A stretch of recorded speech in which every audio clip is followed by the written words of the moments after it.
der Livestream der Nürburgring Langstreckenserie. Präsentiert von Falkenreifen. Herzlich willkommen zur Nürburgring Langstreckenserie. Welcome to the Nürburgring for the NLS, the Nürburgring Langstrecken Series. Und jetzt ist das Rennen freigegeben. The red lights are out now. Fans sind wieder da.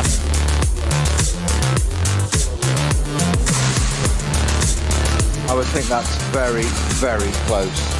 Jetzt kommt er ran, zieht sich ran.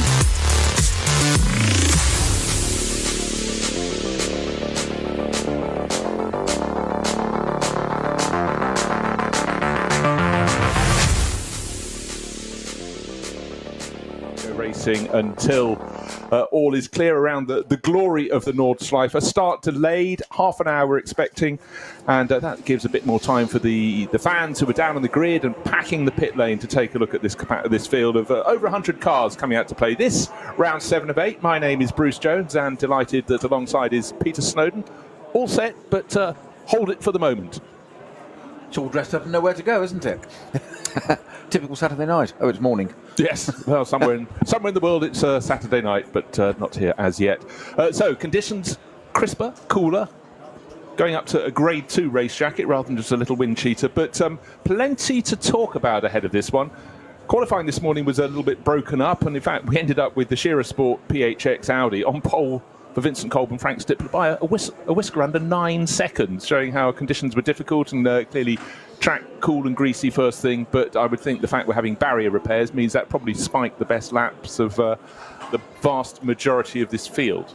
Yeah, I'm not sure which lap it set that time on. It was a 7:53, which is quite extraordinary. Nobody else would say dipping under 8 minutes. But that Shearer Sport car, I think it was Kolb that set the time as opposed to Frank Stippler, but it was the only car to achieve 9 laps in qualifying.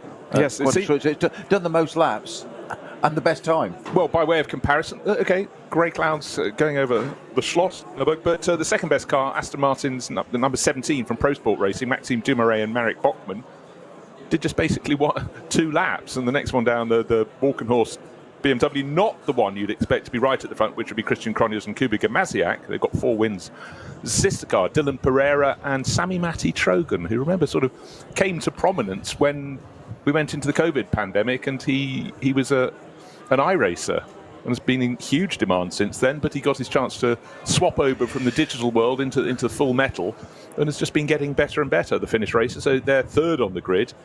But actually, we've got a lot of Aston Martin fans around the world. And in fact, you're wearing an Aston Martin T-shirt, as it happens. He isn't. He's far too stylish for that. But a second Aston Martin in 4th position on the grid, which is Durr Motorsport, with Phil and Ben Durr and Darren Turner. Quite a sharp tool in that box, then. To say the least. I mean, Aston Martin, pro driver, works, factory driver. At the moment, been developing over the last couple of years the Valkyrie, of course. Not to mention the Formula 1 safety car. Because it was pointed out by a few of the F1 drivers, apparently, because they alternate between the AMG Mercedes and the Aston. Apparently, a few of the F1 drivers commented that the Aston Martin safety car was noticeably slower than the Mercedes. And basically, Darren was given a brief of make it as quick as a Mercedes, if not quicker. And out of that's evolved the DBX 707 SUV with, as its name would suggest, 707 horsepower, which is now selling like hotcakes apparently. But these quirks of nature and things that happen, of the F1 drivers complaining that the safety car isn't quick enough. Well, would you like to make it quicker, sir? Oh, I don't mind doing that for the next few months. So in other words, he's quite handy in an Aston, or anything actually. I think he'd actually drive a wheelbarrow quite well for Turner. I'm sure he would. So this morning, conditions when the cars went out in qualifying, we're taking a look at the highlights at the moment. It was a case of being a little bit careful early on, a little bit circumspect, a bit of a sheen on the circuit. And not everybody got it right. Number 660, that's the Smurlis Racing BMW, showing us one flank, the back, the front, the other side, all well and good. That was spinning out of the first corner, always such a tricky one. It sort of lures you in, and it was a case of trying to pick up time, but barrier repairs going on because are facing backwards, having given them a bit of a knock. And again, it was a case of just trying to find space on the track. Now, one car, Nürburgring 24 Hours, the first ever victory in GT3 for the Ferrari 296, and that was a famous win for Frikadelli Racing. They're back this weekend, but with a different car, a brand new 296 GT3. because the other one's been put straight into museum. But David Pittard and Nicky Katzberg, two of that winning quartet, back to play this weekend. See what they can get up to. Well, it's interesting how marketing works. I was talking to David Pittard in the week, and we commented at the time back in May when we were at the 24-hour, Bruce, that Ferrari were, shall we say, cautious in supporting the 296 in the N24, that kind of thing. It's, obviously not very happy with the product and whatever, but they were, I think, cautious, perhaps the best way of putting it. And then, of course, they won it, following a month later Le Mans itself. It was a phenomenal entree to the Le Mans 24 Hours in the centenary of the race. But really looking at the very end of qualifying, fantastic lap from the number 5 Audi from Shira Sport PHX. Clear by 8.936 seconds from the Pro Sport Aston Martin in second place. Another Aston Martin from Durham Sport in fourth. But in between them, the best of the BMWs, this time Pereira and Trogan's M4 GT3 from Walkenhorst Motorsport. The sister car back in fifth place. And then the best of the Porsche Cup cars from the Cup 2 class, number 121, Brook, Muller and Krantz. But it really was a shuffled up order. But they did well enough to get ahead of Pittard, Katzberg and Felipe Fernandez-Laza, who's joined their ranks in that number 30 brand new 296 GT3 Ferrari. So as always, you get the initial entry list for any round of the NLS, and then you get a few more people coming out to play. But it makes it a 3-driver lineup in that number 30 Frikadelli Ferrari. Other good runs in the Cup 2 class, Hakema and Scheerbarth, they end up 8th overall, and then Di Martino, Muller, Veremenko 9th, and completing that run of really good charges from the Porsche Cup class car, Otto and Leuchter, car number 100, completing the top 10. Those are all Cup 2 racers, but good to see them sort of mingling with the GT3s. They go about their racing in different ways around this long and delightful lap here at the Nürburgring. But here it is. It definitely has the feel of autumn approaching now. The Nürburgring and the Nordschleife up at a bit of altitude, the forests around, but the sun is trying its best to shine, and in all other circumstances, you think over the years when we've been commentating on these races, Peter, on the VLN and then subsequently the NLS, almost all of the delays before the start of the race have been because of that thing called rain, or the other one called fog, and occasionally Schnee.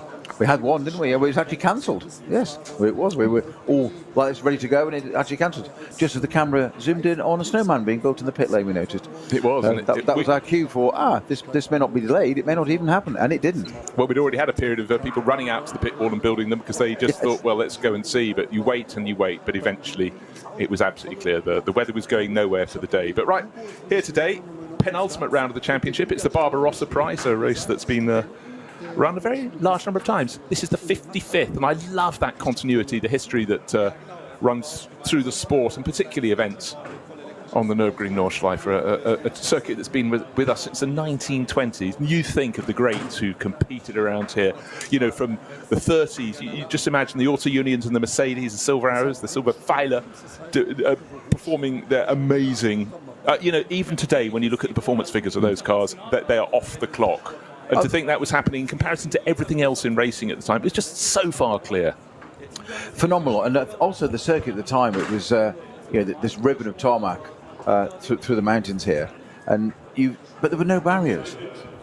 Now we can't imagine. You couldn't run a race circuit to an FIA standard grade, whatever, without barriers, and some double height, triple height, etc. Because the speeds involved.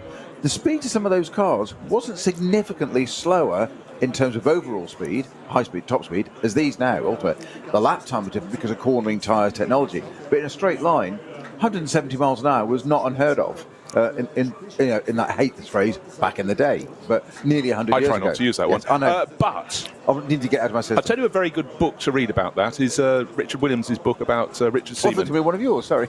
No, not one of mine. No, I'd have flipped over in a couple of seconds. Find them in the bargain bin. But again, it just highlighted the level of performance. Then you think as we advanced, to the other side of the war in the 50s and the 60s, but then the shots in the 1960s, those little 1.5 litre Formula One cars going skybound. They would get off the ground several points around the lap. Most notably Flugplatz. Absolutely, Flugplatz, and occasionally others perhaps inadvertently. But they were so light, and Jackie Ickx, competing at the front end in a Formula 2 car because they were allowed into the Grand Prix to make up the numbers on this enormously long circuit. So the history is what I'm talking about. Yeah. Goes on those fabulous sports car races in the 70s in particular. But, that's why this is such a special place. Turn it around, Why are people competing in the Nürburgring Langstrecken series? They're competing because the circuit is the ultimate challenge. The fact they've got 8 rounds through the course of a year means they will pretty much have every single weather type. This brings me on to another matter. September the 12th, we had a court ruling, and many of you may not have been aware what's been going on this year. There's been conflict between the circuit owners in conjunction with the AVD, one of the 2 leading German motorsport clubs. And they effectively were saying they wanted a 4-4 split of the 8 rounds, that the ADAC and the clubs that run the series as it is now would only get 4 races, and something called the NES, Nürburgring Endurance Series, would get the other 4. However, there's been massive disquiet about that. I think massive is a word that fits quite well in that sentence, because no one knows anything about the NES. However, the court ruling, as I understand it, pay attention, is that it has been adjudged, the circuit this is, as an essential facility. And I loved a little phrase that someone wrote about it, saying it's a bit like an electricity supply. It's something you need to do because it's a unique entity, and it's effectively said, you have a right to use it. So watch this space, but I'd say the first step has very much been in the correct direction, because the NLS and the VLN before it have been running for a very long time. It's an incredibly successful concept, and the way it's run by individual smaller clubs under the remit of the ADAC, under their umbrella, is a considerable success story, and that's why it has people from all around the world coming to compete here, and that's why we commentate on it. It's a successful formula. Let's hope it can stay that way, but certainly, Snowy, I would say the first step in the right direction appears to have been taken. So well, fingers crossed. I think one of the key elements of that was, as I understood in the ruling, I read a little bit earlier in the week when it was passed a week before, I think it was that, as you said correctly, when I read it this week, that there's the circuit were trying to say that it was a sporting facility. And the key bit was that the court ruling overruled that and said, no, it's a cultural facility. Therefore, you have an obligation to supply events, and it's for what it is. Therefore, it's not a sporting thing. It happens to be sport. That's what takes place on activity places on the facility. But it's a cultural facility in the first place, and that was, I think, pretty key to exactly what you're just saying, Bob. It's for the nation. Red Bull Racing Weekend 2 weekends ago, Johnny and I covered for a radio show, 2 6-hour races. 60,000 people came to start to watch, these races, 2 of these, and the Formula 1 cars went round. I have to say, my ultimate car scene going round on the day was Matthias Lauda, Nicky's son, driving his father through onto B3 from 1974. Yes, please, thank you very much. I'll get my coat and go home now. That was just heaven. And there were some GT3 cars and some 2 6-hour races as well, apparently. Tacked them on, did they? Yeah. Very good. Right, Ollie's working really hard down on the grid, catching interviews. A real Norwegian moment. Just heard from... he was talking to a group of students from the University of Dusseldorf who compete in the Formula Student Challenge, which is phenomenal around the world, how that's taken off, and certainly given a lot of people a chance. They're going, I want to go into engineering. No, let's do motorsport engineering. It is a thing now. It's not just a case of, you look back at Formula 1 teams, 30 years ago, you knew exactly who the designer of each car was and who was the aerodynamicist, but now you've got these enormous offices. There are design offices, so many more jobs in motor racing, and so many universities taking it seriously, schools taking it seriously as well at a lower level, building their own single-seaters, and it just gives a focus, and I think that's what so many of these, what we call STEM subjects, science and technology, E and maths, can't think what the E stands for, but engineering, that's one, well done. Of course it is, what an idiot I am. But anyhow, it just gives a focus, and it's good to see the fruits of those labours, and certainly, I think I'd have very much got into that if we'd had such a thing when I was a lad. Oh, in the days of black and white, yes. Full colour was invented. So hearing now from Oscar Sandberg, who was last year's champion in Formula Student. But the thing is, with any concept like this, it's about where people go. Where do your graduates of any scheme, any educational scheme, any sporting scheme go afterwards? And the good thing is they're starting to move up through the sport and coming to play, which is exactly what you need. They can be inspiration for others, and as they move up the ladder, it's something to aim for. And of course, that's the thing about any sport. There's always someone nipping away at your heels, and that's exactly how it should be. Well, so we often talk about the technology of the cars and how they develop and performance, and whether it be tyres or engines or aerodynamics, whatever it may be, and how these things evolve. But we forget the personnel involved. and had the infrastructure changed. You just said there, Bruce, that back in our time, had there been such a thing, we'd have jumped on it and both signed up for it. Probably good that there wasn't. We had to go and have almost an education. Not sure about that. Draw a blank over that one. But it's bringing on the next generation, and it's not just we again when we talk with drivers all the time. They get the focal point. Well, actually, they're a very very minor part of it. They do the bit of driving the twiddling the steering wheel and pressing the pedals in the right order, but there's all the infrastructure behind of all the engineers, strategists, designing, developing, building these cars. Not to mention the manufacturers who build them as ultimately road cars, because this is what it is. It's the age-old adage of win on Sunday, sell on Monday. That's what all these cars are here for, because they want to sell Porsches, Mercedes, Aston, Ferrari, et al. And there's so much more behind it. It always reminds me of the proverbial sort of swan. You see it looked all serene above the water, and it's pedaling furiously. There's so much going on behind. Go into any of these garages and see what goes on. We see the car and a driver. Who's in the car now? It's driver, and it's done this, and it's a lap time. And we say that. Wonderful. Go in the garage and see what's going on, and the infrastructure, and the amount of kit that is transported just to run a car for a 4-hour race. Yeah, you think of it as a swan. I think that's a very good analogy, but I also consider motorsport as being an iceberg. I mean, we only see the tip, and the sheer number of people involved. You touched on the kit in the garage. Someone's in charge of that, so logistics, all the tyre people. But what I particularly love about this, there seems to be at the NLS, you have a lot of people who come in at the back end of this field, running a car in the BMW Cup class or whatever. Sometimes it's a group of mates. But some of them will move into other levels of the sport, and it has to be fed from the bottom. You have to have this sort of, approach to the excellence at the top. But the sheer number of people being involved, and for a lot of people new to motor racing, a lot of them have been drawn in because of the Drive to Survive Netflix series. It's a delight to me when they discover there's other motor racing as well. Good grief, who knew you could race a GT car? And it really is. It's a bit like the scales falling from their eyes, and I really encourage people who are new to this. Just this week, a friend of mine phoned up and said, someone I know is just about to leave university and wants to be a Formula One photographer. And I said, what, without taking any steps in between? I think that might be a little bit difficult. And, I then suggested they did this and that. And since then, God, I can't get them off the phone because they're just looking at different things. And it's a bit like saying, I said, have you thought about being not so much a photographer, which actually have to be technically excellent, but I'd say the way in, if you want to make a little bit of money, is to be a videographer. I didn't really know that was a word, but anyhow, we've made it. Tis now. Tis now. Because I said events like this, every single team up and down here would probably like to have a few little images of what goes on in their garage. You can edit some clips together about, here's the team doing this and that. And I said, that's a more productive way to get in and have a look. But you can be sure that at some point, each and one of the 100X cars here this weekend, someone will be filming it. Someone would, almost all of them, be putting it up on the team's social media, their social media. And so, again, you have another little micro-industry within the overall package. But, of course, the package we're looking for is racing, and we're not racing as yet. So if you're just joining us to watch NLS7 and listen to the action, there isn't any action apart from people walking up and down the pit lane, because the start has been delayed for half an hour, was the first announcement. So we're waiting to get underway, which will be 12:30 local time. Weather conditions good.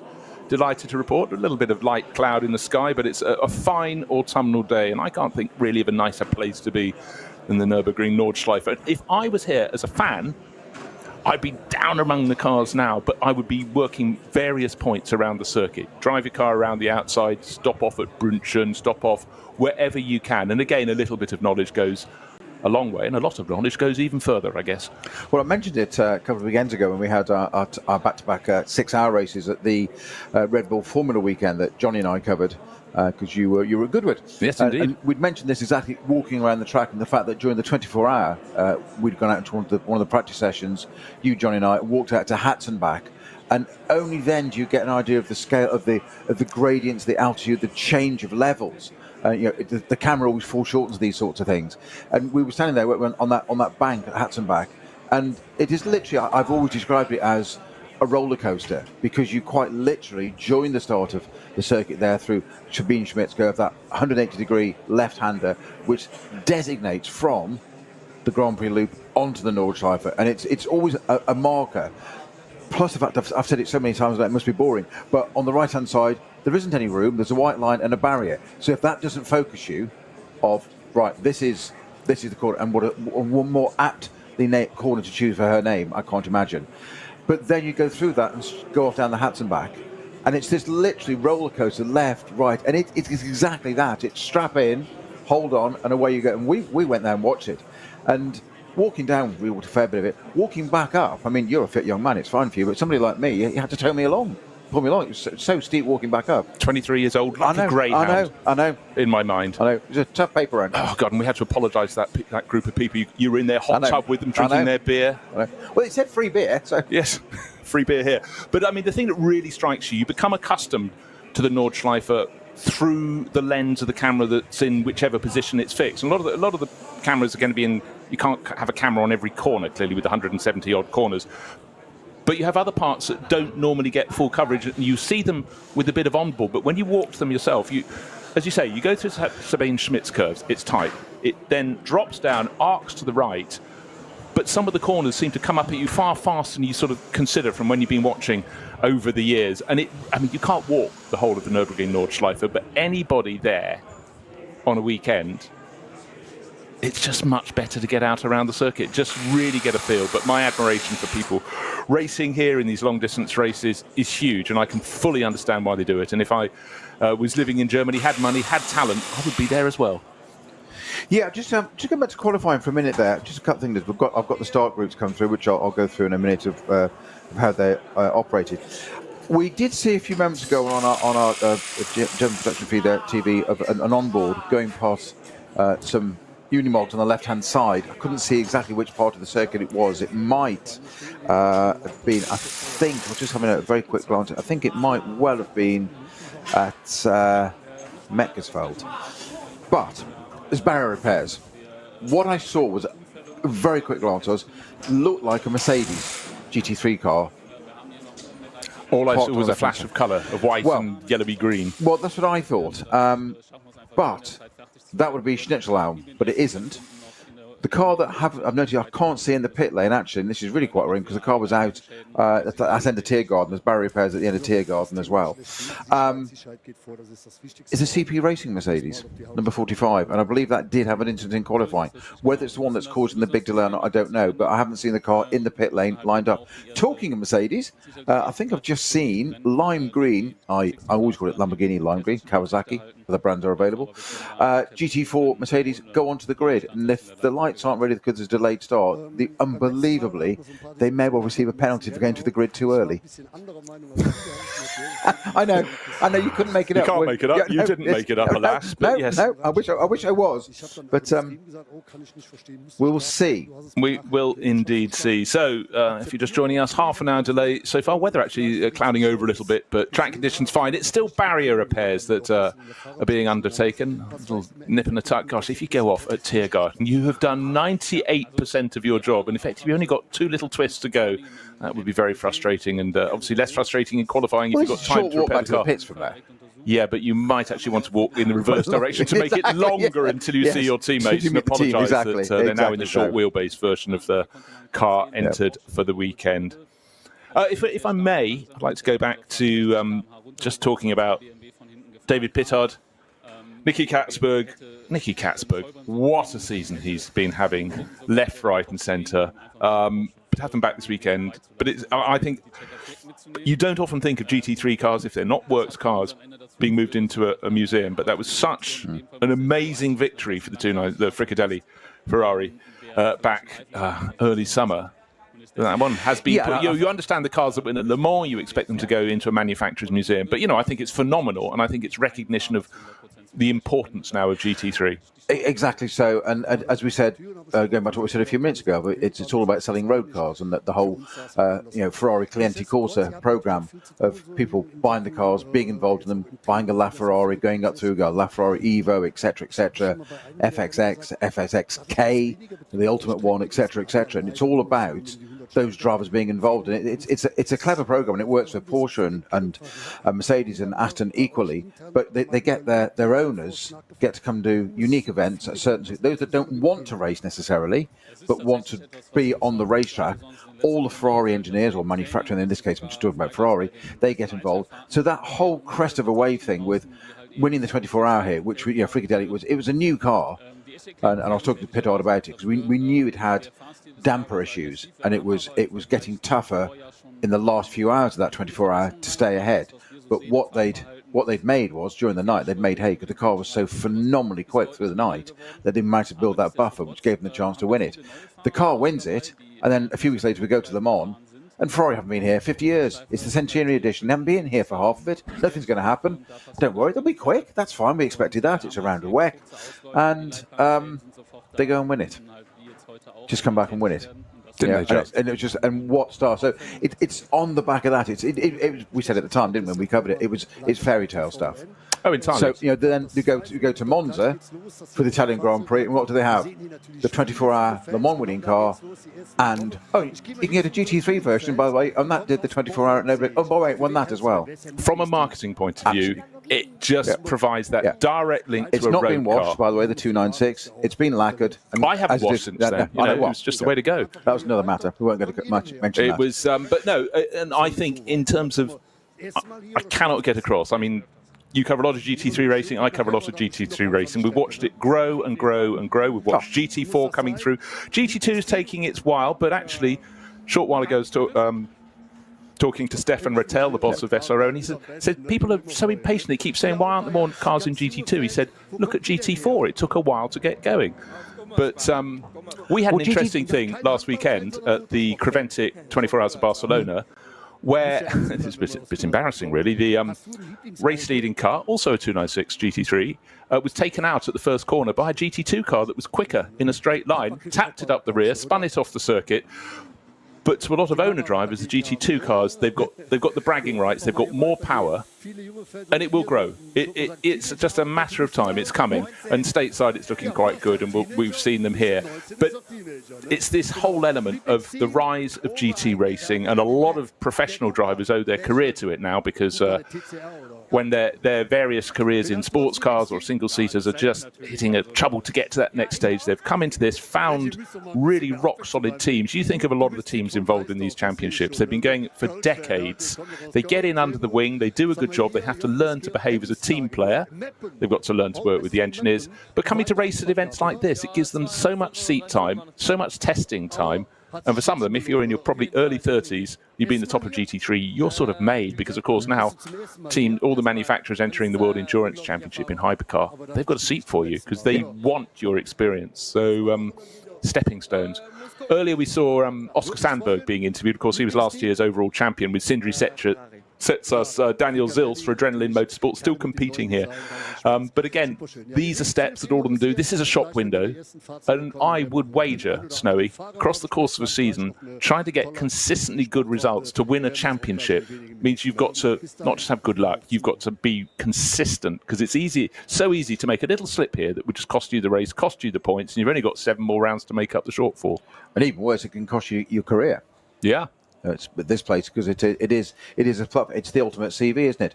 You talk about the speed of those cars. We've seen this throughout NLS this year, and we'll see it demonstrated again today as some of the cars now just start to come out onto out of the pit lane onto the tracks. That's the GT4 number 170 Toyota, the Super GT3 Cup. Very similar to what you're saying about GT2 there.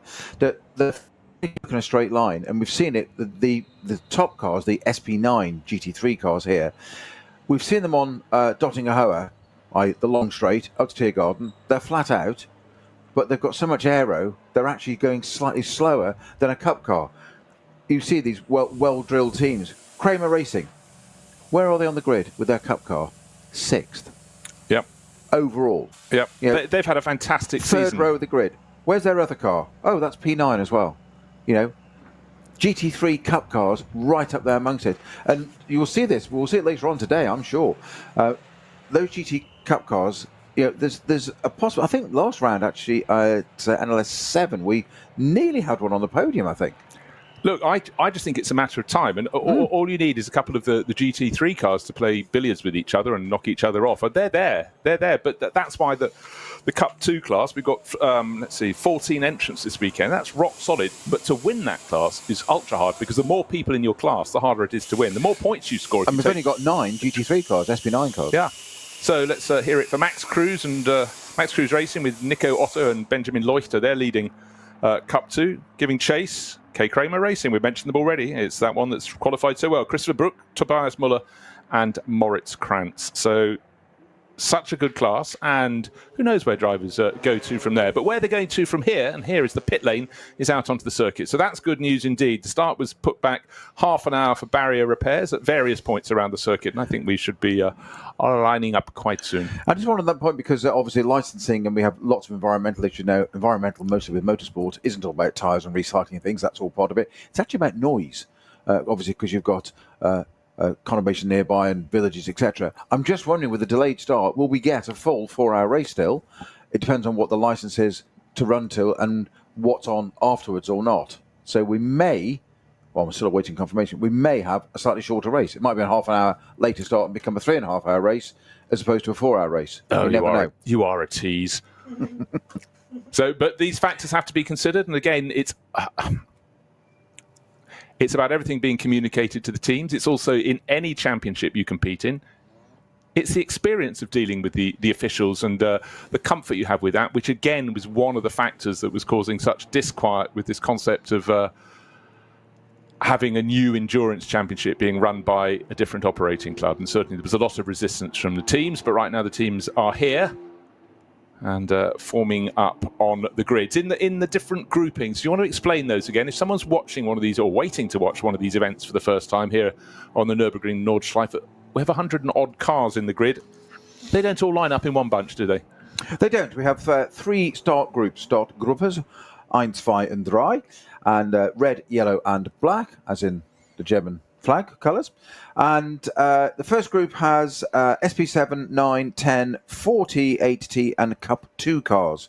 That group today has 39 cars starting that, 14, as you say, being in the Cup 2s. The second group should go 30 seconds later, the yellow group, has the biggest number, just by one. Goes up one more, 40 cars with VT2 front-wheel drive, VT2 rear and four-wheel drive, SP3T, AT, which is alternative fuels, 1 car, TCR and Cup 3, that has 11 cars in it. And then 30 seconds later is our final group, 3, which has 25 cars in it. Some of those, so we have V4, V5, V6, VT3, SP3, H4, and the cunningly named BMW M240i has 10 cars in it, and BMW M2 CS has 1 car in it. And they will go 30 seconds apart. But he can win his class, but unfortunately get a lot less points because it's the only entrant. Could also lose his class. These things can happen. 4 hours to go out and play. But he should, if he completes a lap, at least he gets fastest lap. He gets a point for that as well. Or points for it. Is the plan. There's a plan. Master plan.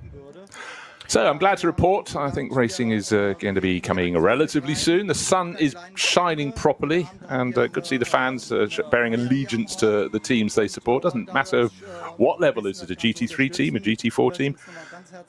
But of course we run them under different names. SP9 is the equivalent to GT3, and GT4 is SP10. Got an interesting entrance in that. That's a class that's been growing over the years in the NLS. The BMW M4 GT3, the most popular in that category in SP10. There are 1, 2, 3, 4 of those. There are 2 Toyota Supras and 1 Porsche 718 Cayman GT4 RS Club Sport. That's quite a long name. And Aston Martin, just one of those. That's Pro Sport Racing.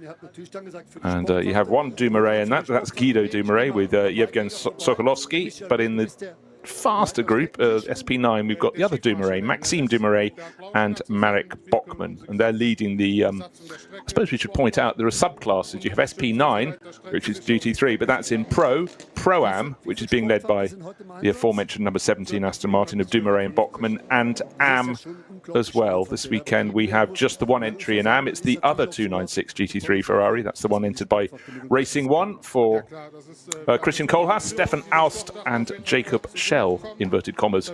Again, the tradition of competing, particularly on the Nordschleife, is you don't always run with your official name, do you? There have been many a driver in inverted commas over the years, and I was just looking at can't think where I was looking the other day, and I love some of the names that used to pop up, particularly in sports car racing. The nom de plume, nom de guerre, call them what you will, but Pal Joe, I always thought that was a great one, and it's an Italian journalist these days. Gianfranco Palazzoli. It's one of the few organisations that will permit you to run with on a name on the entry list that isn't on your race licence. You can be, Joe Bloggs or whoever you want to be at the weekend. What would be your nom de course? Ooh. I'll give you a little time to think about that. And you, wherever you are listening, Joe Slow. I'd be Bruce Boondocks. He's off in the boondocks. But again, no, I just like that in history, and I just enjoy when you actually notice someone. Oh, that's who that one is. Right, okay, we can finally join the dots on that. But still waiting for the start to take place. 4 hours is the race programme time, due to run local time from 12 o'clock, which is coming up very soon indeed, in 10 minutes. Still waiting for any notification about the time by which we will be delayed. But the official start time is coming up very soon. However, still the barrier repairs.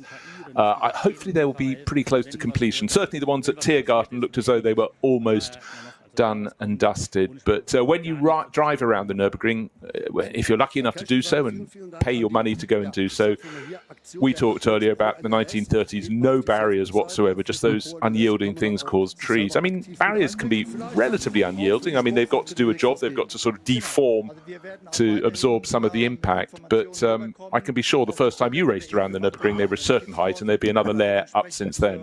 Yeah, the sepia photographs. Yes, that's exactly. right, yes. I didn't want to say. Yes, but the ones covered in dust on the wall, yes. We mentioned about the infrastructure of motorsport earlier on, and about everything that goes on behind the scenes in the garage, etc. And of course, the circuit itself and these barrier repairs. And it can all depend on how the barrier is fixed in the ground. And there are some circuits in the UK where they used to be on large wooden posts, big square posts. And if you have an impact and that shears and does its job, great, driver's okay, car's a little bit second-hand, but the barrier's done its job. The problem for the organisers then is replacing that barrier, because what do you affix it to? So wooden posts are universally set in concrete. So that has to be dug out, etc., redone, and then reset. Well, you can't do that on the day. No. So what you need to do then is, think about this, you need to remove all those wooden posts, so take all the barriers off, remove the wooden posts and dig them all out, refill it, and then put a metal post into the ground that you can then bolt that to, or for the sake of expediency to run a meeting, certainly if it's televised, and I know of one circuit in the UK where they've done this, aka Thruxton, because of the schedule of television, that you can't have the delays in between. You can't have that. So they've changed the posts from wood to metal on the basis that if there's an incident, they can literally get an angle grinder out and cut that post off and weld a new one on straight away. That then cools, put a barrier on it, and they can do that in half an hour as opposed to days and days off. Things we just don't think about in the background, but it's all down to television, schedules, times. It's all got to happen. Really, really good point. But also, one thing you'll notice around the Nordschleife, obviously it's a very long circuit, best part of 25 kilometres. You can't just set off with a truck from the back of the paddock with some posts. You have to have the Unimog support vehicles tucked away at various points around the lap, a lot of them.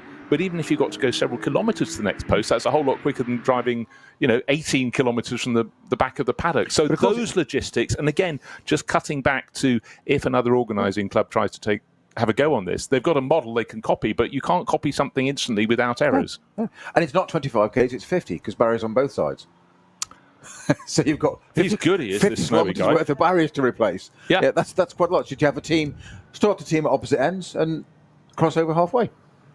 Higher act, before you ask. So, again, we were talking about how many more people are actually employed with each, or work on each of these cars. Think how many marshals and people whose specific job is barrier replacement. And actually, it does seem to be a feature of almost, an awful lot of NLS racing. Hardly surprising. It's a very, very difficult circuit. Luckily, barriers are better than they used to be. They're secured more securely now and in more intelligent ways. But certainly it could be a massive setback. And I think it's a real accolade to the organisers of the Nürburgring Langstrecken series. They don't make light of it. They just make it as efficient as possible to effect those repairs. He says it's all those the sub structure underneath, all the different things we have to do, and they're just the barriers. And then, of course, you've got with television, the circuit's got to present well for television. So you've got to have your green, your grass, all that's all got to be, all the greening's got to be, look appropriate, all the white lines, etc., etc.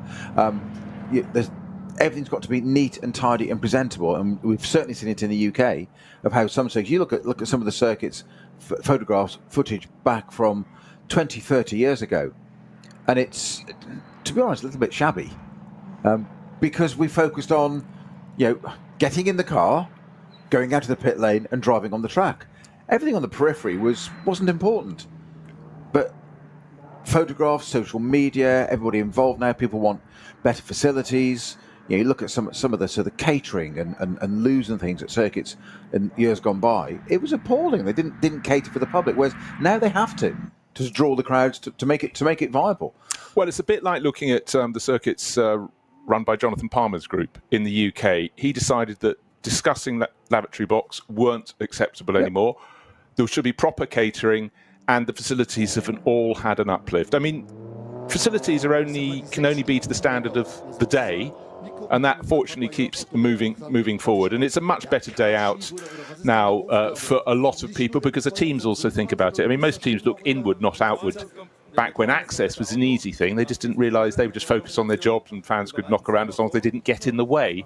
Things have changed since then. But motor racing has to keep on evolving, and you've got to find reasons, particularly in times most economies are having a bit of a struggle at the moment to keep people racing. People want to race, but they've got to be able to have something that they can go and possibly afford to compete in, which is why a series like this is fabulous, because if you can't afford to continue racing at the top level, you could race something further down. And we all know people's lives change as they go through the course of business and family, and you adapt. There's always something you can compete here, and 8 rounds a year is about the right number. You could actually fit that in around family life without too many crises. Well, a lot of people try anyhow, but so it goes. So I think this circuit is such a draw, though. We really should be on a retainer here for the Nordschleife Tourist Information Board and advertising this, but it's another draw of the place. From a driver's point of view, it is, you've said it is the ultimate challenge, unquestionably. Why? 25 kilometres of topography alone, it's just incredible. You couldn't build a circuit like this now. It just wouldn't be possible. So thank goodness it did, and it exists, and long may it continue to do so. But you can get the most basic car. I've just said there about one of the cars, a single car in a class, your BMW CS. You can take a pretty basic car, add your safety equipment to it, pass all the appropriate bits and its scrutineering and its technical checks and whatever, and go racing with a bunch of mates on a pretty low budget in reality, even especially by motor racing terms. But at the same time, you'll be up against professional drivers in works cars, the Stiflers of the world at the front, and the Nicky Katzbergs and David Pietard, all those guys in Ferraris and Mercedes and whatever. And on the face of it, if you said that, how's that going to work? How can you go and just buy, let's say, the most basic car, four-door saloon of any brand, and race against these guys? Because the infrastructure permits them to do it with the permit that they have here, unique to this circuit, because the circuit is so unique, it demands it. And what do we have? Cars running with massive speed differentials, but very rarely do the two meet. Very rarely. It does happen, of course. It can do sometimes. But the driver briefings are incredibly clear. Just talked a short while ago about Max Cruz Racing, and just hearing from Nico Otto and Benjamin Leuchter, their car looking resplendent, white at the back, gold bands around the middle, and black and grey rear end. Again, one of the 14 cars running in the Cup class. 96 cars set times in qualifying. One theoretically didn't qualify, so we don't quite get the 100 cars this weekend. Fact of the matter is, it's almost 11:59 local time. The race is due to start at 12, or Motorsport was due to start at midday, but some while ago, nearly an hour ago, we were told there was a half-hour delay. And so it's fantastic for Otto down on the grid, running around. He's got captive audience there of people to interview, but certainly all smiles around for Nico Otto and Benjamin Leuchter, sitting on a tidy advantage, an 18-point margin in the Cup 2 class. So nothing's nailed on. They could come away with 0 score here and 0 in the 8th and final round, but obviously if they can get a good result here in the 55th Barbarossapreis, then that is one they'll put in the bank, which will just make that final round a little bit easier. And yet another facet of this series, as you said, the pit straight, the grid, bathed in beautiful autumn sunlight. What have we got on the grid? Cars. What have we got mingling amongst the cars? The public, the spectators, the paying public that are here. Go and look at your cars. Don't nick any bits or whatever, of course, but you can actually go and talk to the teams, the drivers, and you can get in there amongst that. Imagine that in a Formula One world of being in there amongst you. Get all the hangers on or whatever. Here, we're just seeing a shot now. Dad walking along with his two daughters. What are they? 3, 4, 5 years old at best. Look at this. You can walk on the grid amongst your heroes. One thing that just made me laugh a little earlier, they showed a shot of exactly the same concept. It was a family with young children, but the children were lying on the edge of a gravel trap making little mounds of stones. That was just as the track came on. That was by the second group of cars that come. That's because Dad told them on Saturday we're taking you to the beach. So they think they're on holiday. Yes. 2 ticks, but there does have to be an ice cream involved. Yes. But obviously at the Nürburgring, you've got the giant building on the outside of the start-finish straight with shops and cafes and, well, dangerous bookshops, as we observed. Snowy, I went in fairly light of hand, and I didn't mean I nicked them. I was light and I was very heavy when I left. Dangerous for your wallet. 3 great big more tomes to add to the collection. I tried to cut down how many books I buy, but sometimes you just can't help yourself. Now, quick shot on the grid. They've taken the grid. One of the cars being pushed into place. It's the new Frikadelli 296 Ferrari, which is not in any livery at the moment. It's in naked carbon. Some and I knew that find this quite week because Pittard sent me a message of it this week. He goes, have you seen my new nakedness for the weekend? And I was loath what picture was going to come through next. And mercifully, it was of the Ferrari. Well, thank goodness. So it's running in the carbon black with it looked like a few sort of happy stickers stuck on it, but certainly a lot just of a requirement, isn't it? Car livery experts would be sort of squirming, thinking, "Oh, I'd love to get my hands on that." And not to put too fine a point on it, the step up from the 488 GT3, which everyone thought was a fabulous-looking Ferrari, as soon as I saw those first fixtures, the 296, I went, "Oh my word!" Because it's such a stunning improvement. It's such a sleek-looking car. Doesn't matter how sleek it looks, though, it's got to be a car that can perform, and it most certainly is. I mean, the main problem for a lot of the crews that wanted them, they didn't have a whole armful of them ready for the start of the season. But this is a brand new one, where at the end of the season you can be sure there'll be an awful lot more out on the tracks here in the NLS and all around the world in 2024. But for Nicky Katzberg right now, smile on his face. Well, he's always got a smile on the face. He's definitely one of the most genial drivers around on the world racing circuit. And with his success this year, 2023 has been a phenomenal year. He has no reason ever to let a scowl cross his face. No, not at all. But also, he was one of the 4-strong crew in that Frikadelli car that won the 24-hour back in May. Nicky Katzberg won Earl Bamber, Philippe Fernandez-Laza and David Pittard. Nicky Katzberg hasn't been back to the Nürburgring to drive since winning that race back in May. Pittard has. He's defected, for want of a better word, back to Porsche. He was a Vulcanors driver originally at BMW. And he was second in the first race 2 weekends ago. The Falcon didn't take part. They were second and third Falcon with Daniel Fetzer, and then they didn't take part in the Sunday race. But one of the big things that we mentioned about Ferrari winning Le Mans in June, just a month later, but no non-German manufacturer won the N24 for 2 decades. It was a phenomenal record, and there have been times that people have looked close. Were Porsche. They were always Porsche. I know. Klaus Abelin had the vision and the guts and the risk awareness to go and buy a Ferrari, and boy, did it turn out right. It was one of the largest televised size in those final laps of the Nürburgring 24. Could I just go back to Nicky Katzberg for a second? Because, of course, like a lot of top pro drivers, he's got fingers in many pies. But his other main program is that thing called the FIA World Endurance Championship, in which he's taken 4 class wins, including the Le Mans 24 Hours with Ben Keating and Argentinian racer Nico Varone for Corvette Racing. So he's had a phenomenal time, and he's in huge demand. So again, the fact he's got a free weekend to come and compete here is fabulous indeed. That car not starting at the sharp end of the grid because, again, for a lot of teams, qualifying was a little bit difficult. Not for the crew that... well, he's got his daughter with him. That's rather nice. So we were talking about, Daddy, can we go to the gravel trap? No, I'm not going to the gravel trap this weekend. He hopes. But the Frikadelli Ferrari starting down in 7th place, but depends who starts. Well, it looks like it's going to be Nicky Katzberg, because otherwise we used to have an absolute favourite when he was racing a BMW. We've just been mentioning David Pittard. Well, go careful. It's a long distance race, and he was used to gain about 4 places before they'd even got to the Sabine Schmitz curve, before it even was the Sabine Schmitz curve a few years ago. Hence the nickname Pitbull Pittard. Indeed. You coined it, he loves it. Yes. One of the things I'd actually forgotten about, of course, that Friday was that Nicky Katzberg had a puncture in the 5th hour of the 24-hour, and we mentioned about where it happens on the lap. It was late in the lap. He was able to dive into the pits, and that's a heart-in-mouth moment. One of the things I'd forgotten to mention, just going back to looking at the results from the 24-hour of Nürburgring in May, was, of course, it was Ferrari's first ever win there. First one for an Italian brand at all in the N24, and it was a distance record.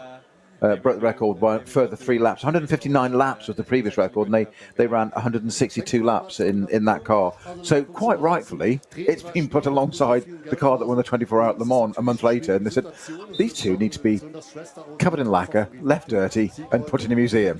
Yeah. Although the 499 and the Le Mans car, because they'd only built 2 of them, had to go to Monza and do its work around there. I think the 3rd car might be complete now, but it wasn't for Monza. They had to use that car that had won Le Mans. They couldn't put it in a museum. Go easy. Exactly. Hang on, this is a piece of history here. Yeah. Yes. What's the old line? Bend it, you mend it. So they say, I've been covered in lacquer with the flies still attached, and I'm being put in the museum. As what, I do not know as yet. So Frank Stippler will be starting from pole position. Just spotted him in the number 5 Shearer Sport PHX Audi. And again, one thing that really strikes me is just how busy some of these teams are with the growth of GT3 and GT4 racing around the world. You know, you could plan your season very carefully and take in Creventic rounds to get more long-distance races. There was a 24-hour race last weekend, and quite a few of the crews here were down there, and sometimes running completely different people. But if you've got a professional crew, as you know, Snowy, you've got to keep them busy. You've got to keep them absolutely on their toes. You've got to keep them match fit. And you know, you've got all the kit. You need to use it. You've got to amortize it. One thing I'm just noticing right now, I noticed a short while ago, they had some marshals standing up holding yellow flags at the front of the grid, and they were blowing a little bit, not the marshals, but the flags. Now Marek Bachmann, who's going to be on the outside of the front row for Pro Sport Racing in the number 17 Aston Martin, is smiling, but his hairstyle, I shouldn't comment about hairstyles, but his was definitely blowing in the wind down there. So autumnal breeze. It certainly was. It doesn't look cool, it just looks a little, I mean, cool in temperature, but it looked very cool. That's the shade of his hair dye. Yeah. Well, we're starting to see the cars. Always get a little more excited. You know, my voice goes up a little bit when I can start to see the cars. The pit lane has got a piece of string across the end of it, so that's to keep the spectators out. And the crews now walking back to their garages. And just to point out, if you've never watched or listened to one of these races, we have large grids. 104 cars rented for this. A few fell out by the wayside, but 96 went out to qualify. More than enough to be going on with. And we've got a diverse grid at the front. We've got Audi from Mercedes, from Aston Martin, from Ferrari. So it's, sorry, what am I doing? I'm reading down the wrong list. We've actually got, Audi from Aston Martin, from BMW from Aston Martin, BMW, Porsche, and a Ferrari 296 GT3 from the team that took victory in the Nürburgring 24 hours earlier this year. So half an hour was the delay time for the start of this race, and now the cars starting to be left in all their glory on the grid in bright sunshine. Is it set for the day? Is it going to be with us for all 4 hours? Will the clouds arrive? Will rain arrive? But at the moment, all is set fair.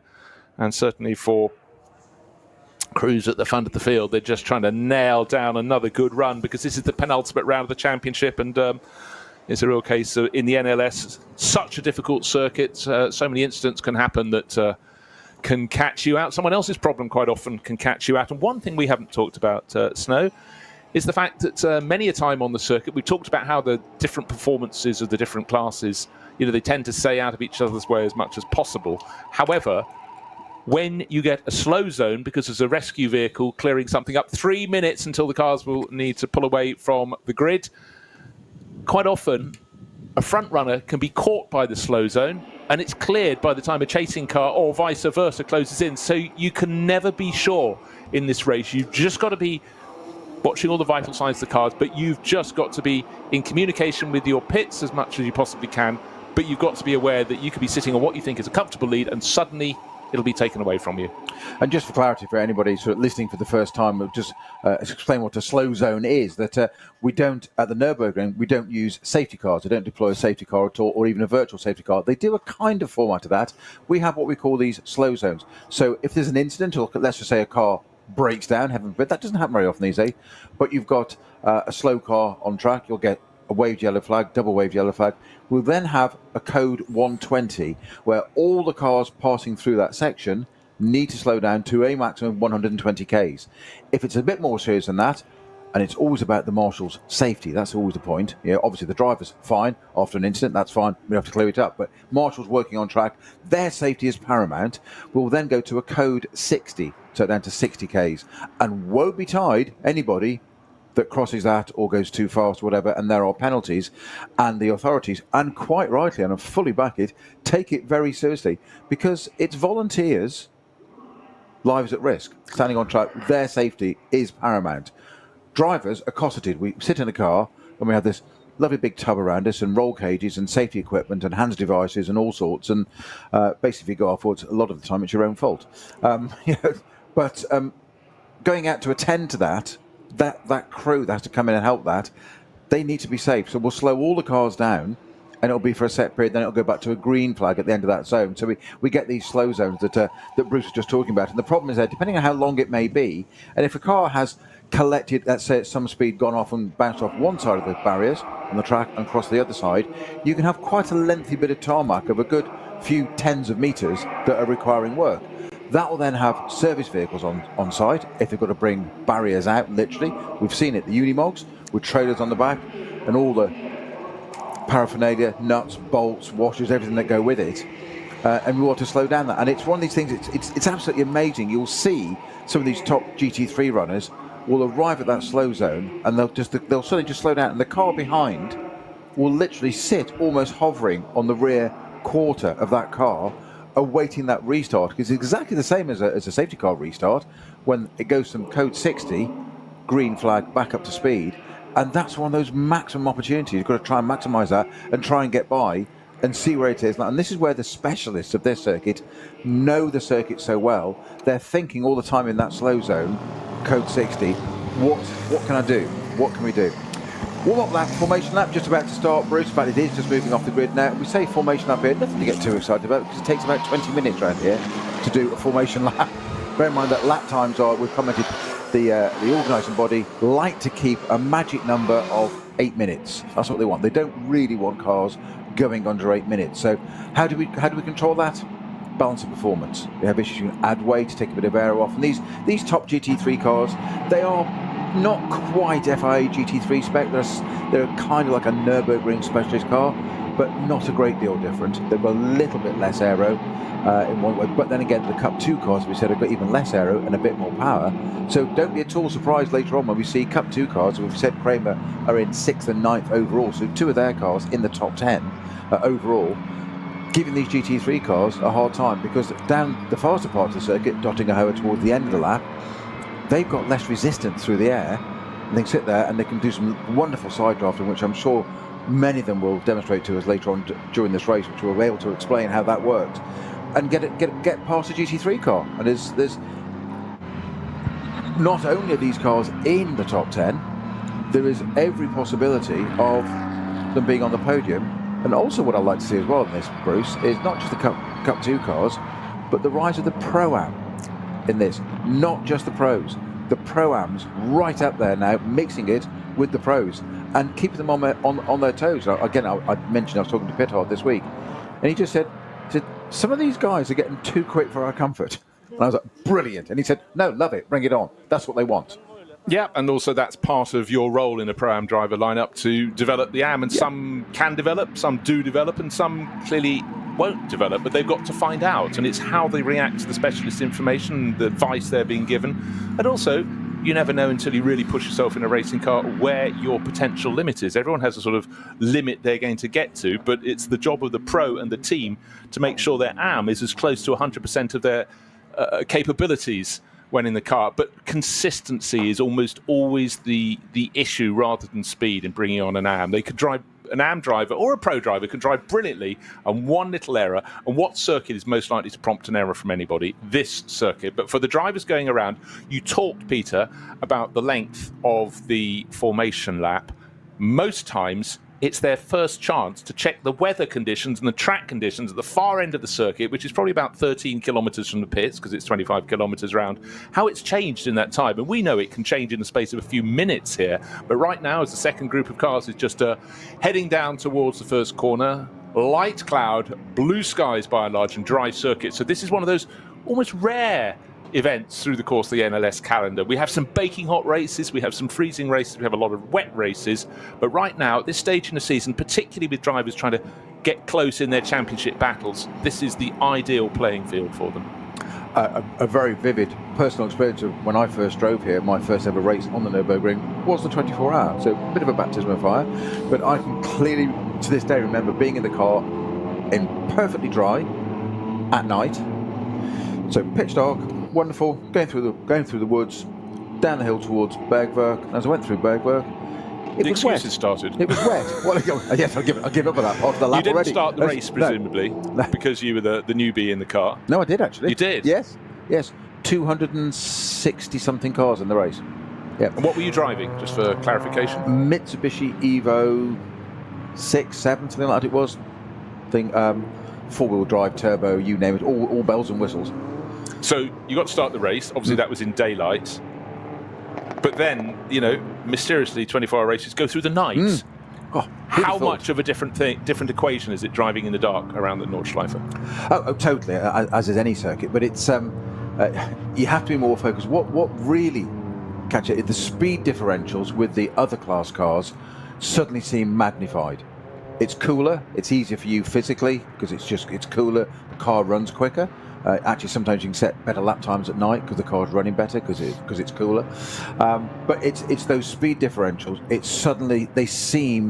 seems massive, and you can something that you think is in the daylight. You read it ahead a bit, and you think, okay, and you line up and where you're going to go past it. As we said many times, that the Nürburgring experts. They're the ones that they're working out where to go, where to be, what's happening 1, 2, 3 corners ahead sometimes.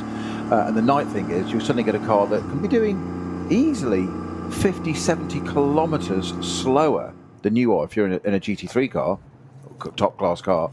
And that's a massive closing speed. You imagine hitting any kind of obstacle, whether it be moving or not, let alone stationary, at 70k. You wouldn't think about it in your road car. It's catastrophic. Well, actually, it's the same on the racetrack. We saw it earlier this year at the 24 hour, where we had a couple of events, and one of the dynamic Porsche collected the Dacia logo. Closing and just didn't see it. Okay, one other little factor, but actually a massive factor. While the third group of cars just goes down now, 3 groups in the 96 car field, just going through the first sequence of corners. But the other issue, you start the race, you get accustomed to as well as you can to the car, the track, your rivals, the different class, speed differentials, etc., etc. Headlights. They've come on a bit. In your day, there would have been a couple of candles, but now just gauging how far someone's we closing. never had that upgrade. You didn't? No, we didn't get those. That was the Evo 7, you're quite right. Yeah. You were in the 6. But, the headlight factor, again, just becoming accustomed to really how close is that car as it's coming in. We've mentioned earlier technology and everything that evolves, and that is one of the biggest things. Tyre technology is phenomenal leaps and bounds in the last 10, 20 years. And lighting in particular. It's often referred to now as a daylight switch. What you can see compared to what drivers used to have even just 10, 20 years ago. It's phenomenal, and what that does in turn, then it supplies a huge helping of confidence, because you can actually see what's happening. And some of it, I won't deny, some of the times on the Nordschleife at night with the lights we had when this is a long time ago, it was you'd go for a gap thinking, almost hold your breath of, well, I know where the circuit goes, and it's kind of hang on, here we go, coming ready or not sort of thing. And there's a little bit of jeopardy involved in that, as you can imagine. And it's all very well if it works. If it doesn't, that's not ideal, to say that the very, very least. So our cars are making their way round now. So Bristol, we've got all 3 start groups have now started their formation lap. So we're scheduled for a 12:30 start. 12:30 start. So yeah, the cars should all be round in their various groups, and it's a chance to just 11 minutes. Get the focus applied. It was quite tricky when you have to stand back from what you thought was the schedule for the day, but the notification got out very early on. Could have squeezed in another cup of coffee, I guess, but again, drivers have to consider those factors. But here we are, autumnal day, Nürburgring Nordschleife, sun is shining, best part of 100 cars coming out to play. It's split across many classes, and they'll be starting in 3 different groups, so the stage is almost fully set. As I said, the Barbarossapreis, the 55th edition of this, is the penultimate round of the 2023 Nürburgring Langstrecken Series, and a lot of those battles are very, very tight in various classes. A good result today could possibly put some of those titles into people's pockets. However, for others, it might just give them a chance to have a shot at the final round, which is in a couple of weekends from now. First weekend in October. But who knows what the weather will bring. But right now, we'll take today's weather here on the Nürburgring Nordschleife. Because it is just absolutely perfect for racing. The delays, if you've just been joining us, are down to the fact that, of course, we had some, not of course, but we did have some barrier repairs. Of course, we can't go, that's where the of course comes in. We can't go racing until all is clear and correct. So they predicted half an hour. They got it done in just under half an hour. So we will be starting the race 12:30 local time, the penultimate round of the 2023 championship. And let's hope we have a really, really good one. I think we'll take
verleiht Flügel.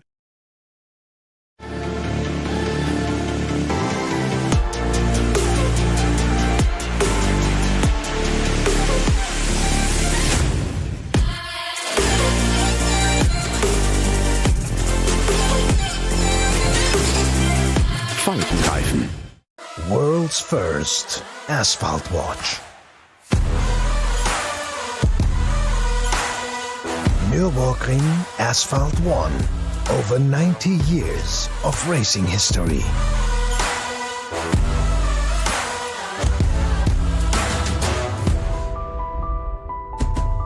Coblor.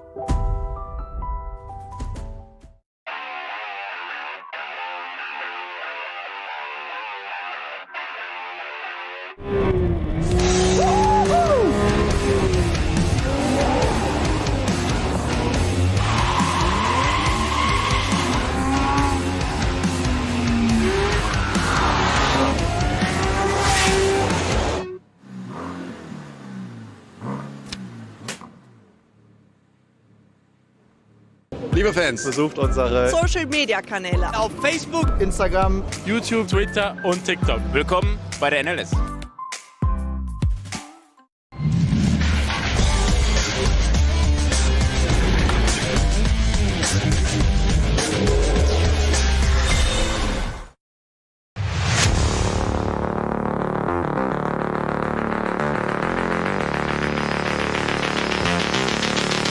So we are back at the track, ready to go racing, and conditions fair. We've got a number of onboard cameras. Car 102 is one that's going to be carrying us around the circuit, and it's always a way of just actually giving us a really good eye of what's happening. That's the Black Falcon team Identicar entry in Cup 2, the Porsche Cup, for Ben Bunagel and Noah Nageldisk. Another one that's another one that's running is 959, which is in Cup 3. That's for the Porsche 718 Cayman GT4 CSs. And it's a class leader, no less. SRS team Sorg Rennsport, Heiko Eichenberg, Patrick Gruter, Fabio Grosser, car number 959. One of the glories of the Nürburgring, one of the many glories of the Nürburgring Langstrecken series is occasionally we get treated to, in fact increasingly, to the Rover live helicopter shots, and it shows basically a strip of tarmac curving, rising, falling through magnificent forests in the Eifel forests. Occasionally fields to one side or the other, but the overriding feeling for the drivers as they compete across this amazing topography in the south of Germany is it's corner after corner, and unless you're on the Grand Prix loop, you feel enclosed by forests, and possibly that run back along the Dottinger Höhe, that blast out of the, about 5 corners at the end of that through to the end on that King Straight. Talking of that on the Dottinger, I'm looking at my GPS tracker, and we have a car way ahead of everything else, Start Group 1 on the Dottinger Höhe, which is the intervention vehicle that's coming back from repairing the barriers, which I gather was at Kesselchen actually, a little bit further around that between Bergwerk and the carousel, and it's one of the fastest parts of the circuit, so you don't want to have him off there, which I think is what happened to CP Racing. I think that's where they were. But the intervention vehicle, either he needs to put his foot down, he or she, or Start Group 1 needs to slow down a little bit, because they don't want to be overtaken by a hot-breathing pack of GT3 cars and others in that Start Group 1. But I think the intervention vehicle's now got to Tiergarten, so it is going to be okay. So it has done exactly that and got his foot down and got out of the way so the track will be clear. So the Start Group 1 have just entered the Dottinger Höhe. So we'll get that famous long shot in a minute back down the Dottinger Höhe with our wonderful Helicam, Rover Oils supported Helicam, which provides magnificent footage of cars through the absolutely glorious autumn golds of the Eifel Mountains. It's just only just fantastic. Starting to turn, but in a couple of weeks, if we have a couple of cold snaps, it could have turned more. Just wanted to send best wishes to someone watching out in Spain. Paul Trustwell, long-time Radio Le Mans superstar, had a bit of a prang there at the end of the race, and he's coming home back to the UK, but he's watching from out in Spain, so best wishes to Paul. And Paul won't watch it in the way the rest of you watch it. He will be analysing every bit of tactical procedure from the teams. They try and work out how best to split the 4 hours of this race, and again, we'll come on to that because it's Peter Snowden loves it, the different tactics people can take, whether you make your first pit stop early and therefore your last one early, or you save it till later and have a shorter run to the finish. There are penalties either way on that according to the minimum length of pit time you're allowed. But let's just focus on what is lying ahead. 4 hours of racing, cars coming around to the grid in their 3 groupings, and the standard pit stop format, certainly for the cars in SP9, is effectively, if you can, You'll have your 3 pit stops in the 4 hours. The question is when you choose to go for that first pit stop. But we've got an Audi on pole position, an Aston Martin alongside the second row, the first of the Walkenhorst BMW, the sister car back in 5th, and between them the second of the Aston Martins, and that is shared by Darren Turner and Ben and Phil Durr. So can we have an Aston Martin win in this race today? We will see, but starting second. Oh, and that's got my co-commentator very excited indeed. But conditions absolutely perfect. Last few corners, the rise up the crest into Tiergarten for this, the 55th ADAC Barbarossapreis. We are all set to go racing, and don't forget, there's a brand new Ferrari 296 GT3 with 2 of the drivers who, in fact, who took victory in the 24 hours of the Nürburgring early this year on board. David Pittard. And in fact, 3 of the drivers, so Felipe Fernandez-Laza, a late addition alongside Nicky Katzberg, David Pittard, all set to go through into the start of this race, through the final sweep of the curves. We're going to be underway and racing. Last couple of corners. The wind is a little bit of an issue, blowing in the trees. I hope it won't blow any other weather. We'll take this weather at the moment. Cool, sunny, bright, waiting for the red lights on the starting gantry to go from red to green. They're flipped early and it looks though into the lead will be going Frank Stimpler. He's starting the number 5 Audi. Oh, 4 abreast, a brilliant starting. Oh gosh, both of us in the commentary box led backwards there. It was 3 abreast down in the battle for second place, but around the outside, no, but straight on, went in too deep into the first corner. One of the 2 Walkenhorst BMWs. It means the first 2 cars on the grid are first and second. The Audi from the Pro Sport Racing Aston Martin tucked behind the Durr Motorsport Aston Martin in 3rd place, but it was a bold move into the first corner. I haven't worked out which of the 2 black and red BMWs it was. It was 34. It was 34. That was the car that was starting very well placed indeed. Kuba Gimaziak's car. That's now, one. Pittard was doing his usual thing of trying to do exactly what we said.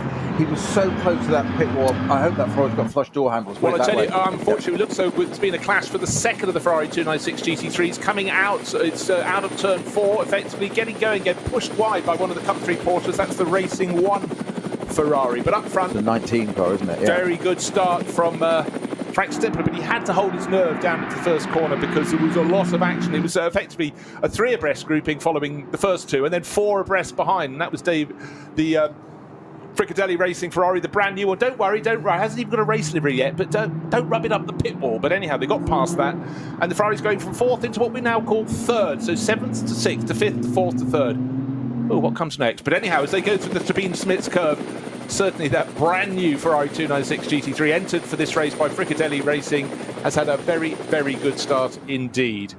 Stefan Aust it was at the wheel of the Racing 1, the other Ferrari 296, the number 19 entry. That's the car that just ran wide.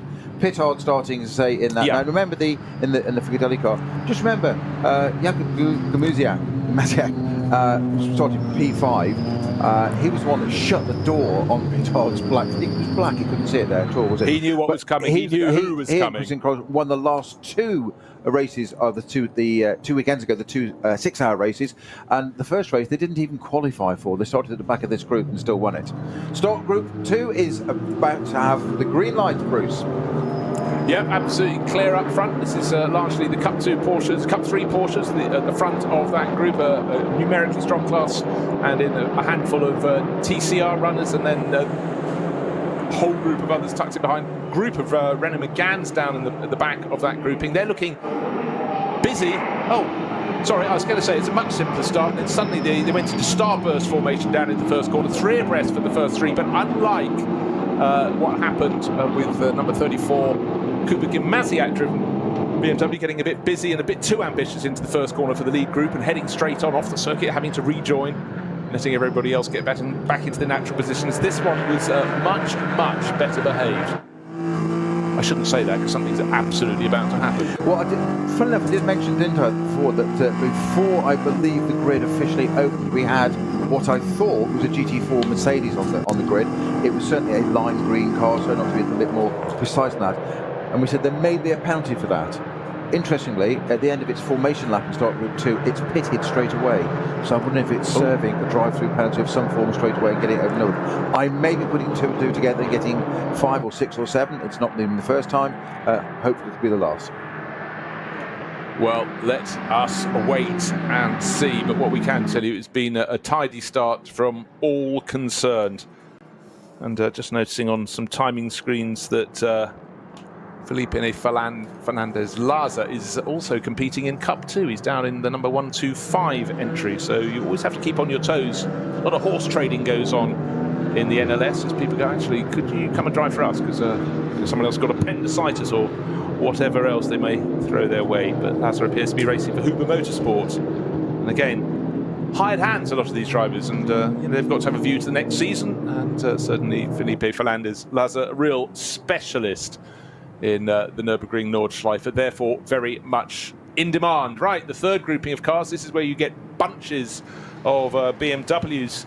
I'll just wait, and then a handful of the Porsche Caymans will be competing further back down the order. Some of those are in Cup 3, of course. No, the Cup 3 are in the second group, but certainly a mixed bag of cars further back. These are more the production class cars, and they will bring us up to nearly 100 starters. 95, I think, was the eventual number. We'll check on that, but right now we know the race is being led by Frank Stippler in the number 5 Audi from Shearer Sport PHX, and being chased by Pro Sports GT3, or we call SP9 class car, with Marek Bachmann at the wheel. So it's a BMW sorry, I beg your pardon, it's Audi from Aston Martin at the front. And in the BMW grouping, or largely BMW grouping, second order, they're going down towards first corner. Neat, tidy. The sun appears to have gone in a little bit, but still a perfectly good autumnal day. In fact, a sensational start at the head of the class, because instead of 3 abreast in the first corner, we've got about a 5 car length advantage, and thankfully we have an escape road, because one of the BMWs, bright yellow and black, but easy to spot because it came quite close to the camera, went straight on at the first corner, but luckily didn't go as far as the gravel, so recovered that one. Oh, he certainly stress tested the ABS there, didn't he, on that? Keeping it out of the ground, but only nicely circumnavigated all around the outside and rejoined. Neat, tidy, but importantly still in the race. Doesn't seem to matter where you look on the opening lap in any round of the NLS, someone somewhere is trying their best to overtake, but fully aware that they've got about 8 corners in which they've got space to do so, and that's before they turn onto the Nordschleife, go through the Sabine Schmitz curves and take it away from there. But neat and tidy, and it's really nice to have them on a dry circuit, those moments when they just run a little wide on the opening lap, get up on the curbing when it's been wet, and then they suddenly go for a rotation. I think actually the car that went wide was 660. They already had their fun early this morning in qualifying. It is indeed 660, bright yellow car from Smurlis Racing, and that had clearly a little bit of a wobble down there at the first turn, doing all the stuff that people say don't do, which is try and do all your overtaking in the first corner of the race, but that is a slight setback for them, and anyhow, they'll recover. They only lost about 5 or 6 seconds, but in that time they lost about 30 places, so that was the flip side of that coin.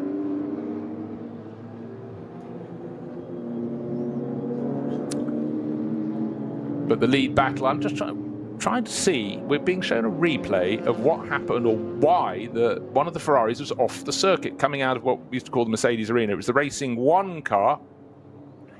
It turned where you're turning right at the 4th part of the equation, Snowy. An aerial shot show it looked as though the suspension had broken or something, because the front end of the car was not going where the driver wanted it, and the tail was coming round. An old-fashioned tank slapper, wasn't it? And just went one way or the other, and then ended up going sideways into the gravel. All credit to the driver behind who saw that happening, and they always say go where it's come from.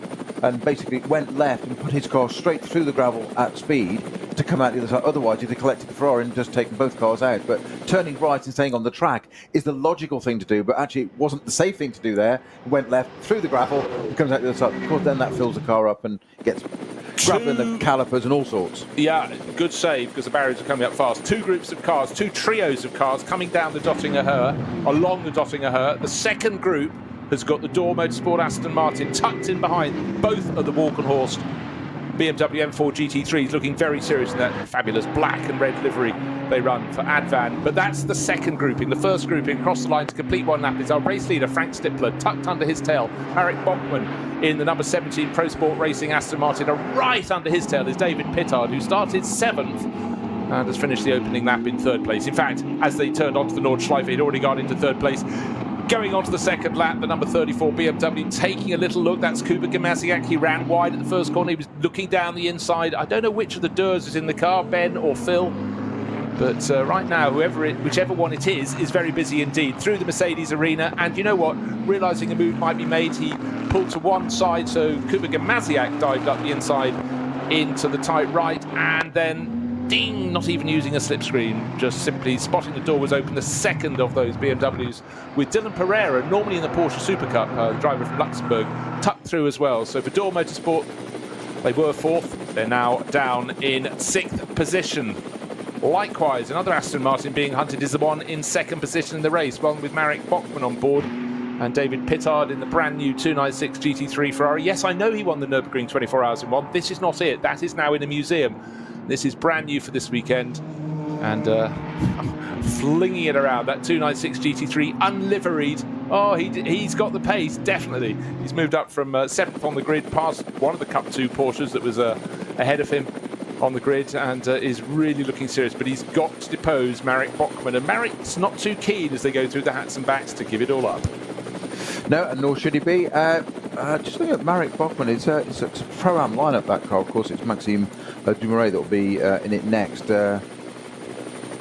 Bachmann being a silver rated driver. He's only 26 years old. It's annoying. It is. You can't be doing this seriously at 26. Just 26 years ago doesn't seem fair to me. But there we go. So the Aston there, it's almost as if there was an issue. I'm not defending because it's an Aston, but those two Vulcan horse BMWs, we know they're quick. We know the lineup's strong. The car's amazing. Johnny and I covered this 2 weekends ago that BMW have already announced the Evo version that's going to be available in 2025. So that'll be coming out. So next year, customers will be taking delivery of that and testing throughout the winter this time next year, ready for 2025 debut. So confident are they of that platform that they've done the Evolution version of it. But the Aston, it was almost either it's something had failed or that it just given up. Just let them through. I think sort of the latter. I think it's so do I. I'm a bit wary of saying, but yes.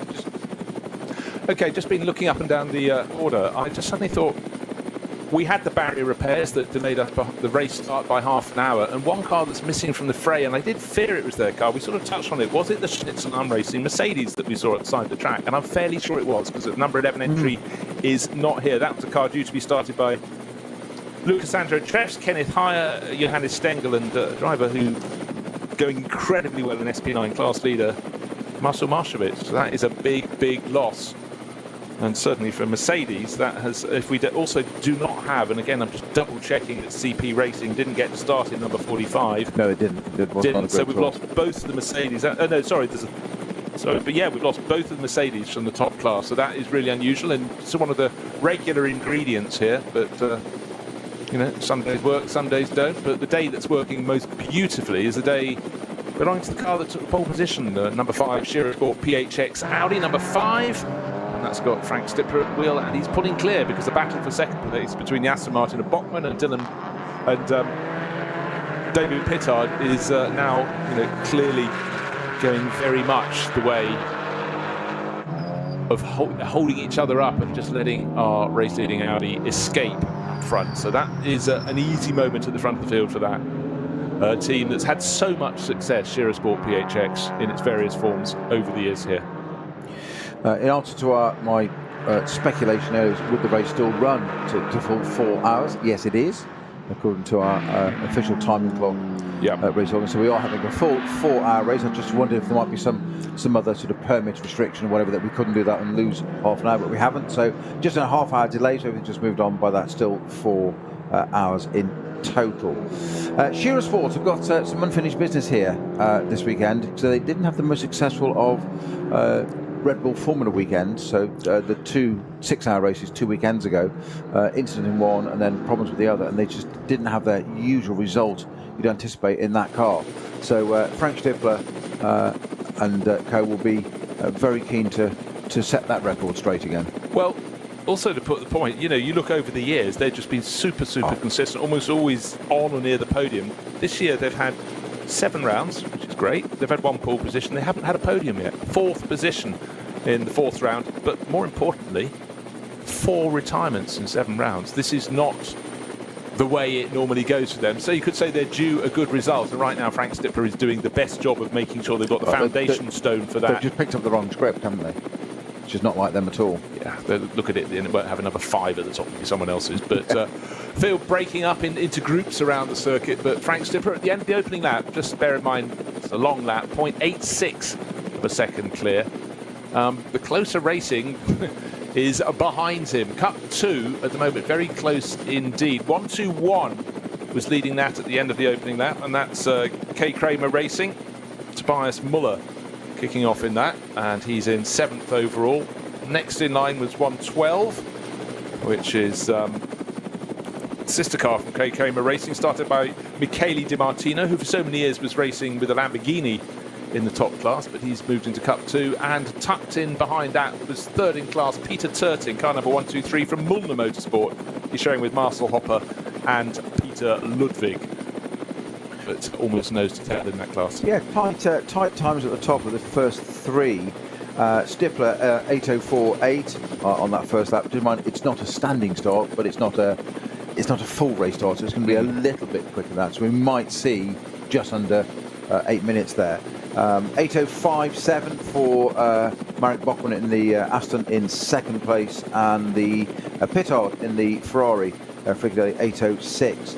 The 2 BMWs of Valkenhorst with Guggenheim and the Pereira at the wheel, the M4, they got an 8:12.3 and an 8:12.6. However, Frank Stippler has set the fastest first sector of this lap, but it's the man on the charge in terms of setting quicker sectors at the moment is Kubica Maziak, the winner of the last 2 rounds, one from the very back of that first start group, having had a little indiscretion, for want of a better word, in qualifying and putting the car off. Not a great deal of damage done to it, enough to get it back into the race. But in that one, because he didn't actually qualify for the race at all, the first of the 6 hours 2 weekends ago. So you literally have to write and have a written request for dispensation to the clerk of the course. And what they will do is they will consider your experience and whatever. And I think the Maziak probably got away with that one. Experience is a fine thing to have. Speed is a fine thing too. And David Pittard has just used all that experience as a wonderful head-on shot as the cars came along, dotting her. You saw coming up the rise, you could see the number 5 Audi from Frank Stippler. Then I could only see the green Aston Martin of Marek Bachmann. I could not see David Pittard. I could then see the 2 Walkenhorst BMWs in the background, but Pittard was so close to the Pro Sport Aston Martin. He was hidden. He then came out onto the outside line. That moment where the track kinks to the left, braved it out. So the Ferrari up into 2nd place. But the gap to the race leader, Frank Stippler, 1.5 seconds. But we said, Peter, on the previous lap, the pace is with Pittard. He's just got to get past Marek Bachmann. He's done that job. So this next lap could be very interesting indeed. In the Porsche Cup class, there's a clear lead for the number 121 entry. However, the next 4 cars are covered by a handkerchief. In fact, there's an 8-second lead for Tobias Muller in 121, but in behind, super close, and now it's 1-2-3 into 2nd place. Peter Turting for Mulner Motorsport has gained a position. Oh, and 2 of the other cars in the quartet have run wide at the first corner and about to lose a place, or will they? The second part of the first quarter sequence, the second quarter, I suppose we should call it. Oh yes, thank you very much. Let's take that pack of cards and shuffle them. But Car 100 championship leader in class, with Benjamin Leuchter getting very busy, overtaking one here, one there, and punting another off entirely, and he's hit the tail of 112. So Michele Di Martino, I think, has possible cause for not feeling very happy at all. His car is bent, it's broken, it's off the circuit, there is liquid falling from under Leuchter's car. That's car 100, championship leader. Remember that moment that earlier I was saying, of course, it's about consolidating your championship position or perhaps trying to settle it. And I'm afraid 100, Benjamin Leuchter, on the start of the 3rd lap of the race, got greedy, and his car surely is out of the race. Heavy front left corner damage. He's parked it up behind the barriers. Well, that started a couple of corners before with the other car, and we've got the Racing 1 Ferrari just gone off at the same point. So this is the cutback on the GP circuit where we do the hairpin back through on the Mercedes circuit. We saw a lot of incidents here 2 weekends ago of cars going straight on into these barriers. Okay, well, I'll tell you what's happened. I mentioned the fact that number 100 was leaking fluid onto the circuit, recovering from its moment off the track on the opening lap of the race. The Racing 1 Ferrari came into shot as the TV director was focusing on the number 100 Cup 2 Porsche being parked, and went straight on at the cut through. Did it touch the barriers or just end up short? It's going nowhere at the moment. I'm sure the unfortunate driver there just caught fluid and went round, and that was Stefan Ost in the Pro-Am category of SP9. Drama early on. So this started 2 corners back with a little bit of contact there between the 2 Porsches. They went to have another bit of contact,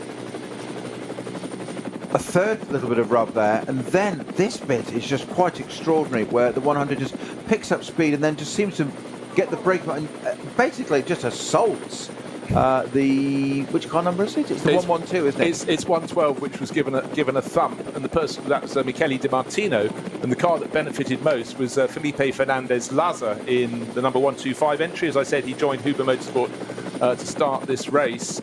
So 1 car off at turn 4, which is Michele Di Martino, and then Benjamin Leuchter got going down to the next corner and then pulled off, leaking a lot of fluid. And having taken the cut through, Michele Di Martino in 112 is going the back way into the pits for repair. We need to have a clear shot of the right rear corner from the driver's point of view. There's a bit of body work out, but you know what? I think the car... broken suspension. Oh, yeah, the wheel suspension's broken. I was going to say that's got off really lightly, and maybe it was hit at a pivoting point, but it didn't want to pivot just there. But unfortunately, Benjamin Leuchter went up the inside. It was almost, you could always look from above and think, did he have his throttle stick open, or was he just was his dander up? Possibly the latter. I suspect the latter. It almost, dare I say, it looked almost deliberate, almost a bit of a revenge of, you've done hit me 3 times, I'm coming back. It was never going to work. It's ended exactly the way it is. It's taken 2 cars out. I believe that in both pit boxes and in the officials, conversations will be had about that still. One feels you are quite possibly right, but you know. What a shame, because it'd been a fabulous battle for the 4 cars running from 2nd through to 5th place in the Cup 2 class, because no one is getting close to Tobias Muller. He was 8 seconds clear. But all the way around the Nordschleife, they're having a brilliant scrap, but you have the respect on the Nordschleife, and this is often something that happens, that drivers get to the Grand Prix bit where there's much more space, there's runoff, there's more space on the track, and they go for it. They're sort of saving up their moment. But I suppose you said it was a move into turn 1, into turn 2 there was a counter move, into turn 3 a bit more, and around the outside trying to get ahead but keeping out of the way was Felipe Fernandez-Laza, and he's got through into that position. But certainly 1 car out of the race, which is Otto Klos's car. In the hands of his teammate Benjamin Leuchter, and the other one is delayed in the big loser out of all that was, we've said about these Porsches, they've got the radiators right at the front there. You have that kind of impact. We've got another Porsche out as well. That's one of the... It's one of the Cup 3 class cars. Cup 3 Cayman cars. Just to finish on that, the biggest loser in all that was where that water from the radiator leaked onto the track was Stefan Aust in the Racing 119 Ferrari 296. He did go off on the right. He had to hit the wall on the way, by the way, so that is why that car's out. So the 2 Porsches taking each other out with a little bit of trying to have a bit of a dalliance, trying to share the same piece of track, which never works at the same time. And unfortunately, that's taken out one of our 9 GT3 cars, which is the number 19 Racing 1 Ferrari as well. Right, another car in trouble off the side of the circuit, W&S Motorsport, and that's in the Cup 3 class. That's one we mentioned. Marius Rauer at the wheel of that, sharing with Moritz Oberheim and Finn Zulauf, but I'm afraid they may not be getting a race. So we've got our first code 60 of the race, Bruce, which is for that incident down in the end of the Mercedes arena there. Just before that, I mentioned before that we had an 8:04 on the rolling start lap, the first sort of flying lap, and we might well see under 8 minutes. Sorry. So Frank Stifler, just to prove the point, set a 7:56.000. So he's always been 7:56 dead. Yeah, absolutely, Jim precision for you there. Pittard in the Frikadelli Ferrari just behind, 7:56.3. But the standout time, Kubica Maziak in the number 34 Walkenhorst BMW M4, 7:51.6. You sounded a bit like Jeremy Clarkson in the old Top Gear days, reading out the lap times around the little circuit they used to use. Yes. Today on the cool wall. Yes. But the pace, clearly, as we said, qualifying was a bit of a shake-up with a lot of cars losing their opportunity. The barrier repairs that were going on because of incidents around the circuit. But you just had to sense that Kubica Maziak's car was always going to advance from 5th on the grid. He's doing so in very quick order, but of course his next target will be Marek Bachmann. He can port him around this lap. He was only a second down the start-finish line, but lapped considerably faster. However, all the lap times are going to drop off because of the clear-up operation towards the end of the Mercedes arena, basically between turn 4 and turn 5. Turn 5 being the little cut-through We don't use the Grand Prix loop, we cut sharp right, and that was where the liquid was laid down by a broken Benjamin Leuchter car, the car that was leading Cup 3, not on the Cup 2, not on the road, but the championship standings quite comfortably, but that will not be completing the race. Another car in trouble twice, the Stefano's Ferrari had a little problem going to turn 4 on the opening lap. It was a tank flap, but whatever it was, lost a lot of position. Then, unfortunately, trying to make up ground, comes through it a lap later and gets some greasy stuff that's put there by driven Porsche and straight on, but luckily staying clear of the barriers. There's been a bit of slippage on one side. Well, it did play the barriers, but at low speed going right on that. We went around the left-hand side, but it depends what damage it's done to suspension. It's going back to the, as you said, it's been on some jets, repeated into the garage. I've got a feeling that car's going in to retire and not continue. It'd be great if there's always data collecting for these teams. Just have a very quick look at sector time. The man on the move at the moment is surprisingly Pittard in second place. However, as that group of cars, the first 5 cars suddenly get to the slow zone, they came past one of the stricken Porsche Cup 2 class cars. We've got our first 5 cars covered by about 2 seconds. Go through turn 5. I'm looking at the flag. The green flag is waiting on the exit of the corner, and Stipler accelerates to try and get clear of David Pittard. There's a car they're going to catch very soon indeed when they get to the Nordschleife, possibly before. The Aston Martin of Eric Bockman is in 3rd place. Fastest driver on the track is tucked in behind. That's Kuba Gamasiak, 4 wins in the championship already this year, and trying to hang on at the back is Dylan Pereira, not as accustomed to the M4 GT3 class car, but if he can, he will stay with them. But the first 4 looking very menacing, lights flashing from Marek Bockman, but he really needs not to be looking ahead, he needs to be looking behind, because Kuba Gamasiak, as they go through the chicane, and they go one side and the other, trying to guess where 2 back markers are going. David Pittard needs it right. He's now between the first part of the Sabine Schmitz curve and the second. He's having a look to see if he can get up the inside of Frank Stipler, and Frank Stipler has to avoid one of the junior class BMWs, so he needed to be in the middle of the track. But David Pittard has certainly taken those brave and maybe slightly hungry pills today, because he's looking like a man on a mission. Well, I was convinced at the restart, as it were, when the green flag, as you mentioned, coming out of the heaven there, I was convinced that Pittard would pounce in the prancing horse there, and he didn't get away quite as quick as I would have anticipated. However, once we've gone through Sabine Schmitz curve onto the Hatzenbach, never mind curves, never mind track limits, the man was also crossing. He was virtually on the grass of that Ferrari. If it wasn't the fact the wheels were actually in the air going over the curve, they would have definitely touched the grass, but he was clear of that because he was so far over. It was probably a third of the car width over the curve, ready to try and attack Stipler. Stipler, however, he's a wise old man. He's experienced in terms of racing being right here. He's dealt with Pittards before. You've got a Ferrari, still not coming fast. I'm going to use another word, meanwhile. Meanwhile, the battle for 3rd place was suddenly getting very, very frisky indeed, because we talked before the show that the Hatzenbachs are wonderful corners to watch the cars go through. You don't see a lot of overtaking there, but Kuba Gamasiak hadn't been told. Got to the first right-hander in the Hatzenbachs, and he started having a look, and that would have been very unsettling for Marek Bockman. He's put that seed in his mind that, give me half a chance and I'm going to be going for it. A lot of it is just play acting, if you will, but certainly very, very busy indeed. Let's just look back to Cup 2. It's still being led by nearly 8 seconds by Tobias Buller for K. Kramer Racing. They were well placed on the grid and going very well in the race. Peter Turting up to 2nd in class. Felipe Fernandez Laza about 2 seconds back off Turting in 3rd. Gabriele Piana a little further back, but he's quick and he's going to be gaining ground. That's for car 103, entered in class by Black Falcon Team Techstar. But there are fallers and there are risers in this race. Racing 1, it does look as though we're just looking in their garage to see if any repairs are being made to the Ferrari that went straight on at turn 5. There's a driver in it installed with a lid on and everything, so they're clearly going to go back into this race. It is a 4-hour race, of which we've got just over 3.5 hours remaining already, Bruce, so you never know what's going to happen. And we're yeah, that car, just going to sing a replay there of the previous car, the 100, the Porsche that caused that incident, as in its fluid dropped on that caused the Ferrari to go off.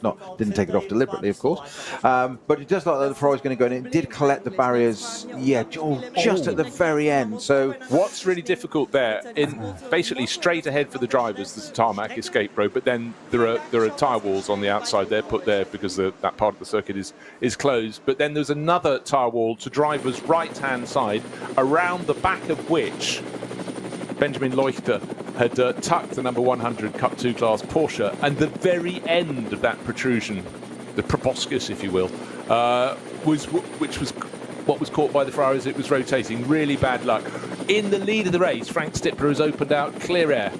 A couple of back markers, dispatches them beautifully around the outside, no problem at all. Next car, probably about a second and a bit back, is David Pittard. Is he going to be as fortunate? Amazing helicopter shots. Oh, he has to slightly breathe in and make his car a bit narrower through a couple of left-hand kinks. He goes up, still in second place, didn't lose too much time. Now it's the turn of Marek Bachmann, who's got not one, but two Walkenhorst BMWs right on his rear. They're all having to negotiate this duo of cars. What am I talking about? Duo of cars up ahead of them, and up the rise they go to the Kleiner Carousel. First two cars clear. Cars in third, fourth and fifth. The Aston Martin and those two BMWs from Walkenhorst trying their best to get through. Now, of course, we had two Aston Martins at the front end of the grid, in second and fourth on the grid. The car that started fourth with one of the Dürr brothers is still in sixth place, but has fallen back by about half a minute. You sense that he sort of was letting the others through. Obviously sense he didn't have the pace of the Walkenhorst Motorsport BMWs. Let them through without too much of a squirm and fell from third down the order. But in terms of natural pace, he's lapping whichever Dürr brother is on board about a dozen seconds and more slower per lap. But of course we've had a couple of slow zones as well, so he might have been caught in that, whereas the front runners were not at all. So the two Walkenhorst BMWs running line astern and still unable to clear the Aston for the moment. I think what we're going to see when they get on the Dottinger Herd, no point for taking too many risks around the bulk of the Nordschleife, but when they get there, the car in fifth place, that's Dylan Pereira in car 35, will get a bit of a tow off car number 34 with Kuba Gimasiak on board, who in turn will get one from Marek Bachmann in the number 17 Pro Sport Racing Aston Martin. And that double tow, well, Dylan Pereira is going to go, this could possibly come my way, but Henry Walkenhorst in the pits will be going, right, what we want is a podium position, not two cars going off into Tiergarten. So they'll have to bear that in mind. But Kuba Gimasiak, he's got the pace, he's just got to find the place to go with that pace. Perfect situation where they've got to work as a team here. Absolutely. The two BMWs. All for the greater good for the team and to get one ahead of that Aston and go. Then they can afford to race, but they need to work together to get ahead of Marek Bachmann in that Pro Sport number 17 Aston, which is running very nicely up there. Thank you very much. Well, gosh, sometimes it's just not your day. We had the 960 Porsche from WNS Motorsport off at the side of the track. Marius Rauer getting out of that, and then the sister car 962 for Nicholas Wiedmann and Philippe Mimois being pushed back into the garage. So, oh, dearie me, here we are in perfect weather conditions, perfect track conditions, and still there are incidents. But that's the very nature of the Nürburgring Nordschleife. It can produce moments for you, but when you get it right, the reward is huge. Clear lead for Frank Stippler coming down the Dottinger Herd, but I really sense this was a chance for the two BMWs from Walkenhorst Motorsport to get a double tow. Unfortunately, they had four cars from slower classes to get past, and that broke up the battle a little bit. Maybe they're going to have to wait another lap because Marek Bachmann holding on to that third place with the BMWs closing a little bit, but not quite close enough to get the proper tow off him. No, near enough. They're going to close up through the kink, but they're coming up to Tiergarten now, so they're a little bit there, but that's just that eternal piece of elastic. What has surprised there is in the traffic there that Dylan Pereira in the second of those two Walkenhorst cars, the number 35 car, they're running in program order for us. It makes our life easier as commentators. Thank you very much. 34 and 35. Dylan Pereira just dropped back a little bit there now. Gimasiak coming out of Tiergarten has got a slightly better run onto the Aston. He's going to have a little look down the inside. There is a Hyundai in the way, as it were, although he keeps to the left-hand side. And just a note that the number 30 second place car, the Pittard's car is in the pits. Pittard has pitted. I better write that down. It's not on our not on our timing screen as being in the pits, but it most definitely is. Okay, I have to keep So a that's note. quite early. That's very early indeed, and we could say more of that later on. But is that? No, they're working on the front left. So they've got the Yeah, I front was left gonna off. say. They're working on something. It looks like some kind of brake issue or something down inside there, inspecting. Well, it's a brand new car, and you never know what's going on. But yeah, front left They are braking. in there with a vernier Yeah, they are. measuring the thickness of the brake discs. Literally, my eyes do not deceive me.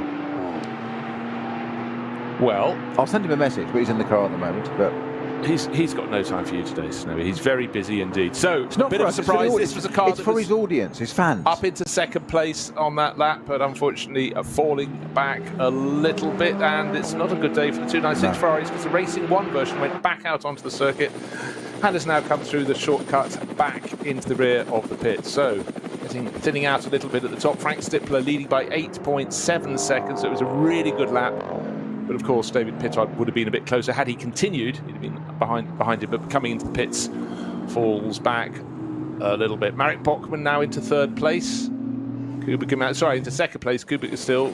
He was second. He went back to third, back to second. But I think he's only looking after that like a Patek Philippe watch. You just keep it for the next generation. Custodians. It's only a watch. Honestly, keep going.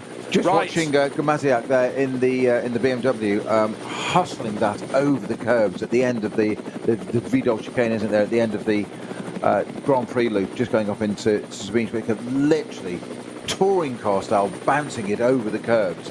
So utterly at one with that car, and such amazing confidence in it. A little spin there, I think, for 5:01. Yes, it's one of our three. Is that one of our 3:30s? Coming into the Sabine Schmitz curve, it's one from Adrenaline Motorsport, very good. 330i running in the V. This is quite catchy. V2R plus 4WD, so it's a production Rolls off class. the tank.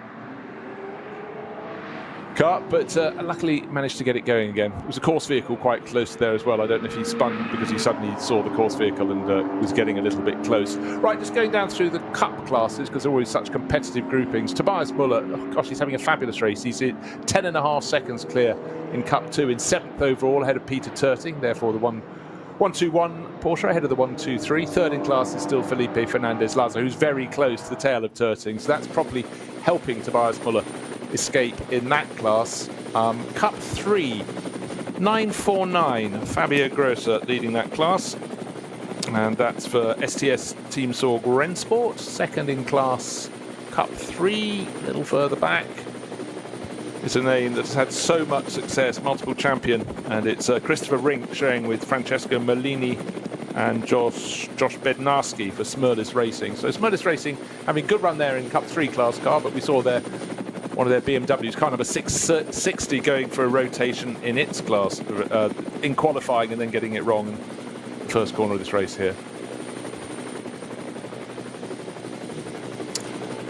However, for Frank Stippler, going very, very well indeed in this race. David Pittard had got up into second place. We thought he might be closing, but then at the end of 4 laps, came into the pits and attention to the front left brakes. So maybe I'm always someone looking for a positive spin on this. Maybe they were hoping to have a really good run here, but maybe they're determined to end with another Ferrari win, and it might have to bring them back to achieve it in the 8th and final round of this 2023 Nürburgring Langstrecken Series. So you can be sure the car will be quick when it's back out on track. We can't be sure what's going to be the pace of the other 296 GT3 entered by Racing 1, because that's been into the pits twice for repairs very, very early in the race. So that's having them falling down the order somewhat. So I'm intrigued to see what the issue is with this brand new Frikadelli 296. I'd love to know, just as a matter of interest and hypothesising, what is the deal when you purchase, acquire, however you term it, one of those cars and go racing with it, as Klaus Avelen did, had the vision, the foresight to do it, wins the 24-hour. Okay, there's obviously a financial element in having that car, one way or the other. They don't just give it to you. And then it goes, well, we want to use that for marketing purposes now, and it's going to go and be retired and go into a museum. What do you do then? Do you get it back? Do you still own it? Do Ferrari take it back? Do they give you a new car in place of, and you get this brand new one? Whatever, they've got this brand new nude carbon one. David Pittard at the wheel has been so far at the start of the race, doing his usual stuff. but it does appear it's got some kind of brake issue. Well, our official timing scheme still hasn't updated, Bruce, so that car is still actually shown as being out on track. Interestingly, it's done sector 1 and sector 2, but no more. Yeah, I'm not sure maybe it's gone out again. Maybe Klaus Abben in his deal was thinking, well, it's fine, I'll have the car for the rest of the season because no car that's not German has won this race in the past 20 years. And then they only went and did it. So suddenly it presented him with the delight of winning, but possibly the fact he'd have an empty garage thereafter. But the team that had run Porsche for so many years, I mean, what a golden result for them. But again, looking at the pace we saw from David Pittard, started 7th, got up to 2nd place, and was then going to try and see what he could do about that margin to Frank Stippler. Doesn't get to do it, sitting in the pits. However, Frank Stippler, Vincent Kolb, his teammate, will be in the garage going, this is good, right, we'll stick to how we were going to run before the race. We've got our plan, we know when we're going to come in. But right now, I think as soon as a slow zone is cleared, we may have a change for 2nd place because Marek Bachmann is sitting in the bright green and white Aston Martin with a car length maximum between him and the driver in 3rd place, which is Kuba Gimasiak, in the number 34 Walkenhorst Motorsport BMW M4 GT3. 4 wins out of 7 rounds this year. You know, he took a couple of years away from racing, went back to the family packaging business in Poland, but he's been back with a vengeance since 2022 and looking very, very impressive indeed. And for Henry Walkenhorst and his Walkenhorst Motorsport team, it's good to see them back at the front end. They've had a few races where it just hasn't really come their way, but certainly when it's come good, as I said, 4 wins for Kuba Gimasiak. They're right back on the boil this year. Now, there was a little bit of a slow zone there for that Pro Sport Aston Martin, as you mentioned, with the BMW Kuba Gimasiak number 34 right behind it. And the car that I saw in the background, my eyes deceived me for a minute there. It was exactly the same colour scheme. Well, it would be, because that's the 176 Pro Sport Aston Martin Vantage GT4 entry. And that appears to be parked at the side of the track. Ah, that's very bad news indeed. I've just been taking a look at GT4. It's being led by number 70. Vipperman, by the way. 170, Sorry. thank you very much for that clarification. Toyo tyres with Ring Racing. That's one of the Toyota Supra GT4s. And driver at the wheel is Andreas Gulden. He's leading what is called in these circles SP10, 2nd in the SP10 class, behind the Toyota. About almost 10 positions further back. In fact, precisely 10 positions further back. It's car 180, which is Teichmann Racing, and it's Hendrik Still at the wheel of that in this opening stint. So he's going well, 2nd in class, 3rd in class, just a whisker behind him. It's car number 176, which is Pro Sport Racing Aston Martin, but that's the one we think might be at the side of the track. And I noticed the driver linked to it has a surname Martin. So, Maxime Martin, is it you? Own up. Just trying to clarify that for you. But also at Kesselchen, we've got the 140 Black Falcon Mercedes GT4. That's definitely parked at the side of the track there, which, oddly enough, is at the very end of a code 60, which is for other reasons. So we've got our code 60 120 down at the GP circuit still. We've got a pit caller, one of the Walkenhorst Motorsport BMWs. High shot, just trying to identify. Is it car 34 at the end of 5 laps? No, I think it's going to be 35. Because no, it is. It's 34. It is the 34 car. Note it down. Right. Note it down, Dano. So as we were talking about strategy and stuff early, so it's done a 5-lap run. Now we can expect 7 laps around here as a a typical, occasionally an 8 if there are lots of slow zones. Yes. And but that's if you don't have to coast. Yes. You don't want to be coasting to the end of the lap. 8th lap is a fuel-saving lap, to say the least. It'll give you a good lap time because it'll be extremely light. Because most of it will be vapour as opposed to actually fuel. Powered by your prayers. Mechanics looking under the front splitter of the number 34 BMW because they've probably been looking at the live footage as well and spotted there's the Snowy did that certainly Kuba Gimasiak was using curbs and air to try and overtake various points on the circuit. So anxious was he to try and make up ground all over again. Very, very strong start. In fact, any replay of the start I think would go rather well on YouTube because the cars were 3 abreast, 4 abreast, even 5 abreast as the GT3 runners in the top class. SP9 went down towards the first corner of the race, but luckily no contact was achieved in those first few corners. We got away with it. But certainly looking at Kuba Gimasiak's car, looking all neat and tidy, and as we've seen, very, very quick when out on the circuit. But again, mechanics still looking underneath. Had he clattered into one curb too many, might have reported that he wanted to come in and check it. He might not have even been planning to come in after just 5 laps, Noah. He might have thought, I'll go longer, but I'm starting to hear something. And certainly if you rattle a car, these very solid cars, over the curbs too many times, then it can be a cause of concern. Those mystery noises, and you think, did I cause that? Shall we get the team to check it out? Yeah, so whilst our timing screen hasn't updated with pit odds, number 30, Frikadelli 296 Ferrari in the pits, it is, we can assure you that, and it has his driver stint is recording, having done 4 laps only. So he's definitely in the pits with that car. It is now dropped. It is now dropping down the order. In fact, it's now 14th. Yeah.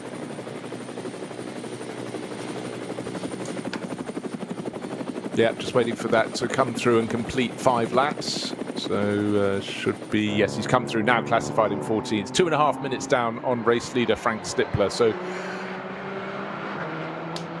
that is longer than you'd normally expect to lose in a pit stop. Yeah. We saw lots of attention to the front left brakes. So Gamaziak staying aboard the 34 Valkenhorst M4, which is what they tend to do in this. They do sort of 2 hours, and then that's it, job done. Hand over to your teammate, in this case being Christian Provis. yeah, you always have to see how they do the split. Does one driver, if you've only got 2 drivers in lineup, does one driver do the first 2 hours and the other do the second 2 hours? There's no, the second set of 2 hours, there's no given within that. Often on a really hot day you'd like to move it around a bit, but certainly I think there's a lot of advantage to having your if you've got 2, you do the first 2, you do the second. Exactly. As you said,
Motorsporterlebnis nach Hause.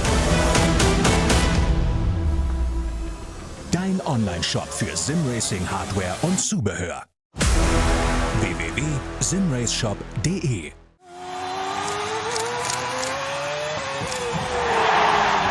Red Bull verleiht Flügel.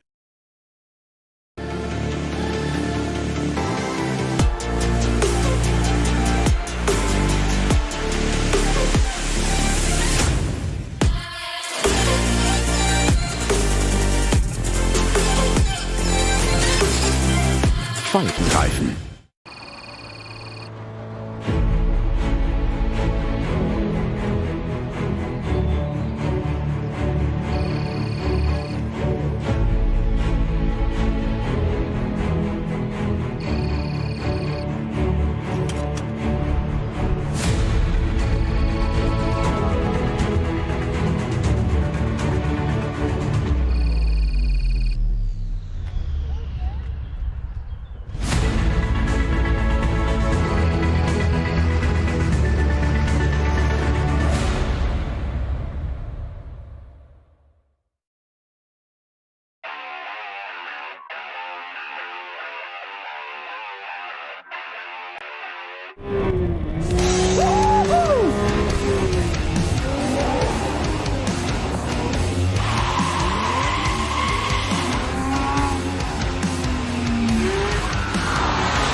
Liebe Fans, besucht unsere Social-Media-Kanäle Auf Facebook, Instagram, YouTube, Twitter und TikTok. Willkommen bei der NLS.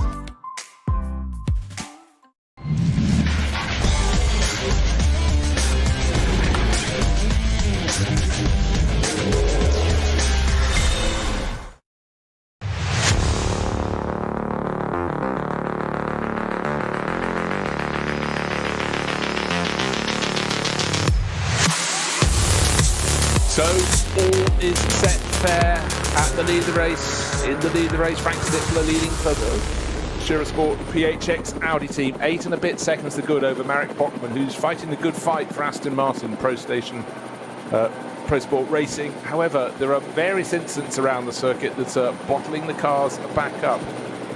Rather pleasing view. We have David Pittard back in the race after early pit stop, and it is indeed the SP10 Aston Martin at the side of the road. But right on his tail is Kuba Gimasiak. Both have made pit stops. I expected Gimasiak's number 34 BMW to have come out ahead, because certainly it looks a fair bit of investigation was going on to the front left brakes of David Pittard's car. He came in after 4 laps. Kuba Gimasiak came in after 5, but I expected him to be in front. But I think it may well have been the camera crews just caught attention to front brakes, because there is a minimum pit stop time. There is quite a generous pit stop time, and maybe the Frikadelli Racing crew, it wasn't long repairs, it was a case of inspection during that minimum pit stop time, but they've got him going again. So Pittard back in front of Kuba Gimasiak. But he's a lap down, isn't he? The payout will be... Yeah. But running on the track, well, no, because they both had a pit stop. No, I think they're fighting for position out on the circuit. He surely didn't lose a lap. He's listed, Pittard is listed at 14th at the end of the last lap, and Kuba Gimasiak 4th. But Gimasiak was coming into the pits, and Pittard is not taking any prisoners, it must be said, at the moment, because he had... He's not known for it, is he? No, he's not. he's not that way minded, frankly. But on the restart, they had a BMW just sitting in front of them, but they're in the fastest cars in the field, the SP9 class cars, and Pittard was off like a scalded cat. Gimasiak's trying to react, but I sense these are the 2 fastest drivers out on the circuit in 2 of the fastest cars, and I expect once they settle down this time around, we'll see what their laps are, but next time around I expect them to be faster still. But we do have a sort of handful of slow zones. Still the second of the Pro Sport Aston Martins, the one in the SP10 class, waiting to be removed. It's side of the track, on the grass, not on the racing line, but quite close towards the end of the lap. I'm trying to work out where exactly it was. I think it was somewhere past Eschbach. It was at Eschbach at the side of the circuit. And hopefully they can find a gap in the barriers and remove that, so we'll lose at least one of the slow zones. Race leader with 6 laps on the board. We've had five cars complete 6 laps. Now we've had a few more. Marek Bachmann in second place, 8 seconds down. Actually took a tiny fraction of a second out of race leader Frank Stippler. Dylan Pereira, a similar margin. No, in fact, Dylan Pereira is closed right on the tail. He's just under a second down on Marek Bachmann across the start-finish line. Waiting to see where exactly Pittard and Gimasiak come through in terms of their overall position. They'll be moving up the order, I would think. No, 6 laps on the board. They're 12th and 13th. They're separated by not very much at all. In fact, half a second they go across the start-finish line. So on to laps number 7 they go. So let's just run down that order again. Top of the field, Frank Stippler, the Schirra Sport PHX number 5 Audi. Second place, Marek Bachmann. the Pro Sport Racing Aston Martin. He's 8 seconds down, and now just 3/4 of a second clear of the number 35 BMW from Walkenhorst Motorsport, and that's Dylan Pereira at the wheel of that. And we were talking before about could we get a Porsche Cup 2 class car onto the podium? Well, why not? We've got one in 4th place overall, 5th and 6th, and let's go on down, 7th, 8th, 9th and 10th. And 11th for good measure. So basically we've got 3 cars in the top class SP9, and behind them we have 8 cars in Cup 2. But Tobias Muller still with a comfortable lead over Peter Terting. So car number 121 leads Cup 2, and the driver, as I said, is Tobias Muller. He's showing with Christopher Buch and Moritz Krantz. They're 2nd overall in class. And the car that had a good advantage, the crew that had a good advantage over them, is out of the race. Benjamin Leuchter, Nico Close, they were all smiles. Sorry, Nico Otto, all smiles for Max Cruz Racing on the grid, and unfortunately very, very early fallers. And it did look as though either there was a mechanical problem that led to that, or over-ambition from Benjamin Leuchter, but out of the race, and that will certainly close their advantage from 18 points in class. We've got, I think we had 14 starters, so they could lose 14 points here, and that will certainly make it very, very exciting come the final round.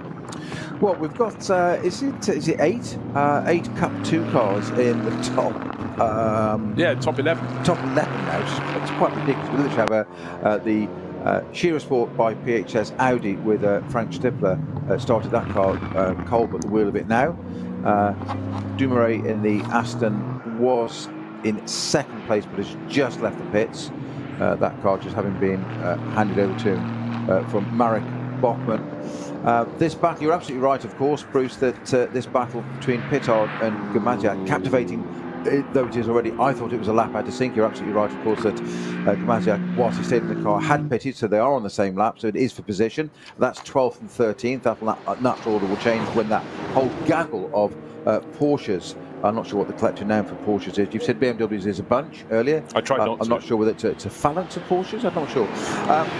They obviously that order will set themselves out. But Pittard and Gamaziak absolutely duking it out here. 2 young pros at the top of the game.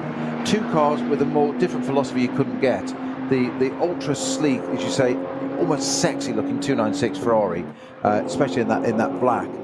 Looking quite amazing rather than traditional red. It's lovely to see a totally different colour one. But right behind it, breathing down its neck all the time, is that front-engined BMW, almost road tourer type philosophy, as opposed to a complete sports car with the mid-engine Ferrari. But both very, very capable of laps, very significantly fast lap times around this magnificent 25-kilometre circuit. But that's why people love sports car racing. You get the different shapes, and I mean, there's no championship in the world that gives you more different shapes than the Nürburgring Langstrecken series. Everything from the fastest cars in SP9 class, you know, and again the variety from manufacturers within that, but you know, right down the field. But when you've got 2 Nürburgring experts, as we do in David Pittard and Kuba Gamaziak, excuse me, there, sorry, trying to swallow. You know, going about their form in different cars on the same circuit, that's the only similarity, plus their experience. It's truly exciting, and a lot of the fans who attend the NLS come to a large number of these races, and they appreciate the various scraps within the overall battle, but that's certainly one we'll keep our eye on. So they're both very early pit stoppers. Pittard's car, the number 30 Frikadelli Ferrari, after 4 laps. Kuba Gamaziak, the number 34 BMW, after 35 laps, no, sorry, 5 laps, and then after 6 laps, the Pro Sport Aston Martin out of 2nd place. Guido Dumoulin has taken that over, but the other cars remain with their starting drivers. But it's often said that variety is the spice of life, and you certainly get enough of that here in NLS. As you say, fabulous, different the shapes, and it's something for the fans of which we are. We're just very lucky, very privileged to be able to talk about it. It's something intriguing. How will the front-engine car go against a mid-engine car? Where would it work?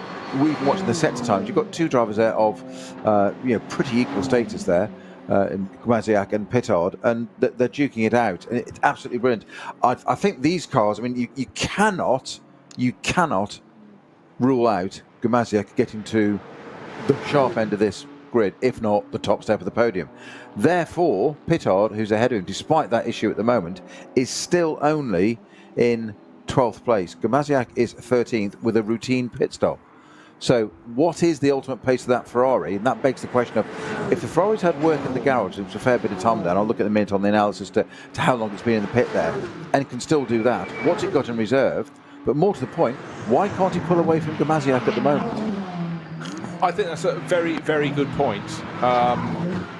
We talked about things being delivered in different ways, but there are different reasons for this. But you all know, people who've competed in cars, when you've got a brand new car, you want to test every single thing on it, just to be sure that it's all working clearly. And maybe David just felt the brakes needed a bit more attention. Maybe he used them quite heavily on the opening few laps of the race. Certainly going from 7th place up into 2nd, he was pressing on very, very well indeed. Looking down through the classes again, always have to keep looking up and down through the classes. Cup 3, which is for the Porsche Caymans. Second of the Porsche Cup classes. It's still being led quite comfortably by Fabio Grosso, car number 949, 20th position overall. Next in class is about 5 places further back, and it's car 959, one of our camera cars, and that's got Patrick Gruter on board. But it's been a very tidy first few laps for Grosso's car, because he's got very well clear in that. So good job early days, but we've got to go through the cycle of drivers. And, we'll see how that works. But right now they're having their own fabulous battles. 944, well, that's a good Porsche number. That's 5th in class. Great race livery on that. It's pale blue with orange, not in the normal sort of Gulf way. It's not a Gulf one, but it's a colour scheme that people have appropriated over the years, alleviated by a couple of white stripes on the nose, but looking very good. And I love that commentator's help, where we have 3 drivers on board. They all have the same surname. You look at the timing screen and it only lists the surname, so I can't tell you which of the Irmas it is at the wheel of that car, but the others will be admiring how well it's going, running 5th overall in class. So just looking at the Pittard thing, actually it was, whilst we saw that glimpse of it being worked on that front left and measuring the thickness of the brake discs, or rotors as some people call them, I'm guessing actually, just looking at the pit stop durations, Bruce, that was just really routine of a new car. Because I think it was, and I think again, because as I said, you have a minimum pit stop time that you can have, and of course if you can get everything done, you've got time to check other matters.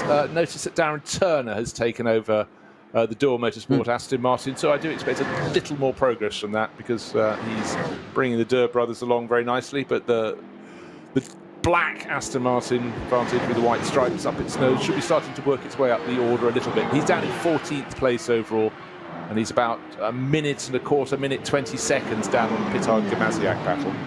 Yeah, which we're just seeing coming out the end of the dotting hoe up into the Tier Garden. There's a Cup 2 car there right in front, which of course they can't out-drag. So Pittard's had to use all his experience there. He didn't win the 24-hour by accident, or part of the driver line that did. So he tucks in behind it. And what does Gamaziak do? He tucks in behind that. So the Ferrari gets a toe off the Cup 2 car. The BMW gets a toe off the Ferrari. What does Gamaziak do immediately? He hits the flasher button, starts basically annoying David Pittard, trying to distract him. Every little bit of psychological thing you can do, any kind of advantage there, just to put him off, make a mistake, and you can be distracted and do that sort of catch it in the mirror, like yeah, I know you're there. That means you're thinking about them and not concentrating on the bit in front, and that's exactly what the hunter, in this case Gamaziak, wants to happen. It's just for that slight error. Pittard is at the quality where he's not going to put the car off the track. That doesn't happen. But that little bit of a distraction, that minuscule, a thousandth here, a thousandth there, a foot or centimetre wrong way, just gives you that opportunity. And we often say pushing somebody into a mistake. What we really mean is that's not physically, it's pressurising, using every tactic you've got in the driver's toolbox psychologically to put the guy, girl in front off, literally distract them from what concentrating on their job, sit behind, and then pounce when they're there. And that's what Gamaziak's doing. He hasn't achieved it yet, but this is fascinating with only 1 hour into the race, Bruce. Yeah, and we got a Cup 2 car up into 2nd place overall. Tobias Muller has moved up because everybody has made a pit stop, with the exception of Dylan Pereira. The number 35 Walkenhorst Motorsport BMW seems to be going for one further lap, or was that time coming as he went into the pits? But certainly our race leader has come in, the number 5 Audi. Vincent Kolb has taken that over and will drop back, but of course they will have a shorter run to the finish from their final pit stop. We'll be doing that later in the race. Bruce, forgive me, you're just looking at the timing screen there, reading off the times, and the bit of we just saw on the television feed there, the pictures in the background was of Pittard and Gamaziak getting to the end of the GP lap, into that bit I've described, that funnel, if you like, that filter as you go onto the Sabine, onto the Nordschleife. And Pittard just went all the way over to the right to take the correct line, and immediately Gamaziak just pushed the BMW a little bit further in, just enough. As I said, I just said about this distraction technique, everything you can in the armoury of, if I place my car there, will he think I'm coming through? Will he therefore hesitate and come out of the throttle? And it's all those things. It's gamesmanship. You're trying to get that error, force that error out of the driver in front. Hasn't achieved it, but he had a look up the inside as if to say, if you think about it, I will have that opportunity. Yeah. Now, Pittard unceremoniously took his 296 and shut the door and missed the front of the BMW by centimetres. Gamaziak will have known that. Pittard will have known that. These two, it's absolute top-class racing watching these two in two totally different cars. And this is for outside the top 10 position at the moment. Yeah, they will fight their way back. But again, as you were describing that so beautifully, Snowy, that just watching the two of them going through the Grand Prix loop, each of them right out at the edge of the circuit on every single corner, knowing exactly where they wanted to put their cars. And it is a case of looking at master craftsmen going about their business. And again, when you see every driver must love racing on the Nordschleife. Probably slightly terrifies some of them because it's such a challenge, but when they finally get back to the space of the Grand Prix circuit, you can see them just looking for that line and knowing they can run a little bit over the curbing because there's nothing out beyond to bite them apart from embarrassment, and then just weaving it through. Just looking down through the classes a little bit more, I thought we talked about Cup 2, Cup 3. TCR class is being led by car number 801, and that is the Muller Bill Motorsport crew of Norwegians. Three of them on board, and the driver who gets the early stage is Kenneth Ostfold, sharing with Anders Lindstad and Hakon Scheren, and they're looking very neat and tidy out around the circuit. That's a TCR class car, and looking at SP7, I haven't talked too much about that. And that is it's about a 15-second, 20-second advantage for car number 67. This is in the special class for cars with engines between 3.5 and 4 litres, so plenty of grunt for them. And 67 is the Teichmann Racing. It's a 911 Cup class car, so different ways of splitting that one. For the avoidance of doubt, if you're not yet certain or know why you watch this, why we talk about this way, fire up whatever device it is that you watch or listen on and observe this battle for what is now 7th and 8th places. Two young guns in effectively manufacturer cars, totally different dynamics, the most challenging circuit in the world, in dry conditions, at it, hammer and tongue, giving each other absolute respect, but millimetres of room between them. This is endurance racing. This is what it's all about. It is, and totally. I'm excited, as you can tell. Yeah, no, but it is. It's about exactly that. It's seeing people who are really on top of their cars, delivering things that only the very best can do, making them tiptoe, make it look as though it's easy to get a flow around the circuit. Of course it isn't easy to get a flow and be quick, but they're both certainly very quick. Just double back to check their times last time around. 8 minutes 31. You might say that's very slow, but even as I take a look down the Dottinger Herd, there's a rescue vehicle going slowly up. Yeah, we've got slow zones, long straight. Yeah. So we've got slow zones here, there, and everywhere. But here's the caveat. Their rivals in class, a lot of them have just made pit stops and nowhere near as quick. The front-running car, the cars that are in Cup 2 that are running in, still filling much the top 6, they're another 15 seconds slower. That is the sort of pace, but again, the riding clause on that is where you catch the slow zones around the circuit, but most certainly nobody is getting a clear run around the outside. Yeah, I mean, the difference between these two, Pittard and Gamaziak, we're talking about in the Ferrari and BMW M4, respectively, 8:31.7, 8:31.6 on that last lap. No. And battling it out, as we said, millimetre perfect, just superb, and it's like a concert pianist. It's absolutely just people at the top of the game. It's artistry. They're absolutely superb watching these two. And of course, what we mustn't overlook is that Gamaziak won the last 2 races with Christian Krogs in the 34 car, but the 35 car with Dylan Pereira, the other Valkenhorst car, is currently leading from 1, 2, 3, 4, 5. Yes, I did say that. 5 Cup 2 Porsches in those places. 2nd, 3rd, 4th, 5th and 6th. Then we have our Pittard-Gamaziak battle for 7th and 8th. So it's currently BMW leading 5 Porsches, a Ferrari and then BMW. And then we have 9th, 10th and 11th, also Cup 2 Porsches. So it's a bit of a Porsche Cup 2 Cup day. Yeah, what I need you to do at the moment is check on your little tracker map over there and just check the location where on the circuit you're thinking you're seeing number 35. We've got a Walkenhorst Motorsport BMW. Our lights flashing, but that's chasing a Ferrari, so we know the identity of those two. That'll be David Pittard being chased by Kuba Gamaziak along the Dottinger Her. In the background appears to be Darren Turner making great progress. I think that's black and white Aston Martin in the background. Couldn't tell because the headlights are on.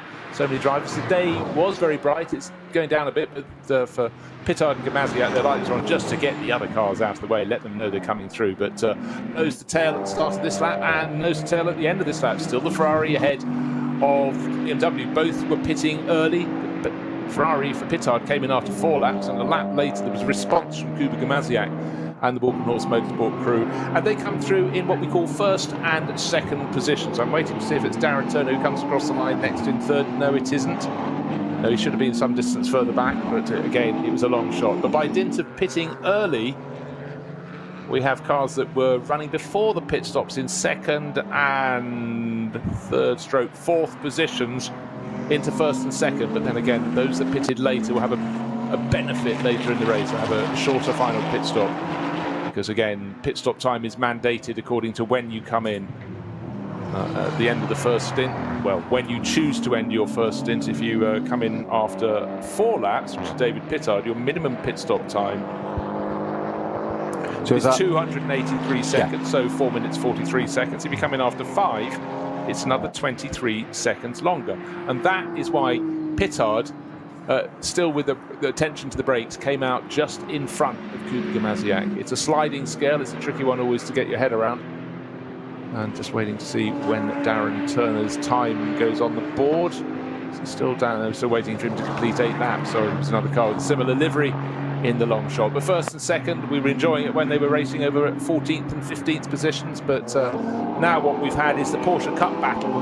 That's all dived in. Remember, we had synchronised pit stopping. Well, they've been doing synchronised racing, but it should be, one would expect, the Tobias Muller car coming back out in the lead of the race. That's still listed on our timing screens as 3rd place overall. That's fair enough. Kay Kramer Racing is showing with Christopher Brook and Moritz Krantz. But the big question for me, having pitted later, having pitted after 7 laps, Vincent Kolb's taken over. He's coming through in 4th place overall. This is the Audi that led away from pole position in the hands of Frank Stippler, and he'll be playing catch up. But don't forget, he'll be pitting 2, possibly 3 laps later than his rival when he makes his final pit stop, and that will be a massive advantage. A much shorter time he'll have to have as his minimum pit stop time. And I think that'll put Darren Turner in the Aston into, I think if my calculations are correct, into 7th place. Well, we'll see if you're right. Yes. Oh dear, 102 has suddenly slowed. That's one of our camera cars. As it stopped at the side of the circuit, that was a car very well placed. Christian Boonagel. That's a Black Falcon Porsche. Sorry, Ben Boonagel, car 102. It was running right at the sharp end of the field in Cup 2. This on our timing screens is 7th overall. Just served a pit stop and then just going slowly at the side of the circuit, waiting to see if that's got going all over again. Hopefully so, but can't tell you as yet whether that's the case. What I can tell you is the lap times are coming down again. The slow zones gradually being lifted around the circuit, because our race-leading duo of Pittard and Gamaziak last time around, separated by what, 46 thousandths of a second in terms of their pace. 8 minute 14. Nobody else anywhere close to that. In fact, the next best is the driver in 10th place, which is 9th place, which is Vincent Kolb, the number 5 Audi from Shearer Sport PHX. One thing I can absolutely guarantee, these two gentlemen, Pittard and Gamaziak, they will be loving this. This is what they want to do. This is what it's about going racing. That's what they want to do. Couldn't agree more, because it's there's a certain purity to having a real charge. And sad, while we've got one Aston Martin for Pro Sport going very well, the 176 car, we saw this parked at the side of the track. This is the one running in SP10, and Guido Dumoulin, Yevgeny Sokolowski, and someone called Martin. I'm just trying to get to the foot of which Martin that was in that one. I just closed an entry list by mistake. I'll double back and find that, but that has listed as only having done 2 laps, so on the 3rd lap was when that pulled off, but that's now been recovered, not only to a safe place, but being brought back to the back of the paddock to be loaded up for, well, they can put it in the garage, take a look, load it up for repairs. A little bit of a frustration there. Now, Bruce, you mentioned the 102, the Black Falcon entry, so it was parked at the side of the track. Well, it slowed. It slowed. Okay, well, that is. You asked where it was on the track. Even I think, how far around the circuit was it, do you think, when it was at the side after the pit stop? No idea. Okay, because it appeared onto my tracker as to being. It was on the Nordschleife itself. Well, that was my interest, because it appeared, as soon as I said I looked it up on the GPS tracker, and it's in the pits. It has now left the pits and is just getting to the end of the GP circuit and about to go through Schween-Smith's curve and join the Nordschleife. So slightly conflicting information there. As you say, it was definitely part of the side of the track quite early on onto the Nordschleife after a pit stop. Now appears to be, certainly according to our tracker, and we do get occasional glitches in the track and it will speed up, slow down on this, but it's pretty consistent pace at the moment on the tracker, which is, I need to get eyes on it, but we'll keep an eye on. That's the 102 Black Falcon entry that we're talking about, that appeared to have a slight issue immediately post pit stop, but seems to be back in the mix of it now. As you say, those lap times of those top 2 cars, Pittard and Granja, 8:14 each, 1:24 and 1:70, whilst running nose to tail around the Nordschleife. Gimasiak's just he's just copying Pittard, that's what it is. Amongst another 98 cars, or thereabouts, 90 odd cars. Utter class.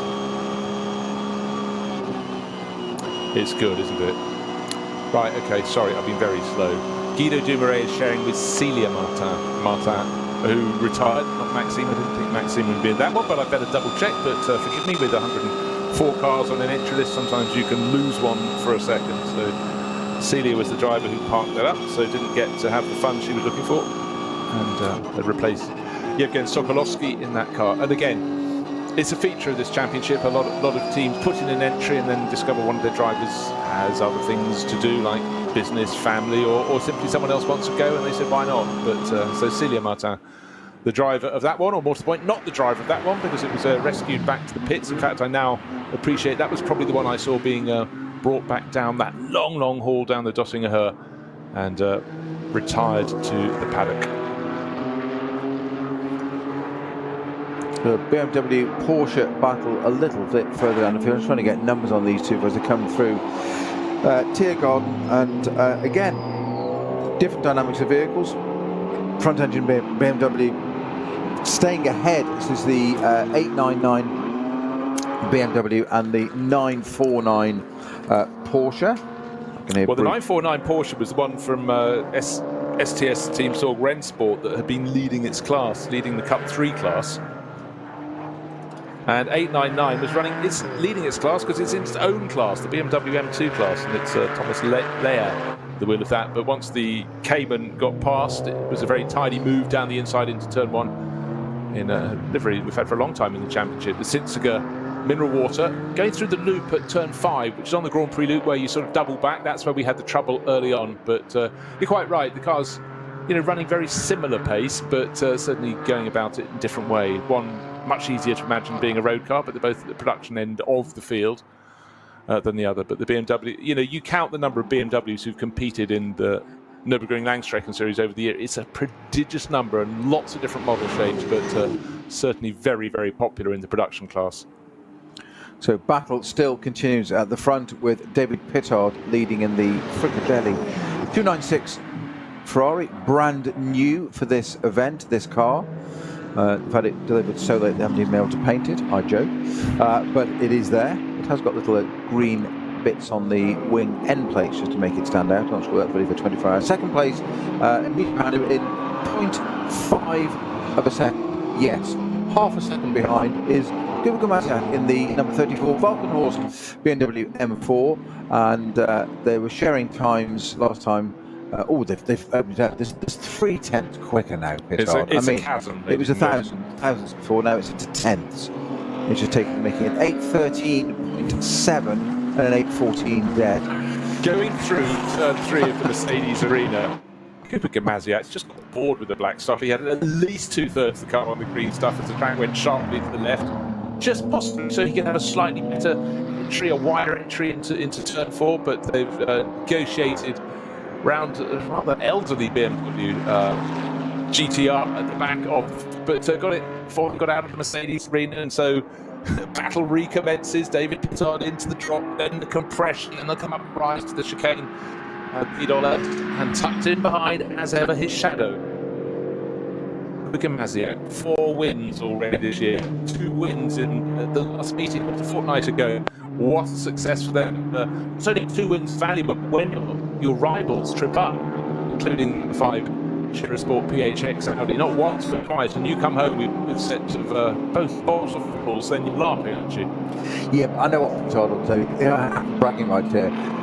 You've won 4 of the rounds this year. Well, 24 hours. Would he ever let that go?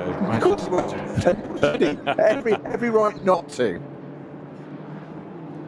Exactly so, but right. Still quite a lot of code 60, Bruce. We haven't gone to a full course green yet for quite some time now, and I mean, obviously that little bit down at the UV circuit where we had those 2 Porsches and then the one Ferrari, that's cleared. But the main issue now is it's over at Kettelshen still, where I'm not sure what car it was. We had. Did I say it was 140 that was parked over there originally? I think it might have been. Which was, yes, it was the Blackpool Mercedes 140 that you saw that was parked at the side of the track there. So I'm just trying to see where that car is at, but I'm assuming there's some kind of barrier repairs or something going on there, because that's been quite a long delay there down at Marshall's Post. It's 127 through to 9. It's only actually yellow flagged at the beginning of that, but it does become a code 60 at Marshall Post 129, which is just literally that last kind of a double left-handed kink of Kettelshen on that hugely fast run up through Clotical and up to the Caracciolo Carousel. So one of the fastest, most daunting parts of the circuit, but in the right car, in a GT car, GT3 car, it is absolutely awesome. I wish the 2 leading cars, one of them practically complete exactly. I'd love to see an onboard pattern on that car, sitting there just how much the rear of that Ferrari, can he see it sometimes? Just so close sometimes, I bet he wants it in tail lights. Yeah. He can just wing. And Pittard's there, aren't they there? Yeah. But really, you can has it easy. I exaggerate from that too. Which is good. But, earlier in the race, when I was trying to find David Pittard, he was so close coming behind the Pro Sport Racing Aston Martin, coming along, dotting her at the end of the opening lap when he was trying to get into second place. I couldn't see him, but I didn't want to say I can't see him. I just had to wait until you could suddenly see the edge of a black wing just coming out of the rear wing of that brand new Ferrari 206 GT3, and of course he made the move stick very nicely indeed. But it shows just the art of slipstream and getting in really, really close. And some people then get a bit spooked. They've got almost too close and they've got to pull out and make their move. But you don't spook the likes of Pittard easily. Well, the likes of anybody who's an expert on the North, you've got to be absolutely remarkable. The kind of attitude that if you say to him you're close to the pit wall at the start, which he was, all the way to the right hand side, probably say something like, it's not painted, so it's a bit thinner, isn't it? And get closer. He's got that kind of philosophy. It's that kind of mentality of every competitive advantage. It's only a matter of millimetres, but it's thinner, therefore a little bit closer. And that's what he did. And Mizzaka, though, had different ideas at that at the start, and he was nearly right up there, wasn't he, Pittard, at the start. He is there now, though, and it is, let's say, just half a second between these two, Ferrari and BMW. Still, that whole group. What's the clip? We haven't decided on a collective noun for Porsches yet. Is it a posse of Porsches? A plethora? A packet. Harry says it's a packet. Packet of Porsches? Packet of Porsches. A platypus of Porsches. A parrot to them? That's the Australian version, wasn't it? Yeah, it's kangaroos, that. Yeah.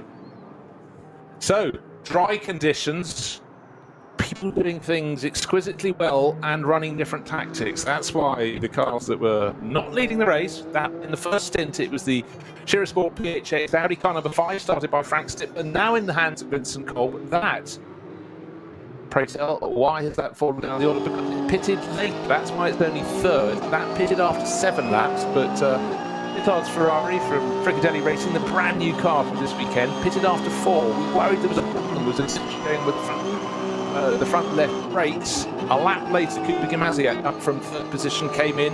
He pitted after 5. Those 2 cars have gone back out and lead the race. However, the gap back to 3rd place to Vincent Kolb is 1 minute 27 seconds. Last lap, Gimasiak and Pittard pulled away by 13 seconds from Kolb. So Kolb going to have to get a move on. It may well be the slow zone. He certainly wouldn't be that much slower around one lap of the Nordschleife. But bear in mind the Kolb car, the Sport PHX Audi number 5, that pit much later than rivals, therefore its final pit stop will be shorter than its rivals. If you go short on your first stint, you've got to do full fat, full length subsequent stints in the race, but Sport PHX have got the option of doing it differently. I was wrong in my assertion that Darren Turner would be up to 7th position. He is in fact up to 6th. Yes, I just spotted that. So I'm sure he'll be in the car saying, keep up, Harry. However, he's not likely to be catching Dylan Pereira. Dylan's 1 place further up the road, but more importantly, 14 seconds. More importantly than that, 5 seconds quicker last time around the terminal. So Darren pressing on, but it's a big walk. It's walking horse. BMWs this weekend look in tip-top form. One's in 2nd place, one is in 5th, but they're able to lap very, very quickly indeed. Yeah, it's almost a relatively sedentary lap there, isn't it, for Turner at an 8.25. Interestingly enough, the other slower car, albeit a Pro-Am, is Dumoulin number 17, Pro Sport Aston Martin, which is currently running in 4th position. That's on an 8.26, an 8.26 and an 8.25 for the 2 Astons. That said, the Stifler number 5 Audi, now with Vincent Kolb, is an 8.27. So the 2 Astons and the Audi slightly off the pace compared to the Ferrari and the BMWs at the moment. Yeah, it's really hard, and it's something that advised us that every single sector of the lap is clear and running at full racing speed. Always quite hard to call it in. Would very much be misled, because also, as we've mentioned many a time in the past, you could end up looking at someone's lap time not knowing that they actually just had to encounter a slow zone that was cleared after them. Talking of clearing, David Pittard is pulling ever further clear at the start of the race. He was just a half of 6/10 of a second clear in the previous lap, but with 10 laps now on the board with 3.1 seconds. He's lapped in an 8 minutes 15.5 for the driver in 2nd place, Kuba Gimasiak. I think he's pitted. I think Gimasiak dived into the pits. I thought I saw him in the background of the shot. Let's wait and see. I thought that was a GT4. Check on your tracker, it could be. There was a dark car in the background on the right-hand side, or left for drivers. No, I think he's still there. There's a black and red car just a short distance out of shot, going through the Mercedes arena, down to the Grand Prix link cut through. No, the BMW is still there. 2 other cars in between them. David Pittard trying to work another one. Through the cut through on the loop he goes. The BMW is very nicely out of the way, neatly tied a loop. Thank you very much indeed. David Pittard presses on the black unliveried Ferrari. The only livery is a green flash on the side plates, the rear wing, and just a little bit upflanks the car. Yeah, the difference out of the 2 lap times, Pittard was an 8.13 dead, and Gimasiak was an 8.15.5, and that's allowed the gap to go from half a second on the previous lap to 3.1 across the line. So Pittard absolutely stamping his mark on this race, and just reminding us of quite how he managed to win as part of that lineup the 24-hour back in May. It doesn't happen by accident, as we say. Nope, and more to the point, nor does Kuba Gimasiak winning so many races in the past couple of years. 4 in the bag already this year. Yes, he's fallen back a little bit. Day getting rather grayer at the Nordschleife. It's suddenly starting to look, is it grey enough for a little bit of rain to be coming? We saw quite a busy, brisk wind before the race got underway. We started half an hour late because barrier repairs were still being conducted, but certainly the blue that was in the sky has sort of leached away. We've got a sort of milky white and grey sky, but for now it's still dry, and for now the lap times are going down, which is very, very good news indeed. But bear in mind we had a sensational pole lap of 7 minutes 53 seconds from the number 5 Shira Sport PHX Audi. Frank Stippler at the wheel of that, and right now that car is in 3rd place, but it will be making its 2nd pit stop, the 2nd of its 3 planned pit stops, so that's several laps later than the 2 cars in front. And Vincent Cole, yeah, again, the last couple of laps, he's lost a fair bit of time. He's 1 minute 48 seconds down on the race leader and 1 minute 45 seconds down on the driver in 2nd place. So that's Pittard and Gamaziak consecutively and respectively. But we really need Vincent Kolb to pick up the pace. This is rather hemorrhaging the chance of Shira Sport PHX to take a first win of the season. They've won before, but this season they've never been higher than 4th. It hasn't been a classic season, but they've had 3 non-finishes in a row. So it's hurt their championship chances. But right now, getting back on the podium, Peter, is what Frank Stippler and Vincent Kolb need to do. However, it's a big however, the Pro Sport Racing Aston Martin car number 17 is only a few seconds behind them. Let's count the seconds. We're talking 7 seconds behind. Actually, the moment lapping at a similar pace in the hands of Maxime Dumaret. But as soon as Marek Botman gets back into that car, that will really start flying. Yeah, and Gamaziak in 2nd place. BMW has he's 6 laps into. 5 laps into this stint. So he's got this and at least 1 more to go. And it's slightly misleading for the leading car at the moment, but that's on 10 laps in total. So I think he's on the same 6 lap there. It must be on the same, yeah. So it'll be interesting to see what these two. What I'd like ideally, and we'd all want from an interest point of view, and captivating as this battle is to have the 2 pit identical times, have the identical pit stop, rejoin and recommence battle at exactly the same distance, or maybe put the BMW a little bit closer, just to go back to full racing again. Okay, I get out the mighty chart of doom. According to how close to the finish of the race you make your final pit stop, the closer to the finish, the better. Your pit stop would be shorter. And let's say an average lap is, let's call it 8 minutes. It's slightly more than that. At the moment, the best cars are lapping in 8 minutes 13. But if you pitted 48 minutes before the end of the race, bear with me, 302 seconds, so 5 minutes and 2 seconds. If you pitted 40 minutes before the race, end of the race, 281 seconds. So there's a fair saving in there in terms of time. We're talking there 26 seconds so if you pit a lap later. Exactly. So 8 minutes, 1 lap later, gains you 26 seconds. Yeah.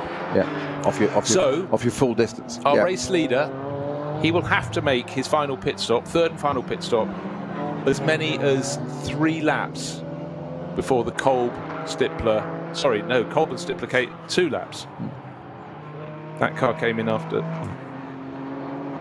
No, I've got it down as pitting after 7. In fact, sorry, I'll go back to as I was before. So it might seem as though it's an absolute disaster for Vincent Kolb and Frank Stippler's car to be 1 minute 48 seconds off. But the lack of pace, unfortunately, at the moment has cost them. This race has come down to a 2-horse battle. If Frank Stippler was in number 5 Audi and knocking out really quick laps, they would still be in the mix, despite being seemingly at the moment so far adrift. We're not even at the halfway point in this race, and he's fallen back. But the important thing is, as we said, 26 seconds was the difference if you pitted 1 lap earlier before the end of the race. The gap between 1st and 2nd was only 3 seconds. It's not enough at the moment for David Pittard. He's got to press on, because that final pit stop for his car ought to be a lap ahead of Kuba Gamaziak's car. It sounds like you have to sit here with the slide rule, but it's quite simple. If you make your pit stop very early in the race, it means you're really going to have to go like crazy to try and suck up the advantage that you've gained. Yeah, it's all part of that strategy and tactics, isn't it? Of what's the best, and it's tempting to do that, but almost you're playing a joker early, and that's the danger. That by doing that, you do have to have that pace in the middle. Yeah, once you've done it, you've done it. You've done exactly. It's out. It's there. The danger of that is, of course, if there's any incidents, if you get full course yellow a lot of the time, that's fine because you have the opportunity to have that pace. If you don't and get lots of code 60, we've only got one at the moment. We haven't had a full course green for quite some time now. It's only one small area. But if you get a few code 60s, somebody has an incident, there's a long barrier pair or recovery of a car on track on the back of an intervention vehicle, that can scupper your opportunity to then do that quick stint to catch up. You've played your joker already. That's the danger. Yeah, options. What options? Yeah. And this is the exactly. problem. They're taken away from you. I also am beginning just wonder. We did see attention at the front left-hand corner to the brakes on the brand new 296 GT3 Ferrari. So they slightly hampered themselves by coming in a lap ahead of Kuba Gimazzi, pitting after only 4 laps, which is unusually early. But I just wonder if David Pittard was going, I'm just not happy with the brakes on this brand new car. Can you please check for me? So that rather could have forced in his hand if that was the case. So 10 laps on the board, 3.1 seconds between our race leader David Pittard in the Frikadelli Racing Ferrari and Kuba Gimazzi in the better place than the Walkenhorst Motorsport BMWs. Early leader, pole sitter Frank Stippler's car now in the hands of Vincent Kolb. That's the number 5 Shira Sport P8 Audi. That's Esparta getting towards 2 minutes behind them. But in turn, about 7 seconds ahead of the lead Aston Martin. We've got Aston Martin's in 4th and 6th position, but it's Guido Dumoulin who is in a better place. This number 17 from Pro Sport Racing in second of the Pro Sport BMW. He's very, very close to him. I will this lap. That's Dylan Carrera who started the race in the number 35, and Darren Turner now 6th overall in Dortmund at the moment. I think that's for Motorsport BMW. That car started, it was first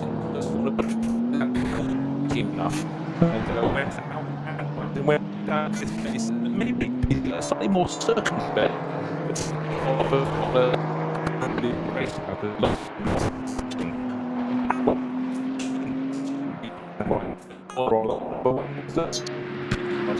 Frikadelli Racing.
Faster than Vincent Kolb last time around. That is why we've got Walkenhorst Motorsport BMWs not only in second but now in 3rd place. And quite clearly, the driver from Luxembourg, Dylan Pereira, will now pull clear and pull ever further away from Vincent Kolb.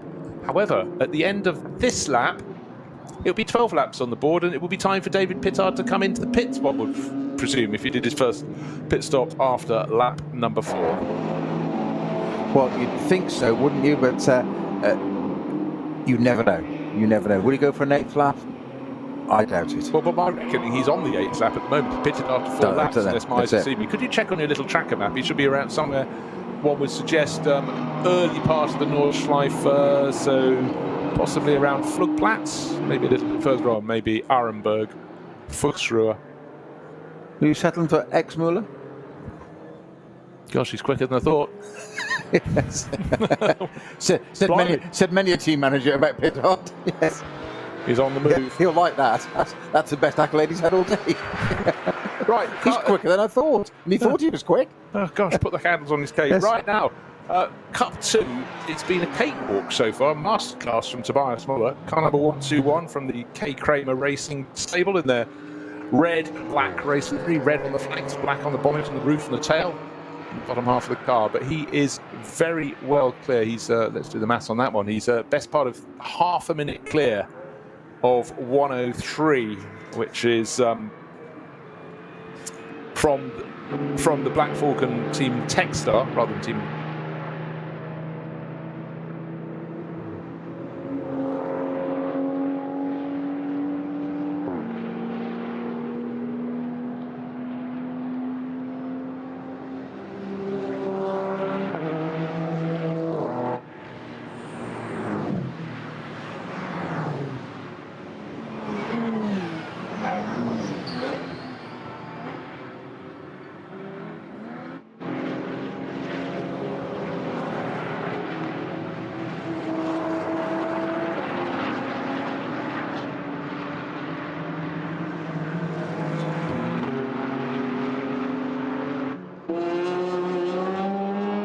As sizable as it is in Cup 2. In fact, 12 seconds is his margin of advantage over a car from a sister car number 949,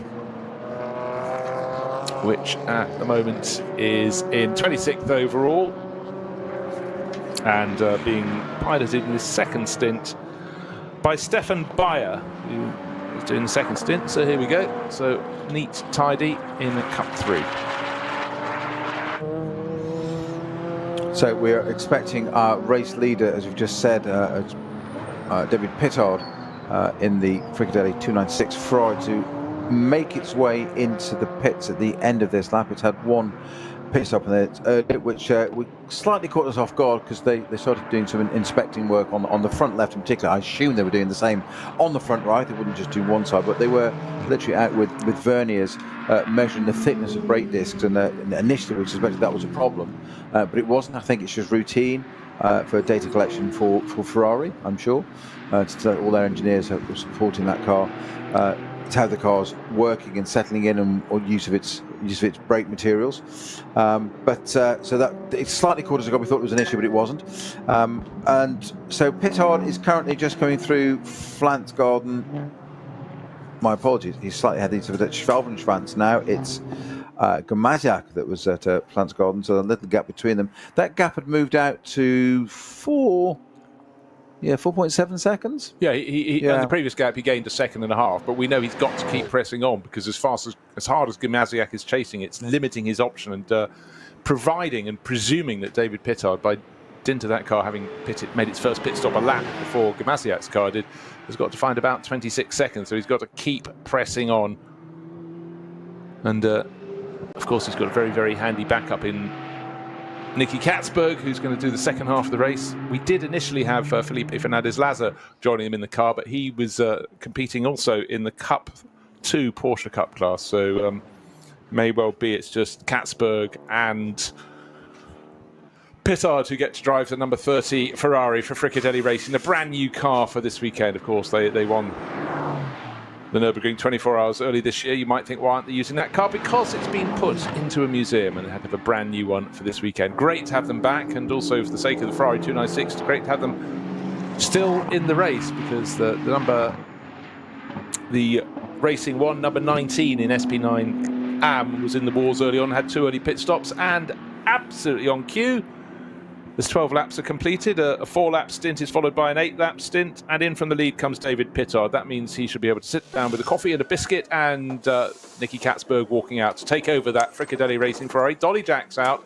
That's I don't think anything to worry about. They just want to pivot the car around through 90 degrees, so it's standing waiting to go back out at 45 degrees to the pit angle, which is exactly what it says in the notebook.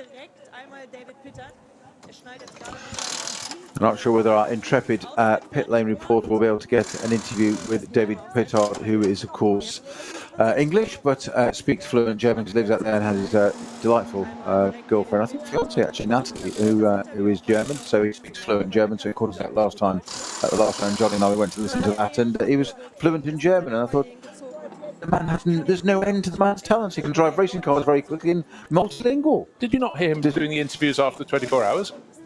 I was asleep by then. Oh, well, fair enough. Fair enough. Right, interesting. Kuba Gamasiak ought to be a next time around. Of course, these will be these are not ones that this middle pit stop is not one that's controlled by any particular time. There is a bare minimum, but it's not controlled according to where, how close to the start or the end of the race. This is a standard pit stop time, so there should be no advantage gained now. But Gamasiak has picked up his pace. We know he needs to get a move on, but most importantly, the Pittard crew of Pittard and now Nicky Katzberg have got to be absolutely on their toes. But they rolled the dice early. They pitted firstly after 4 laps and then after 12. So a 4-lap stint, an 8-lap stint, it means their final stint is going to be longer than their rivals, or more to the point, final pit stop will be longer than their rivals by dint of it being made probably 1 lap earlier than the Walk and Horse Motorsport number 34.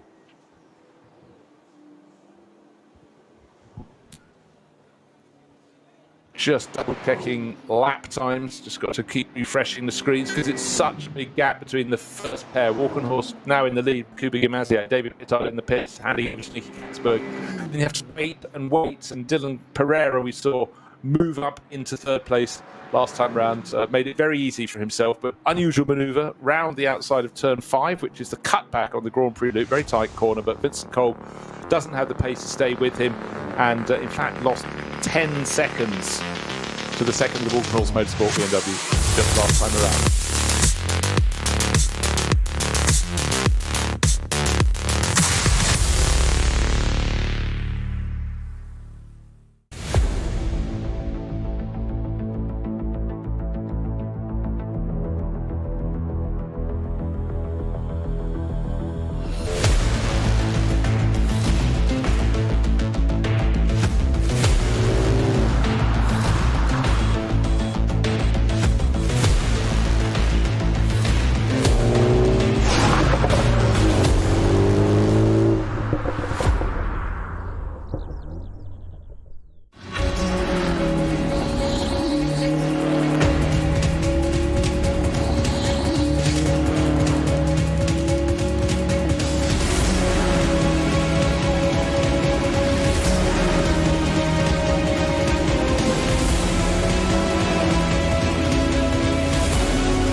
verleiht Flügel.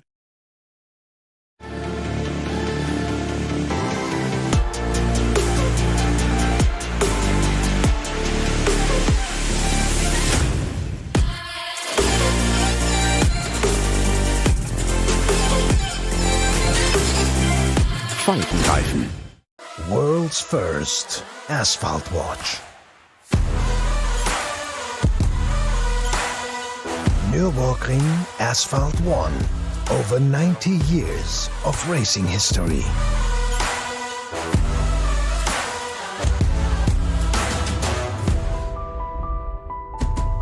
Cobbler.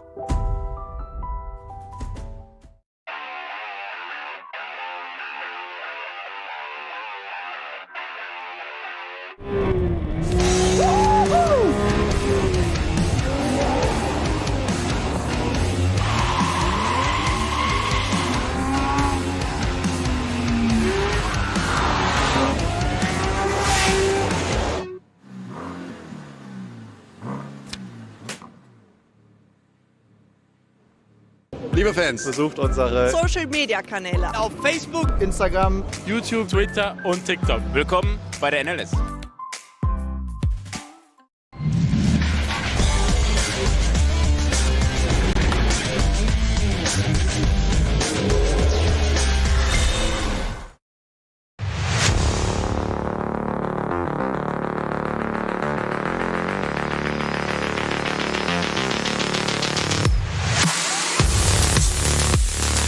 Out.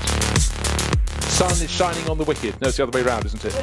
But an amazing shot. The run along the Dottinger Her. It goes on and on and on. Not on and on so much in a high-speed car, an SP9 class car, because you're travelling at enormous velocity. But a rare shot in this race. We had 96 starters. There were only 2 cars on the length of the Dottinger Her. I know the rest were scattered around the circuit, but it just goes to show.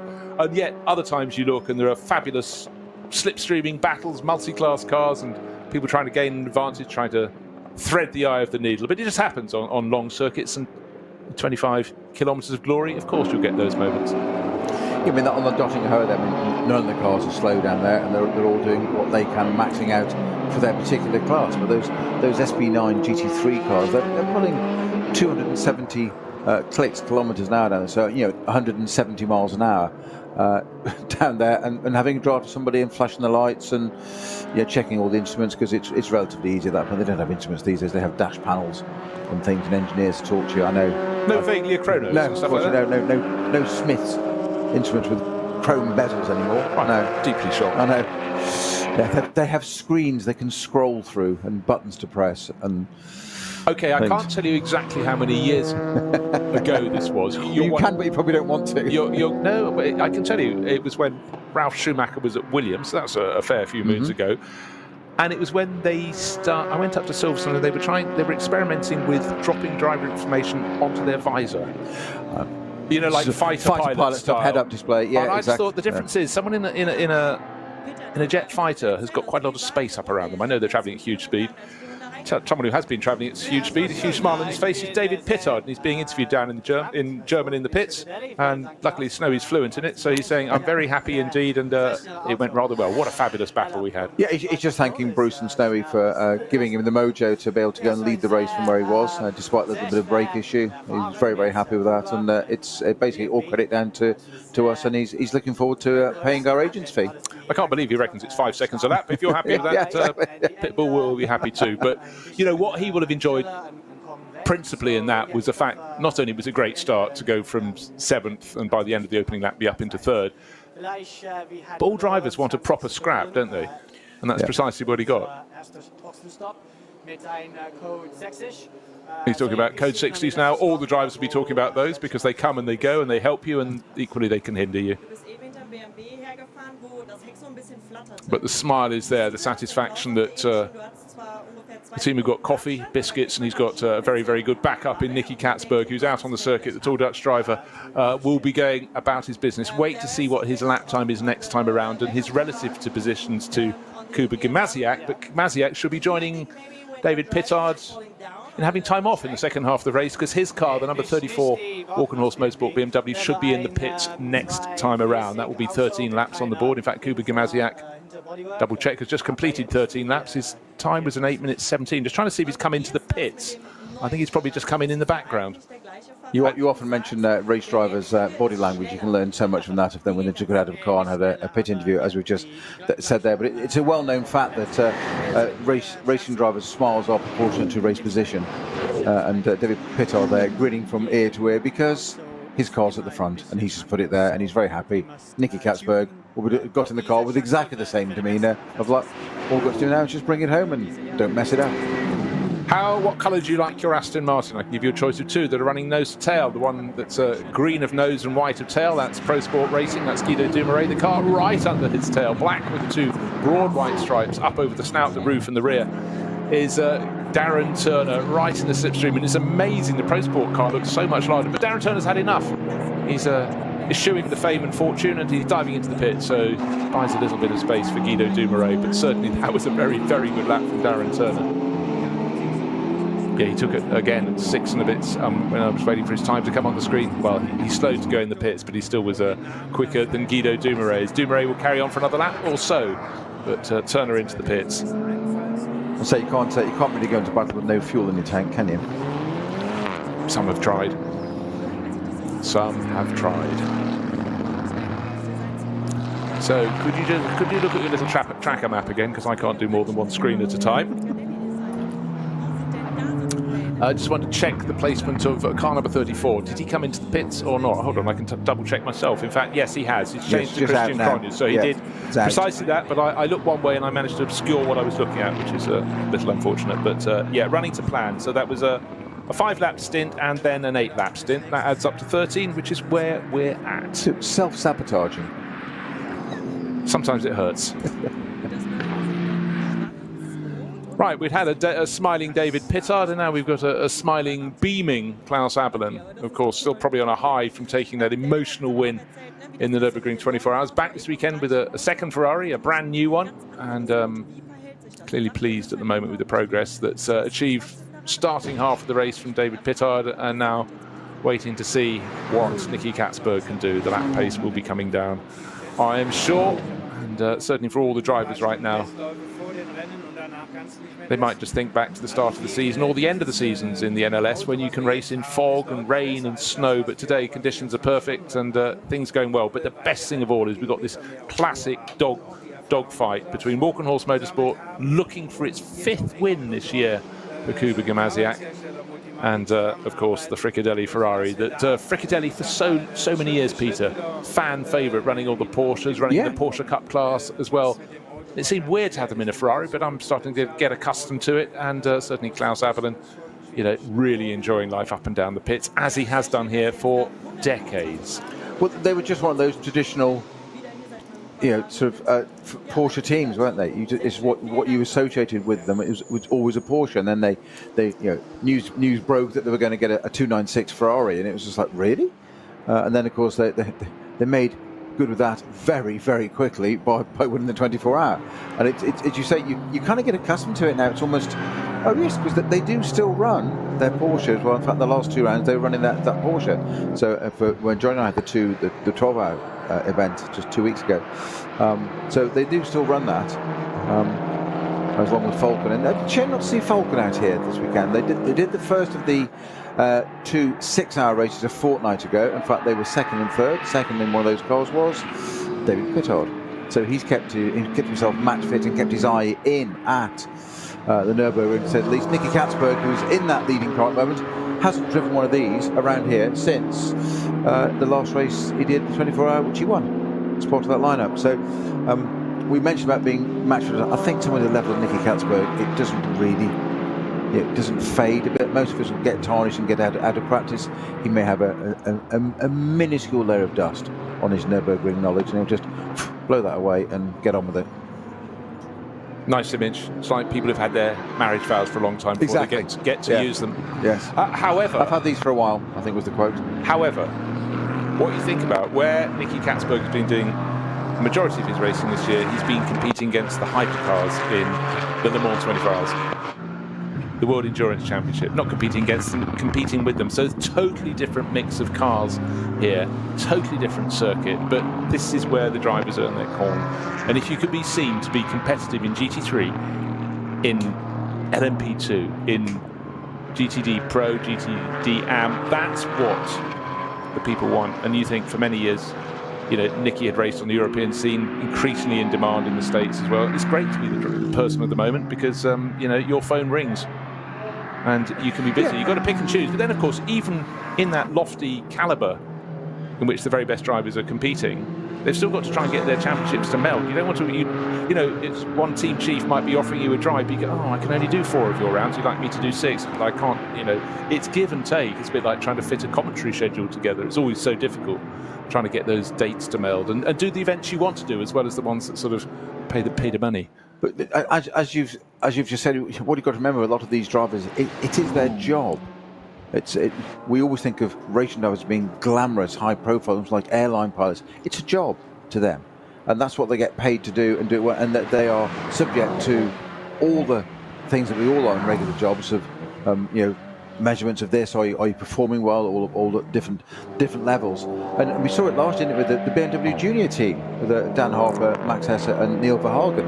You know, one of the rounds here, BMW put them into a GT4 car, I think it was, because they are BMW paid drivers, and they wanted to develop that car and have data. Because they're such a good set of drivers and work together so well, they put them in a different category car, and you're doing the NLS in a different category car because we want your feedback on developing this product, and that's what it is. It's not a car; it's a product to them. What was interesting was I remember talking to Dan Harper about that at the 24 Hour and just saying, yeah, how do you feel going into what might be a lesser category? And he said, no, he said, actually, he said, it's brilliant because what it does is it opens your eyes to how it is to be in a different speed category of what those GT3 cars are like, so you understand when you come behind them even more how to treat them, where they go. And he said, and I just thought, yes, it's just more intel, it's more knowledge in that knowledge base of, you'd have thought logically it would have been, oh, it's a downgrade. Not at all. To him it was just a sideways step. That's who I work for, that's what we're doing. What's he doing now, Dan Harper in particular? British GT in an M4 4 Century, but it's BMW again. Yeah, go there, you're doing great at the Nürburgring, go and do it in Britain as well. And he's won some fabulous races this year in that M4 on our British GT program, and it's a job. Yeah. It is, and it might be slightly frustrating if you're well placed in the SP9 class battle here and you wanted to go for a title, but you are paid for. You're an employee by that, and of course BMW off the back of that, you know, gaining great benefit further down. Now, I was slightly earlier in the race, in the background of a shot was an E46 GTR BMW, and it's been racing here forever and a day, and Hofer Racing have brought that out, and for Michael Kroll, Chantal Prince and Alexander Prince, so keeping in the Kroll family, but with Alexander being the son-in-law. But they were racing last weekend. Again, we talk about people moving around. They were competing in the 24 Hours of Barcelona, or Circuit de Barcelona Catalunya, as we have to call it, until they change the name again. So driving different machinery, different circuits, different countries. Again, it's a rich time for people who just want to sort of pick and choose what races they do, what class of car they want to race.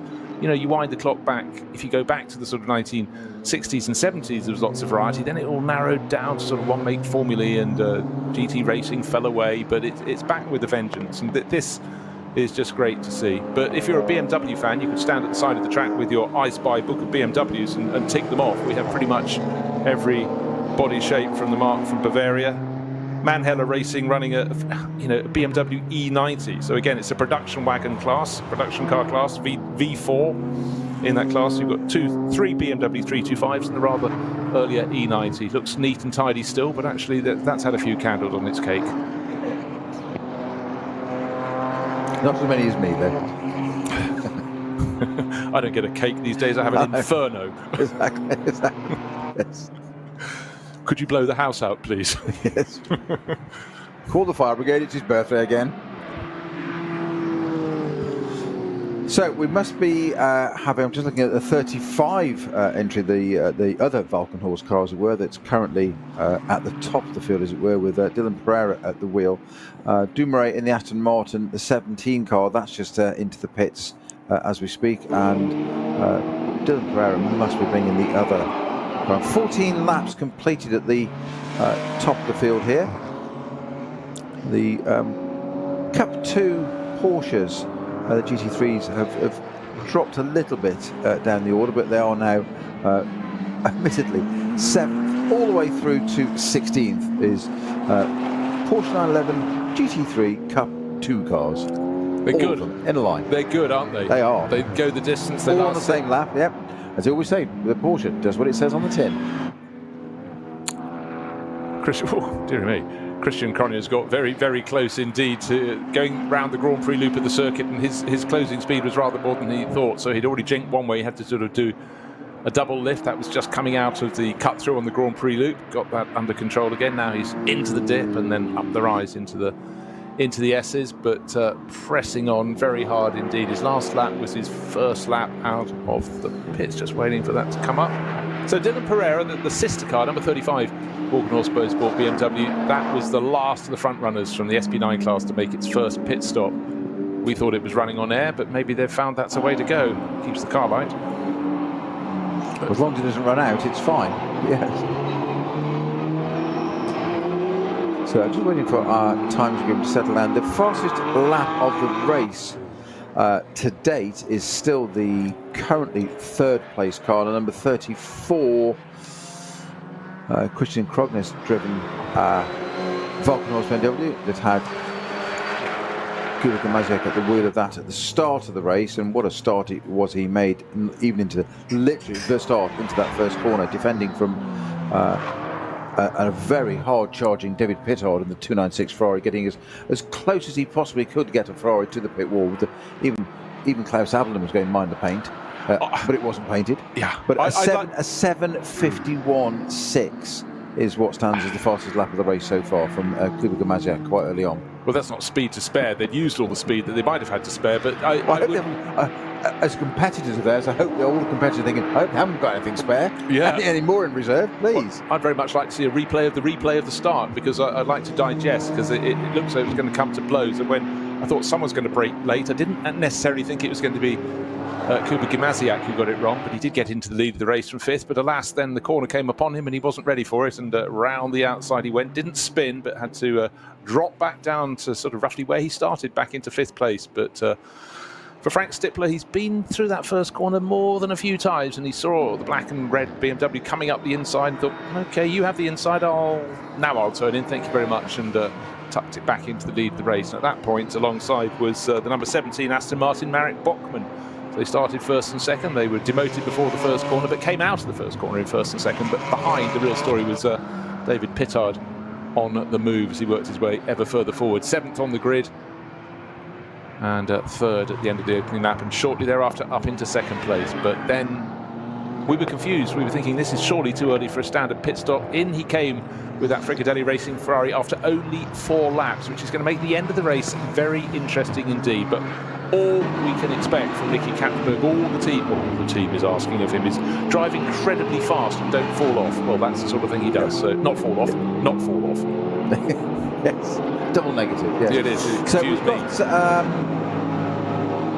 we're almost approaching a full course green. Finally, we do have everything at Castelchen has now been cleared, and Klostotol.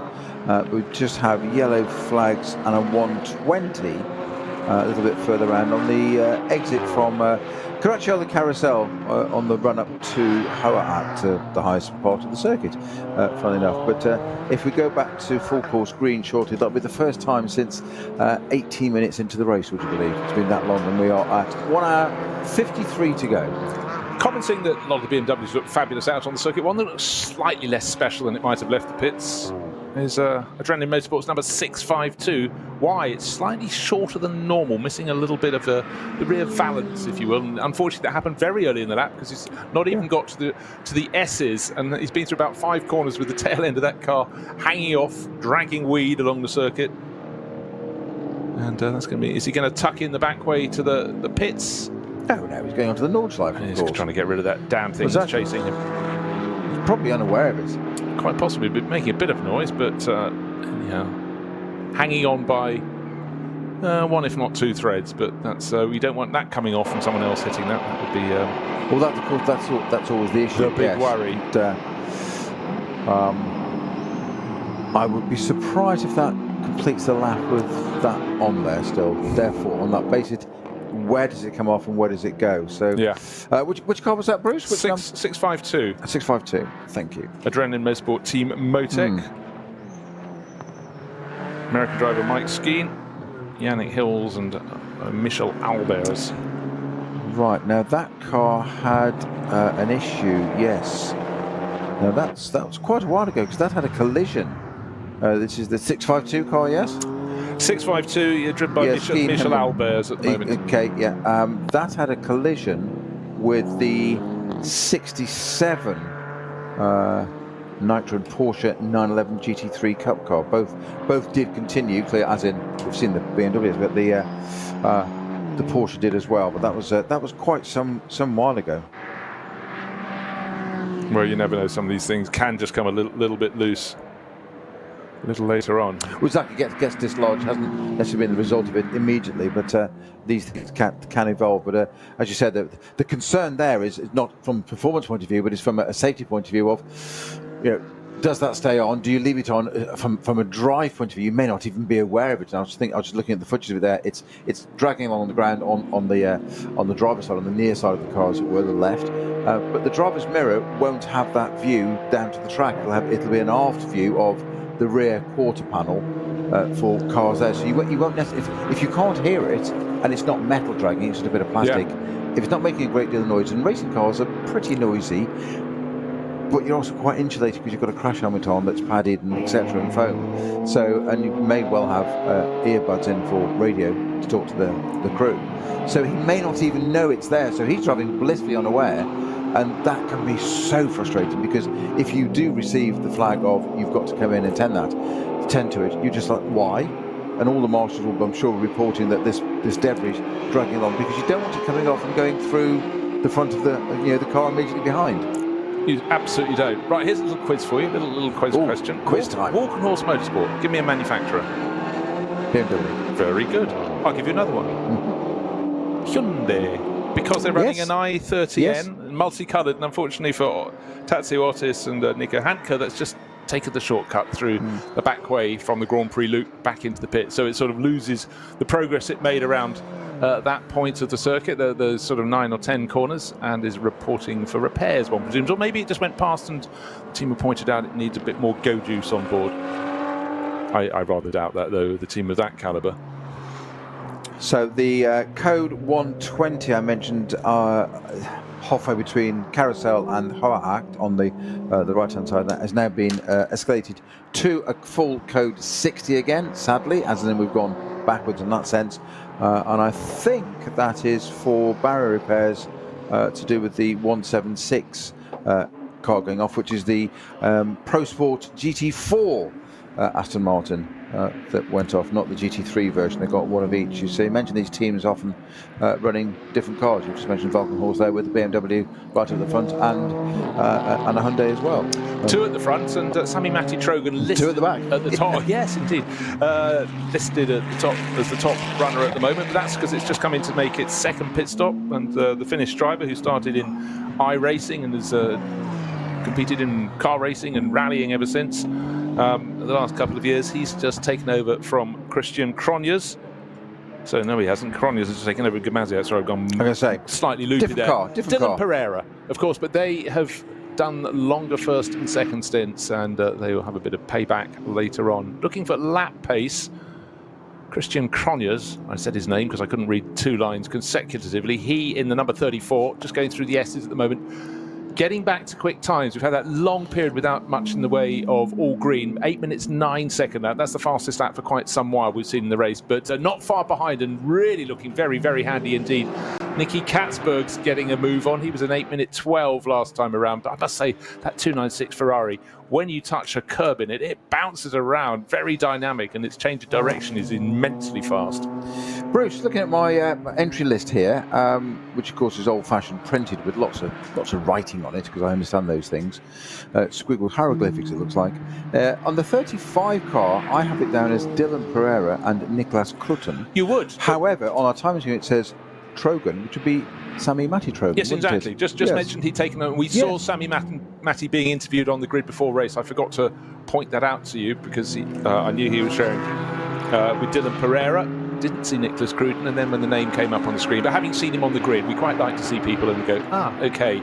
But again, it shows that a lot of these teams, Walk on Horse Motorsport included, have a sort of gaggle of drivers, a phalanx, a stable, call it what you will, and they employ them almost like a rotating basis.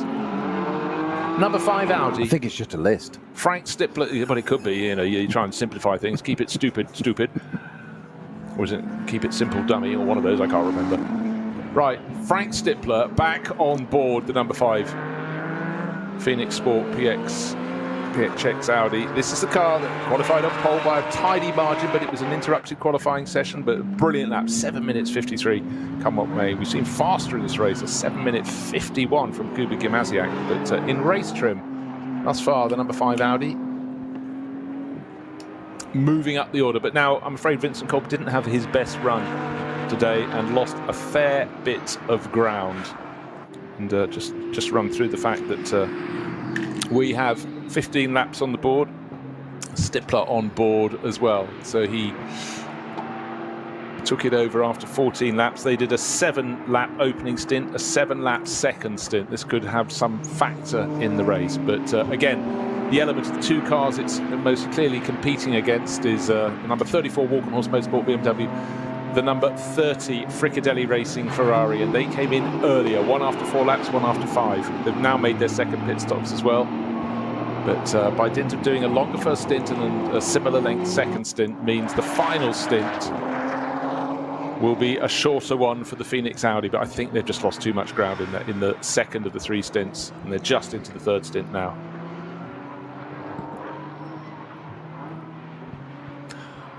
Just double checking, waiting for the run of Cup 2 Porsches to dive into the pits to make their second pit stop. The highest place is still 121 for K. Kramer Racing, still Tobias Muller, and he's sitting very well placed in 4th place overall as the GT3 runners from the SP9 class start to make them and finish making those second pit stops. But he's got a tidy margin of, get this, 45 seconds over the next car in class, which is still 107, or more to the point, 107 rising into that 3rd place. It was from 3rd, it's moved up to 2nd now.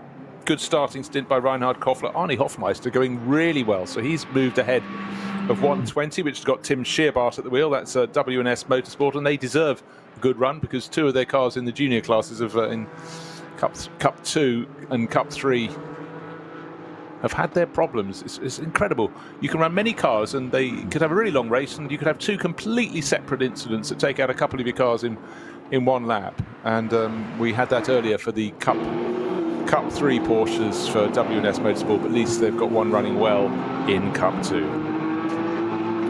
So that BMW is still continuing past the pits with its bodywork hanging off. This was the car we talked about a few minutes ago, which has had the incident, which was the 652, wasn't it? Yes, correct. BMW. With Albers at the wheel of that when whatever incident caused that, with the mixing with the 67 Porsche GT3 Cup car. So both did continue, and I'm not sure how second-hand the Porsche's looking, but the BMW's not faring well.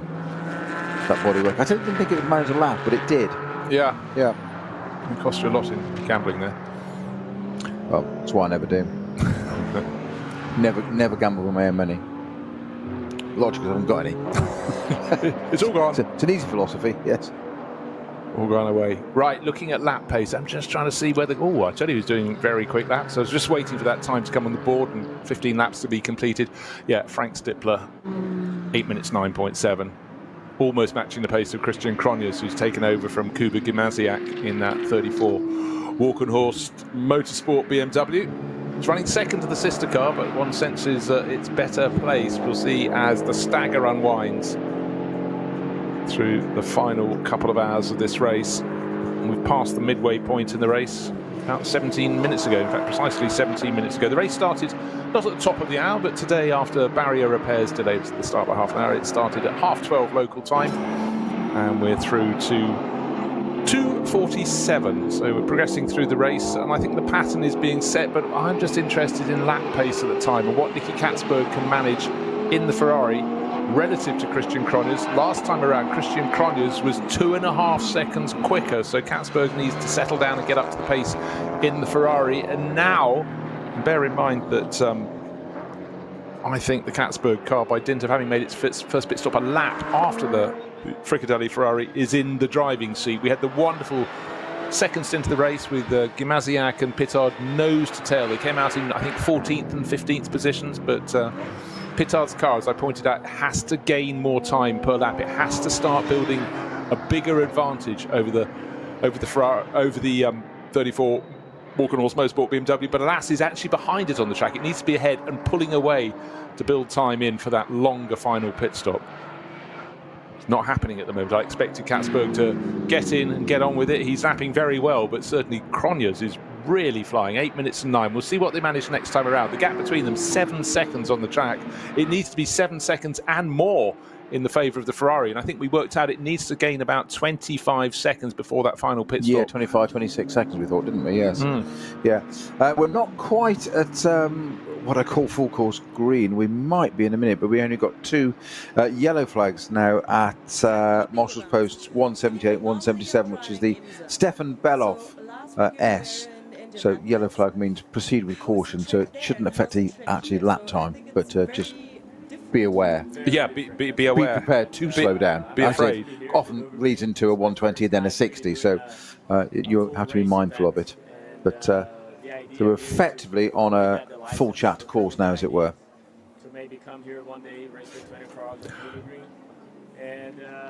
One of the things you always have to do in the NLS is look up and down the entry list, because you may find faces in places you didn't expect to find them. And last weekend, Indianapolis Motor Speedway, coming second in a Porsche 1-2 was Felipe Nasr. And he's here this weekend.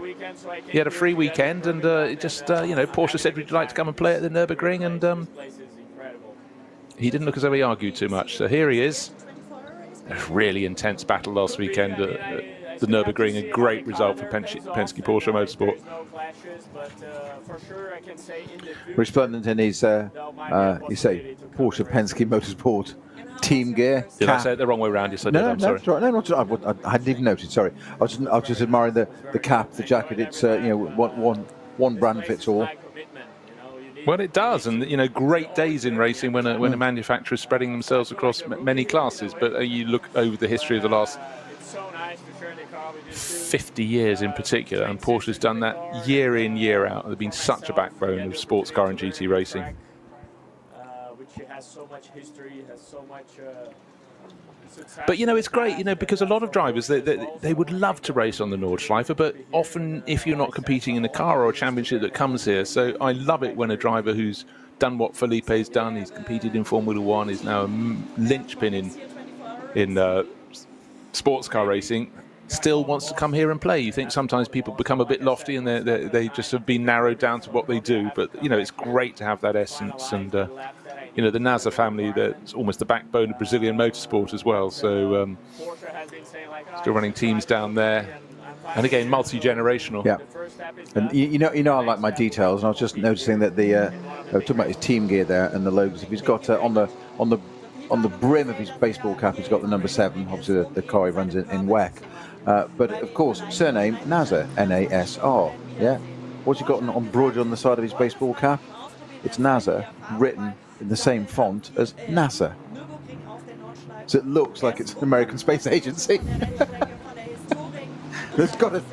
He needs to get paid, pardon, doesn't he? Yeah. So from ground-borne rockets to real stuff, he might be an astronaut as well. I was going to say you haven't asked what he's doing next weekend. Exactly. Yeah. Yes. Yeah. Houston. Meanwhile, back on the track, Nicky Katzberg now going faster than Christian Cronjes. So as things settle down, it's getting quite grey over the circuit, and I'm just starting to sense, are we getting slight drops of what we call drizzle?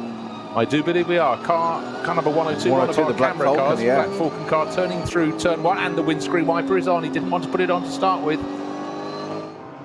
But looking ahead, you can see there's some very dark clouds, but bright sky beyond. It's only going to be one of those Nürburgring partial, we thought we told you it was raining. It's not, is it? It is, it isn't, etc., etc. Go look at the quick look at the radar, the map, and see what we're doing. Weather-wise, what's predicted for today? Well,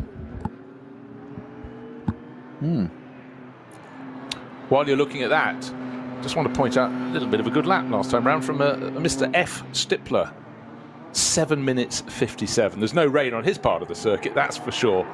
And that's going down towards one of the fastest laps of the race, but the fastest we've seen for a long time, with lots of slow zones. We've got out of those, but then as we get out of those, we get that slight sprinkling of rain. We've got a car coming in diagonally into the pit lane, so clearly one has had a clatter. Hazard lamps on.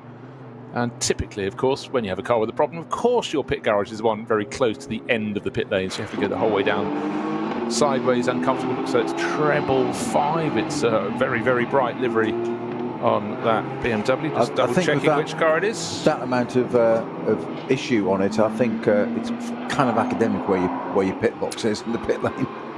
Yeah, but it's all about maximising every single second. Right, further on round the lap, we're now going through Hats and Back, and it's looking through the windscreen of one of our camera cars, the 102, the one on which we first picked up the little bit of drizzle. He went past the pits. Yeah, that's a little bit more, but it's not really rain increasing yet. Is it? No. But driver on board nearly ran too deep in the corner. So as he exits just beyond Hats and Back, suddenly it's is it raining? Is it not? Yes, it is. The windscreen wiper is on full time. Big moment of the car. Yes, so now Hot icon didn't turn in. Red and yellow flags out all the way around the circuit, which is slippery surface or change of surface flag. So exactly that very last, literally the last two turns of the Hats and Back. Suddenly, what we were saying, is it, isn't it? Yes, it was. All of a sudden, the wipers on the screen were just covered. And I was just looking at the weather forecast, and it is literally saying, predicting 10% chance of rain. When? Now. That's when. And yet, as we continue to ride on board with the 102 Porsche from the Cup 2 class, suddenly the really dark grey clouds that were up ahead as he went through Flugplatz have gone behind him. It's still raining, but not as heavily. It was one of those, spring or autumn sprinkles that suddenly turned into really intense rain. We had them a couple of days ago back home. I got back from Spain, and you're halfway out with the dog, and suddenly, it's not really raining. Oh, it's raining absolutely fully. But as diving further around the lap through the Adenauer Forest on towards Kallenhart, it's brighter in the distance, but the distance isn't where the cars are. They're where they are at this particular point, and it's still drizzle. But the heavy rain that came at Hocheichen has disappeared, at least for the driver of this car. Next time around, will it be the same? Of course it won't. It's the Nürburgring. Well, it can change the whole face of the race quite literally. Now our 102 Porsche just getting caught up behind a Clio and a Cayman, and just having to discretion, better part of valor there, just sitting behind and waiting for a minute. I wouldn't say it's a wet track or a wet on the tyres yet, but now interestingly enough, where is 102 on the circuit now? Let me just get it onto my tracker now. It is at Kallenhart. Yeah, going up to Verschiffen, and it's starting to pick up again. As I say, the wipers go back on again. So the next part of the circuit there, it is wet again. So it was again at the end of the Hats and Back. Then it faded, as you said. Now it's actually really quite heavy rain as our 102 onboard car, the Black Falcon Porsche 911 GT3 Cup car, is coming out of Verschiffen, coming up to Exmühle. And it is definitely wet there, and even under the braking there, seeing it understeering on, having a bit of a moment there, a bit of a code brown for our driver in there, just having a little bit of understeering and lock-up. ABS working as hard as it possibly could there, as it now just drops down. Yeah, flags out there for change of surface, tippy-toeing around, having to caress the pedal on the throttle there, and probably the brake as well for that matter. Just all of a sudden, this is what we're saying, you've got to adapt so quickly, because if you don't, and just this great onboard footage here, there is a bit of grass at the side of the track at that part of the circuit. It is a ribbon of grass. It is not even the width of a car, so you can't afford to make any mistakes. Track now shiny wet as approach the big right-hander of Bergwerk, and then you drop down the hill here, and then super fast. And you can see there that the wipers are going to stop in a second, almost guarantee it. It's gone into daylight again. Nice and sunny, well, not daylight, sorry, nice and sunny again. Sure enough, as we say, the wipers go off. I bet there are auto wipers on the Porsche, it's all posh, isn't there? They have rain sensors and things, even on the race car. They're back on again for a quick flick through the left-hander there, and going up onto Kastelchen, what is normally an extremely fast part of the circuit. And this is again another problem for drivers when you're in this situation. It's a fast part of the circuit. It's normally where you get the hammer down, get on with it, because it's fast and flowing. It's a clear track, but it's wet and you're on dry tyres. So how hard you put the throttle down Do you have a twitch? Do you have a moment?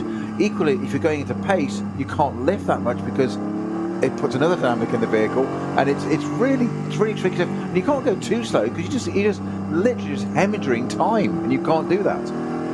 As I say, rain doesn't matter in a straight line. It's when you get to the fiddly bits beyond. But certainly we've seen a couple of stabs from both of our camera cars when quite clearly the front end doesn't want to play. Massive understeer into the corners, and then it gets to the yellow and red flags being waved and held up by the marshals all around. But right now, for the past 3 minutes or so, I think every driver on the circuit, wherever they are around the course of the lap, will now know there is either rain about to hit where they're going or they've already gone through it. But on the positive side, there are still patches of much brighter lights and the breaks in the cloud. But at the moment, for much of the lap, it's just a case of a bit of drizzle. But they know everybody should have been through a patch of fairly heavy rain in the past handful of minutes. But as ever, it's a bit here, a bit there. It's not uniform, and it's about not hemorrhaging time, as Peter, not backing off too much, not having too much caution. You've got to keep on pressing. And I think this rain may pass through. I don't know what your weather map says, Snowy, in terms of the longevity of the rain. As you said, let's check the weather map. It's saying it's 10%, but now, and you were absolutely spot on, quite a big 10%, mine. Well, it's only actually 10% of the circuit. Well, it's proper wet, but it is only 10% of the circuit. Let's just say that. So now it's looking a little bit overcast coming on the Dotting-Hoa. Now, the Pro Sport Aston there with the Porsche behind it, that's got its wipers on. That's possibly because it's behind the Aston, therefore a little bit of spray. So yes, the Pro Sport Aston wiper on. There's even, as you come up the hill there, going to Tiergarten, a little bit of spray there coming off the Aston. So it is starting to get wetter. Now, of course, what you have is a limited scope through corners because every car's going to understeer a little bit in the rain. But the last thing the Pro Sport Racing Aston Martin wanted as it came through the final sequence of corners was a little Schnitzelarm BMW from one of the junior classes tiptoeing around. That's just reported into the pits, but it suddenly put the number 17 Aston Martin on a line it didn't want to be on. And the Marek Bachmann going towards the outside of the circuit where you have limited return.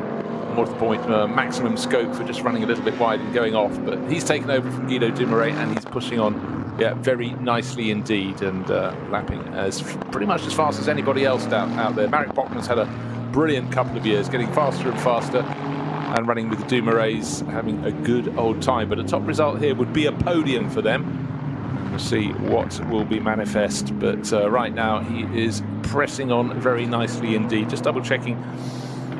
All the front runners have done 2 stops, waiting for the last of the Cup 2 cars to come in to make their second pit stop. They tend to run longer stints than the cars in the SP9 class. Now, I was going to say about a long camera shot there of the Pro Sport Aston coming through the GP circuit, and it looks initially dry as a bone. However, the wiper on the Aston, which sits vertically most of the time, is just it does look like it's on auto wipe almost, because it's just intermittently doing 3-4 wipes. That's it in that section. So now 102 Porsche, the car that was the Black Falcon engine that we just had the great onboard footage of where that rain was coming in through Hatzenbach and etc. Now that's coming in to almost ram its sister car. Yeah, a little unfortunate there. It was going straight at the side. Actually, the WNS Motorsport car, sorry, which is the team that's had all the problems. Car, we've seen 2 Porsches do that together. What I'm intrigued to see is, I was hoping the camera would stay on there now, it would see what tyres they put onto that 102 Black Falcon car. Now, we've got footage of BMWs and Porsches. One BMW going quite slow. It is most definitely wet on the Dotting-Hoa all the way along now. We're not just talking wipers on whatever. There's spray, there's lines on the track now. So this is going to change the entire face of this race. How is that going to affect everybody at the top? Where are we on driver stints at the top of this? We've got okay, well, let's take the Pittard-Katzberg car. That came in after, we know, 4 laps and then did an 8-lap stint. So 4 and 12. We're on lap 17, so it could go on at least until lap 19 or lap 20. But yes, who is closest to their pit stop? The darkest clouds we've seen, maybe just simply by dint of the camera angle, have been above the Grand Prix loop.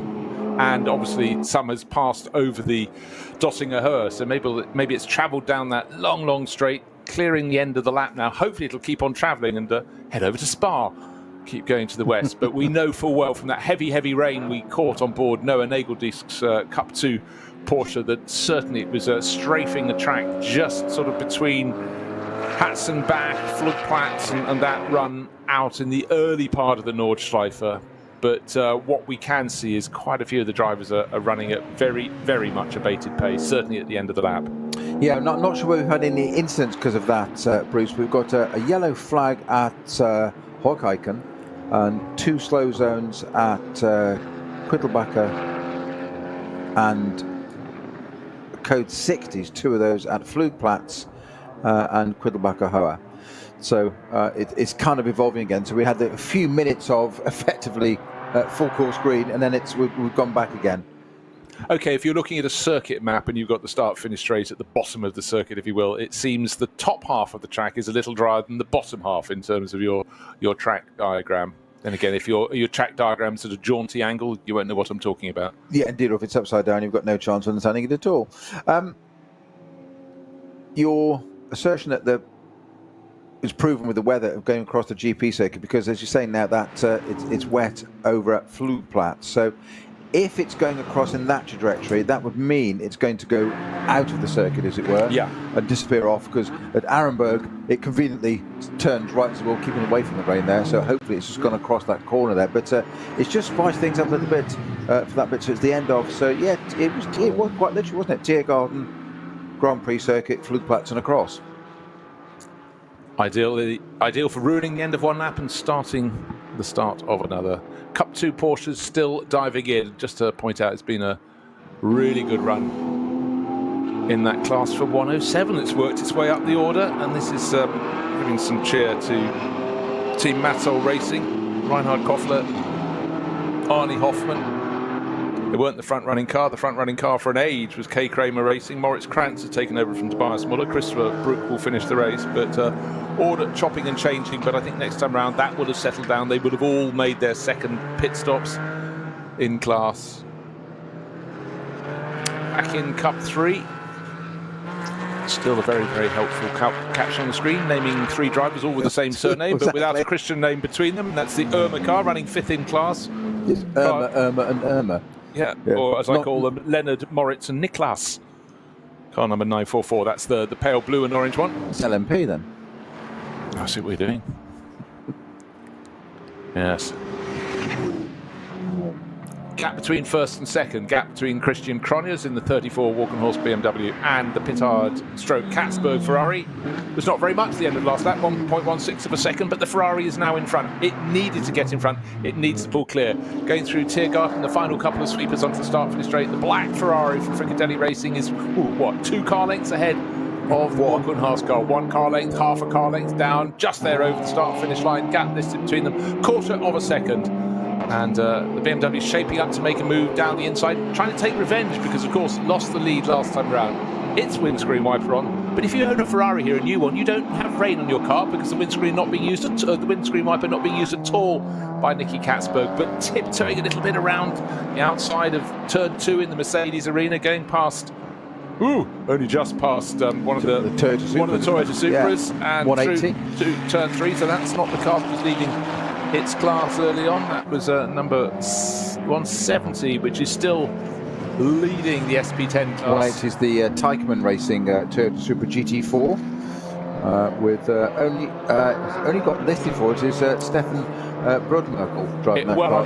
It would be one of the Schurl brothers. Is it Konstantin? I'll have a look at that for you and just clarify that, but kept out of the way nicely. But particularly on a track that's a little bit wet, a little bit greasy, trying to stay off the racing line. You don't want to go too far off. You could end up sliding off the track by simply being too polite, but didn't manage to do that, which is good. But the Ferrari's got clear. That's Nicky Katzberg turning into Sabine Smith's curve, and unfortunately for Christian Cronjes, as he tried to turn into the first left-hander, there was a BMW up the inside, minding his own business, but with nowhere else to go. That pushed him a little bit wide on the exit of that. To be fair, though, what he did was they came up there. They were both flashing lights to get the way through. And I was just about to say that this is how the ring permit works, of how you're taught how to behave on the track and keep out of the way of leaders.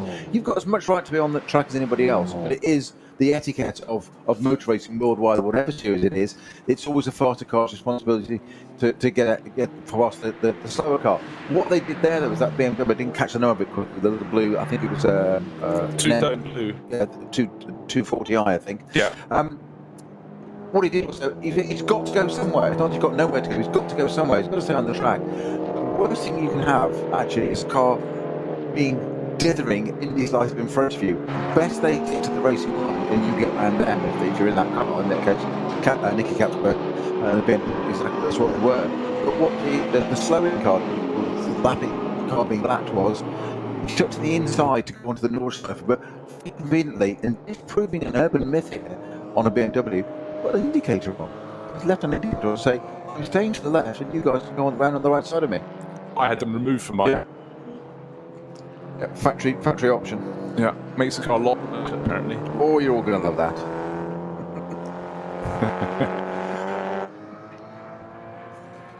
Right, just taking a look at the gaps. As we said at the start of this lap, Nicky Catsburg had just moved ahead of Christian Kronis towards the end of the last lap, was a quarter of a second clear, and has got to keep pulling clear because the clock is counting down towards that final pit stops. And just to refresh your memories, it was a 4-lap stint, short 4-lap stint, or short stint, 4 laps of the first part of the race for Frikadelli when David Pittard made an early pit stop. Then he did one after 12, handed it over to Nicky Catsburg, and continues to press on, but he's got to press on by that first stop being earlier than the rival car from Walkenhorst. He's got to gain more of an advantage to pull clear. Bruce, bad news if you're an Aston Martin fan, which is that the code 60 between just after Metzgersfeld and before Calnard is for the number 17 Pro Sport Aston Martin, driven by Marek Bockman at the moment, parked on the right hand side of the track. Right, one thing drivers have to do is, if they don't run away when they need to be interviewed, we all say that as members of the media, but Benjamin Leuchter, right at the start of the race, was involved in a clash that we felt he might have produced pretty good excuses to get out of when he rammed a rival. Well, that's Max Cruz Racing car, and he's now been found, and he's facing up. He's being shown the replay. This was in turns 2 and 3 of the Mercedes Arena. It was a 4-car clash that became a 3-car cluster. He had a bit of side-by-side with a rival. The rival got ahead in through turn 3 and then into turn 4. He seemed to keep accelerating and rammed up the rear of it, spun it round, and out of the race. And this was a race that he starts in championship lead with Nico Otto for Max Cruz Racing. And when you're just on an 18-point lead in the championship with 2 rounds to go, you just might as well just be slightly careful and say after you, Cedric, if you will, to make sure you don't get involved in an incident. But he's walking through it.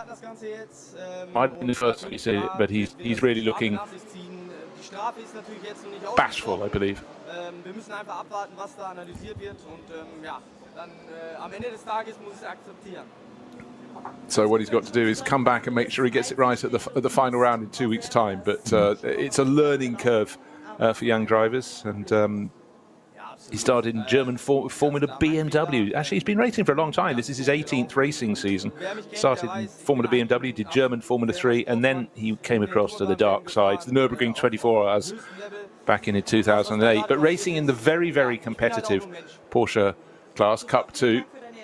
He's had a good season, but that's a little blemish there. But, you know, well done to him for coming in and being interviewed. A lot of drivers try and put their tail between their legs and run away. He knows he's got a final round, even if the rival car in class, which is the number 121 that's been going so well in Cup 2 today. It's actually fallen down to 4th place, Moritz Krantz.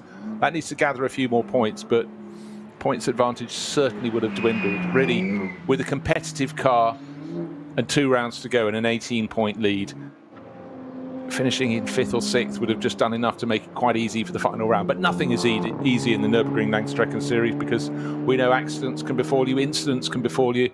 But today it does seem he was the author of his own decline. Hey, keeps it interesting for the final round though, doesn't it?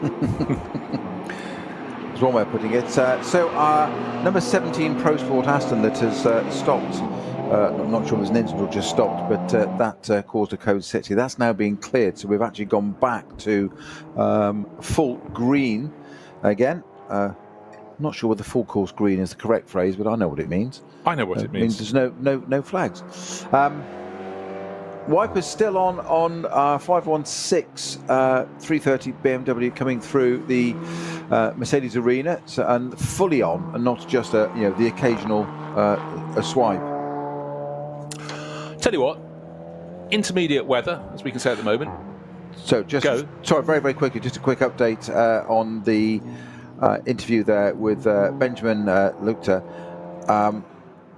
He's just said that during the contact, the three little taps, weren't there, with the other car, that actually it had broken its suspension, which is why I ended up harpooning that car. We said, didn't it? Something wasn't right. It either looked, hopefully not deliberate, but it looked like it either accelerated or couldn't brake or couldn't turn. It was a very strange incident it literally just rammed that other Porsche in front of him, and that's why he couldn't hit with that. And he said he's very sorry, crashed to the other cars that crashed in the oil, i.e. the Racing 1 Ferrari, number 19 car, and he's got a penalty, and that he'll accept the penalty, whatever it is, by the end of the day.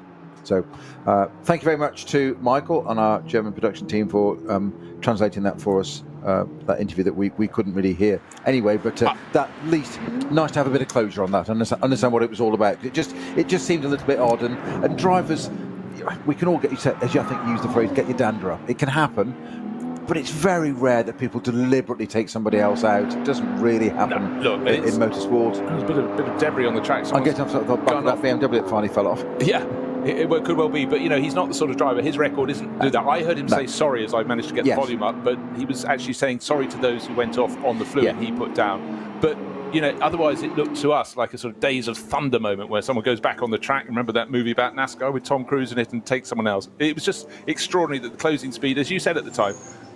Well, I think I said, did the throttle stick open? But actually, if you've got broken front suspension, there's no way you can turn into a corner. Exactly. So use the other car. Well, that was the whole point. He didn't attempt the corner, which looked odd. Now we've got the answer to it. So and he's taken it, put his hand up to it, and accepted it, and all's good. But again, all is good. In incidents, you need to be able to see.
geiles Motorsporterlebnis nach Hause. Dein Online-Shop für Simracing-Hardware und Zubehör. www.simraceshop.de.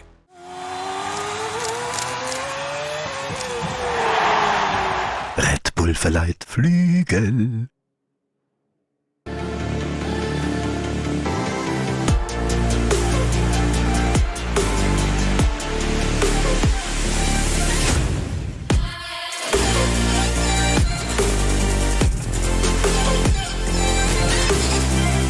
Falkenreifen.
Liebe Fans, besucht unsere Social-Media-Kanäle Auf Facebook, Instagram, YouTube, Twitter und TikTok. Willkommen bei der NLS.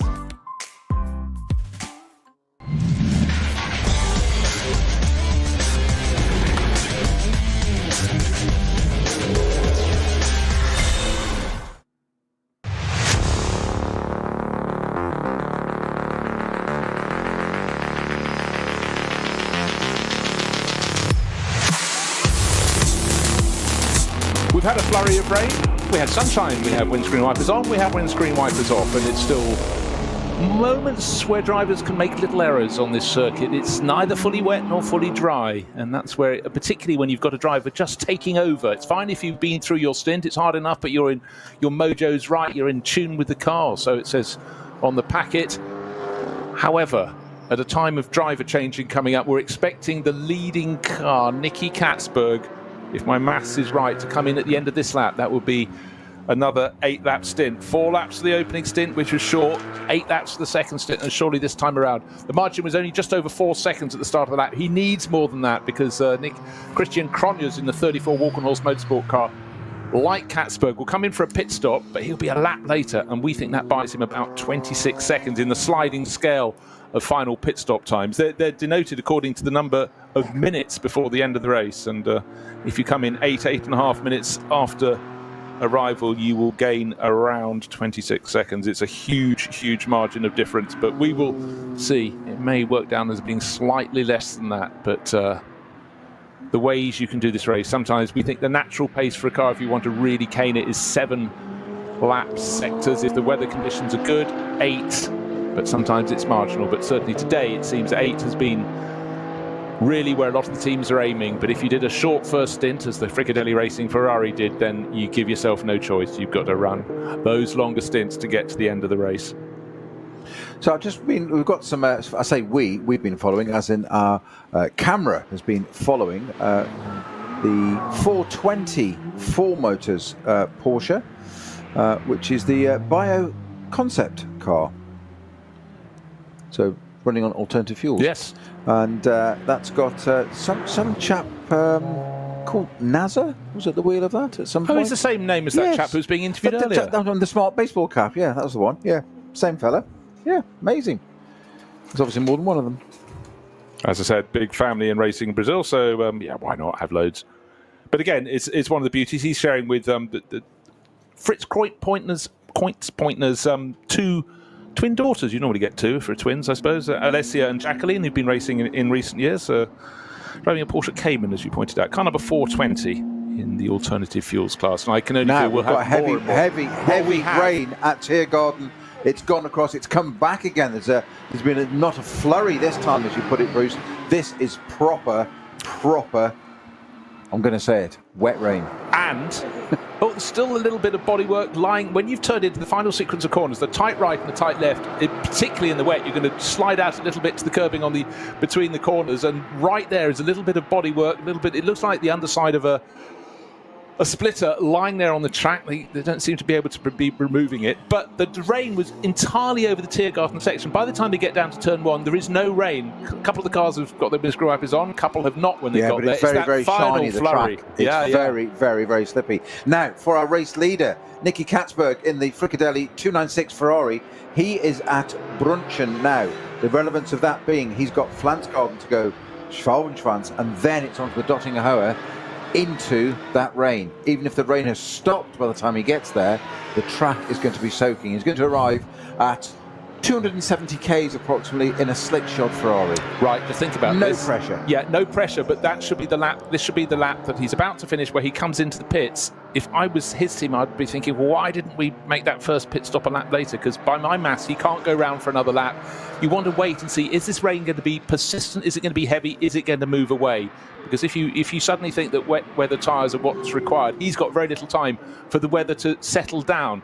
And it's at the moment, his margin at the start of the lap was 4 seconds. I guess in the previous 2 laps, he's gained about 5 seconds. He might have stretched it a little bit more, but it's going to be the timing of the rain, the timing of this final pit stop. And the team doesn't really have the luxury of giving him another lap, so they can wait and see which way the rain settles, which way it travels. We often try before a race to make informed opinions or guesses to who might be at the front of the field, who might win. But as you've said many a time in the past, there's always one winner here. The Nordschleife. It will always throw something different at you. When you're predicting this, that or the other, it'll stay dry. When it's dry, it'll snow. When it's red, it'll do something. And multiply that by the fact the circuit is so long at nearly 25 kilometres, stuff can be happening on the far side of the track. So you're making your decision as well as you can in the pits, but get your tyre choice wrong, stick wet weather tyres on, and then find it's only raining on the Grand Prix loop, and you are going to be coming in next time around. You'll have hemorrhaged way too much time. So race leaders are with us at the end of the Dottinger, coming up to the Tiergarten, wipers on both cars. Nicky Katzberg in the Ferrari and Christian Krogness in the BMW. Who's going to dive into the pits first? Are they going to change tyres?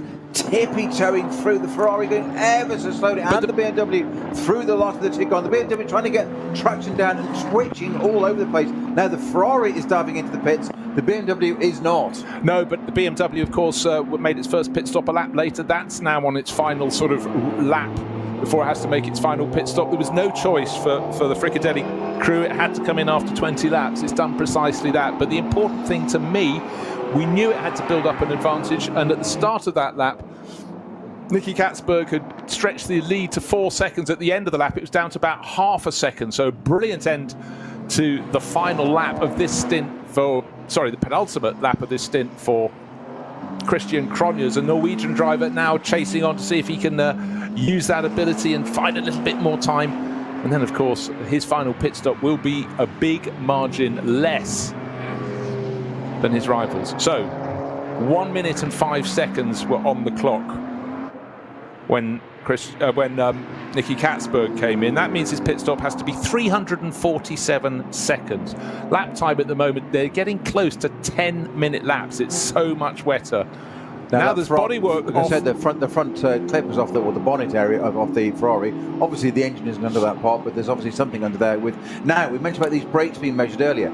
Both front discs are off, so there's some kind of issue with the rate at which it's consuming the brake disc on that Ferrari. That is going to be a slow pit stop. No, there's something else now. Nicky Katzberg has got out of the car, walking away from the car. Are we looking at a retirement? But why has he got out? I would have expected him to do a double stint. Did David Pittard nip out and climb in to go back to do basically the final leg of the race? But certainly looks like Katzberg was walking away. Long shot down into the pit lane. The Ferrari sitting there. That's number 30 from Frikadelli Racing. The hazard lamps are flashing, but it's not because it's on the move and it wants people to know. It's sitting there. So I fear this could be new car problems, new car issues. Look, think about it. What it will be if they're changing the discs, which they are. They're putting the calipers back. They'll have to take the bonnet off to be able to bleed the brakes and literally top up the reservoir. So it should be as simple as that. nothing else. It is just a brake change, but it's obviously using those discs a little bit more than expected. I will see if I can get some intel from Mr. Pittard. Klaus Abelin in among the hands-on, quite literally. Yeah, yes. you know, it's better to be involved than not involved, and frustrating for the team, but they will get it right. But I honestly don't know if their initial tactic was to come in after just 4 laps, or did they come in because Pittard in that opening sequence just felt that the brakes were not where they wanted to be. Maybe that was just the experience of the car, of the circuit, or maybe it was a predetermined tactic, but certainly braking an issue at the moment. So into the lead of the race goes Christian Cronjes. He'd got the gap down to next to nothing on that lap. He'd lost about 4 seconds. He gained it all back again. So suddenly the pendulum, it already had swung into the course of Walkenhorst Motorsport, and now it's truly in their camp. Well, they have topped up the reservoirs, and the driver, which we think is Pittard in this car, back into it now. Trying to see. It's very hard to see through the window, but yes, it is. Yeah, it's David Pittard. So he was just being told that the age-old signal so basically apply the brake bolt, being sent out on a fresh set of slicks. Oh no, they're coming off again. Best to have the same type of tyres front and back, I find. Well, it depends if it's front or rear wheel drive. That's true. But stuff is not. The wheels are not going on with the alacrity. No, as though the left rear is certainly not mounting easily. Now there's you have to use your minimum number of mechanics or maximum number of mechanics quite carefully there, and don't want you just have to orchestrate. But this is as the left rear wheel, which was the problematic one, is now in place. Mechanics being flagged to get back behind the white line, and the car will wait to be signalled away. But I think when we get to the end of this next lap and see how much time was spent in the pit stop plus the lap, it's going to be a sort of number that's rather larger than Frikadelli Motorsport would have wanted.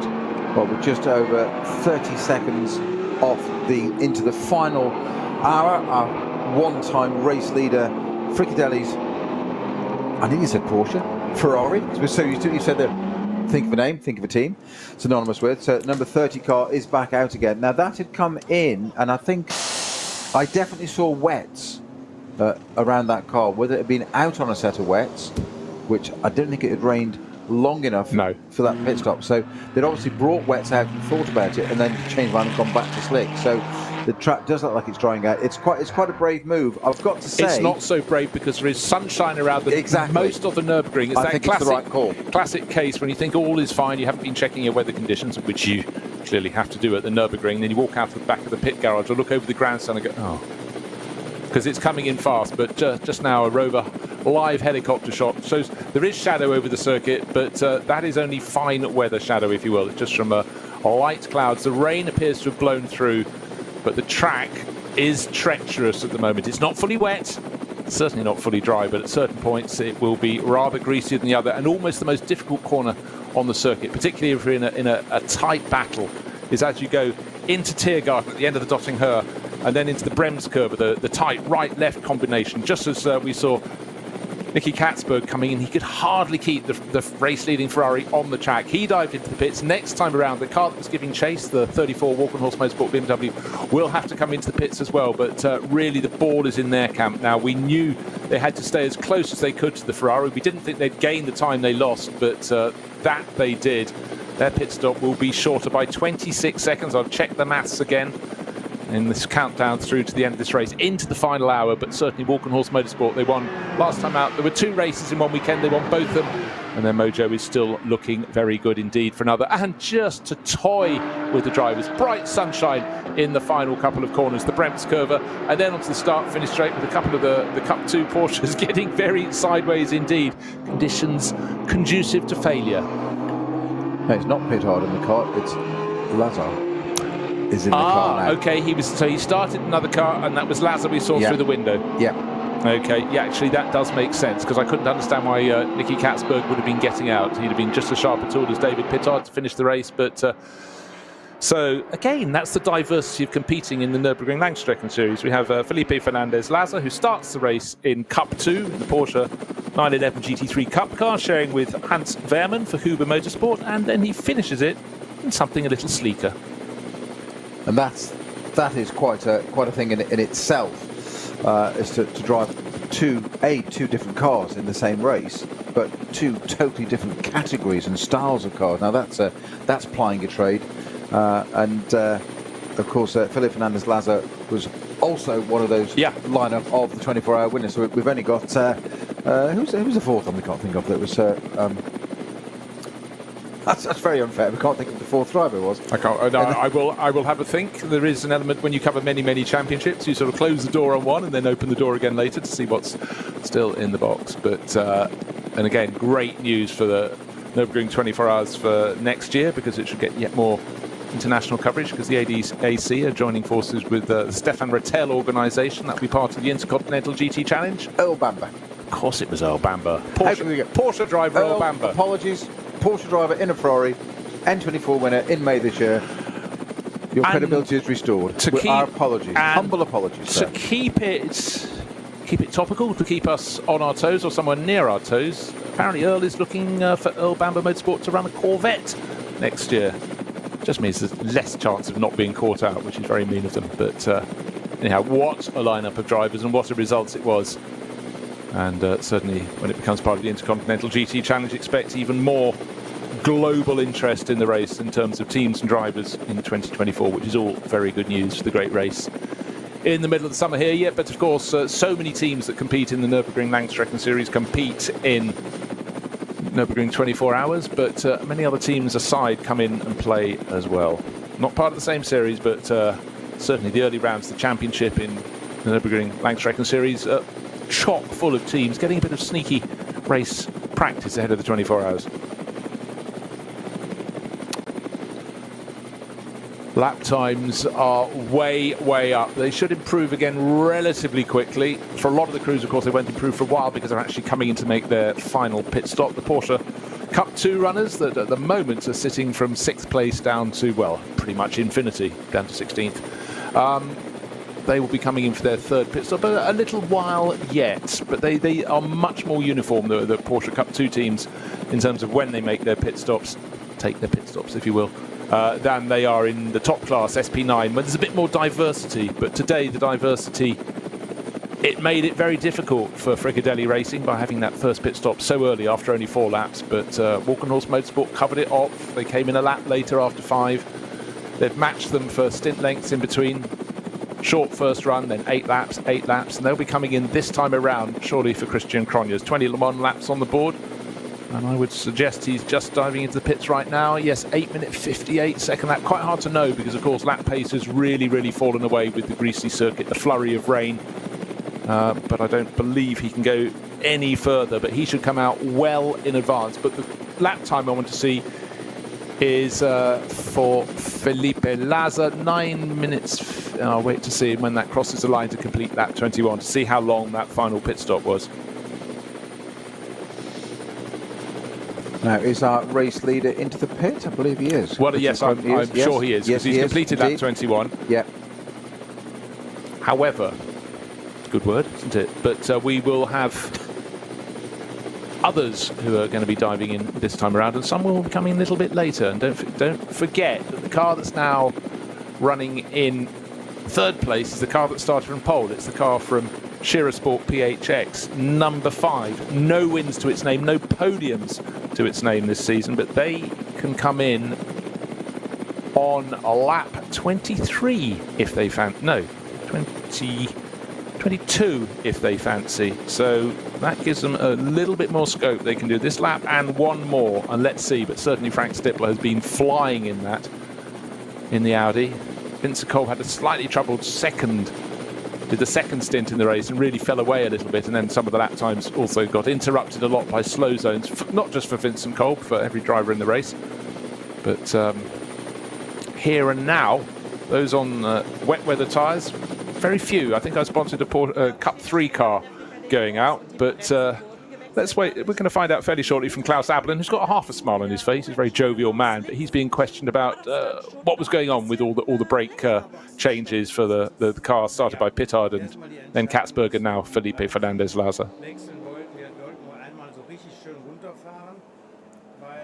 We'll just wait for him to run through the interview. But Klaus Abelen wearing his inimitable, he's always wearing this cap that's a bit like some of my shirts have seen better days, but we all have sort of lucky items, and for Klaus Abelen, clearly that worked rather well in the Nürburgring 24 hours. So keep it going.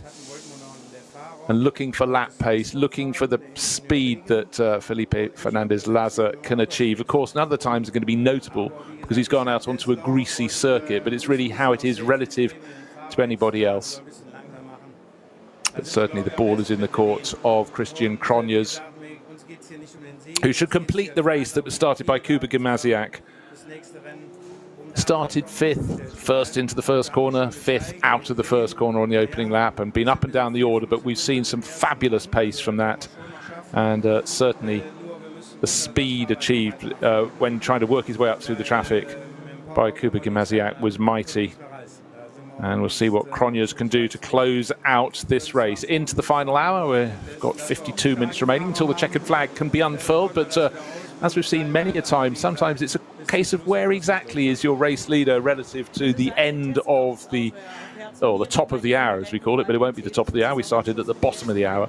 But, you know, do you squeak onto an extra lap? Do you want to squeak onto an extra lap? That's often the question. But teams and drivers don't want to go any further if they're leading this race than they possibly have to. So you can be sure Walk and Horse Motorsport will be backing out, telling Christian Cronjes to back out of it. He should have a fairly tidy margin. After 21 laps, it was 2 minutes 24 seconds, but bear in mind that Felipe Fernandez has, here we go, lap time including pit stop for Laza, 13 minutes 13 seconds. That is monstrous. That has cost them about, I would suggest, 2.5 minutes.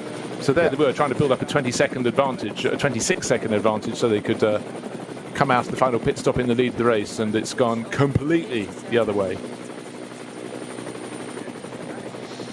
Well, as you say, trials and tribulations of a new car. It's not just running the new car, and we mentioned this back at the 24 hour when they were Frikadelli, synonymous with Porsche for years. They have all that intel and that knowledge base you gain over the years, and then you switch manufacturer and go to in this case to Ferrari, and you've got to learn everything all over again, and how the engineers do the work, the manufacturers. You've got a whole different culture with an Italian team as opposed to a German team that you know of that country yourself.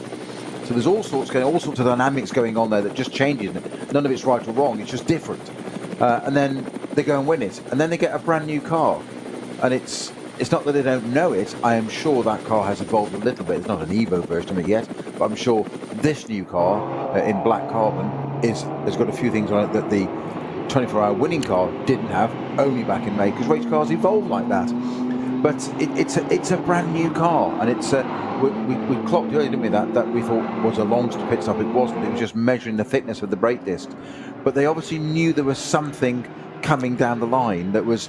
Why would you in a pit stop get a physical vernier, which is a caliper, and measure the thickness of a brake disc if you weren't aware? Now, is that a Ferrari bit of, look, we're not sure how it uses these, are they trying a new material, what is it? Because it went through the 24 hour and won. And as far as I was aware, they didn't have any brake issues. I'll find out. But that was obviously, there was trouble down the line, wasn't there? And that manifested itself. I just still also think that's why I think it probably cost them the podium as well. Oh yeah, no, I'd say so. I also think that's why they made their first pit stop so early, because as we said, you make your first pit stop early and it really hampers your ability to be light on your feet and choose your tactics later in the race, and thereafter effectively you're going to have to do 8-lap stints, which they did. 4 laps, 8 laps, 8 laps, but that long second pit stop. So just keep that figure in your mind. 3 minutes 13 seconds was pit stop plus outlap for the Frikadelli Racing Ferrari. I'm going to write that down on a piece of paper and then wonder where I put it. But when we get Christian Cronjes coming through, he's made the third pit stop for the 34 Walk and Horse Motorsport BMW car number 34, leading the race. I can guarantee his will not be 13 minutes 13 seconds. Again, just to reiterate, the time I'm talking about seems a ridiculously long period of time. It's a pit stop, but unfortunately for Frikadelli Racing, a pit stop with a lot of brake issues needing to be sorted. The discs were changed, and going back out but it's certainly, I'm waiting to see the elapsed time for Christian Cronjes, leading the race comfortably. Did I mention that we've got an Aston Martin in second place? Not so long ago we mentioned the fact we had a problem for the number 17 Pro Sport Racing car, and Marek Bachmann, we think, parked it up at the side of the circuit. But now Ben or Phil Dorr, can't tell you which one started and one went third in the sequence behind Darren Turner. 2 minutes 24 seconds in a rear, but only a second clear of Frank Stippler, so you can be fairly sure the number 5 Audi has moved ahead. But we could have a podium for an Aston Martin. So ifs, buts and maybes, but sitting well. It really is fair to say that Darren Turner was jammed between the doors. It's true. Or jammed between the doors. You never know. But then actually the first 3 cars are looking, the first one is nearly 2.5 minutes clear. The second 2 are covered by a second, but I think Frank Stippler should have pulled through, because certainly his lap times have been very competitive. Double checking, everybody has made their pit stops, but there's been an extra pit stop for the 35 Walkenhorst Motorsport BMW. So Sami Matti Trogan, that car has sneaked in for an extra time, a 4th time. I have to keep a little look on the record of that, because to my eye, I suddenly looked down and didn't notice on which lap they'd made their first pit stop. Maybe they'd come in and then, because I thought they'd gone on for an 8th lap, and that's unusual. It's almost impossible on your opening stint, because you've already done the formation lap, so you wouldn't do 8 racing laps. So I think it must have come in early without us noticing and fallen back, because that was right in the mix. It wasn't quite on the pace in the opening stint. Dylan Pereira trying to keep up with Cooper Gamasiak, but it was there or thereabouts. And I think it had an earlier first pit stop than we realised, and then a subsequent one, which is why they've done 4. In a 4-hour race, ideal. In fact, you're not going to do anything unless you've only done 3. Just looking at the bright blue skies and beautiful autumn sunshine, it's hard to believe that less than 15 minutes ago we had rain traversing the Grand Prix end of the circuit here, and the sort of turns 1 and 2 of that bit and over across, and even the edge of the Nordschleife itself, Hatzenbach, and it just literally went through across, then had a break, came back again with a vengeance. And I was about to say, and stop myself, because you never know what's going to happen in this part of the world weather-wise, that looks to me like it's going to be heavy rain now for the rest of the race. But of course it wasn't. It was dark enough and heavy enough at that point. It was stair rods. Yeah, literally vertical rain in front of the camera there. And to look at it now, it's bright and beautiful. However, just looking at the track at Tiergarten now, you can see that it's still sort of greasy, and it's not the usual light grey of tarmac. It's not fully dried out yet. So again, that still presents difficulties and varying services to our drivers. And of course, you've got different bits of track there. So you've got your Nordschleife that comes out of Tiergarten. It looks straight, but of course you've then got your bit of the Grand Prix circuit joining in, which is different tarmac laid at a different time. So you've got a different traction, albeit in a straight line. It's so true. And then you've got that element where you're trying to go around a back marker and you got on the bit you didn't want. But anyhow, certainly no hanging back from Christian Cronjes.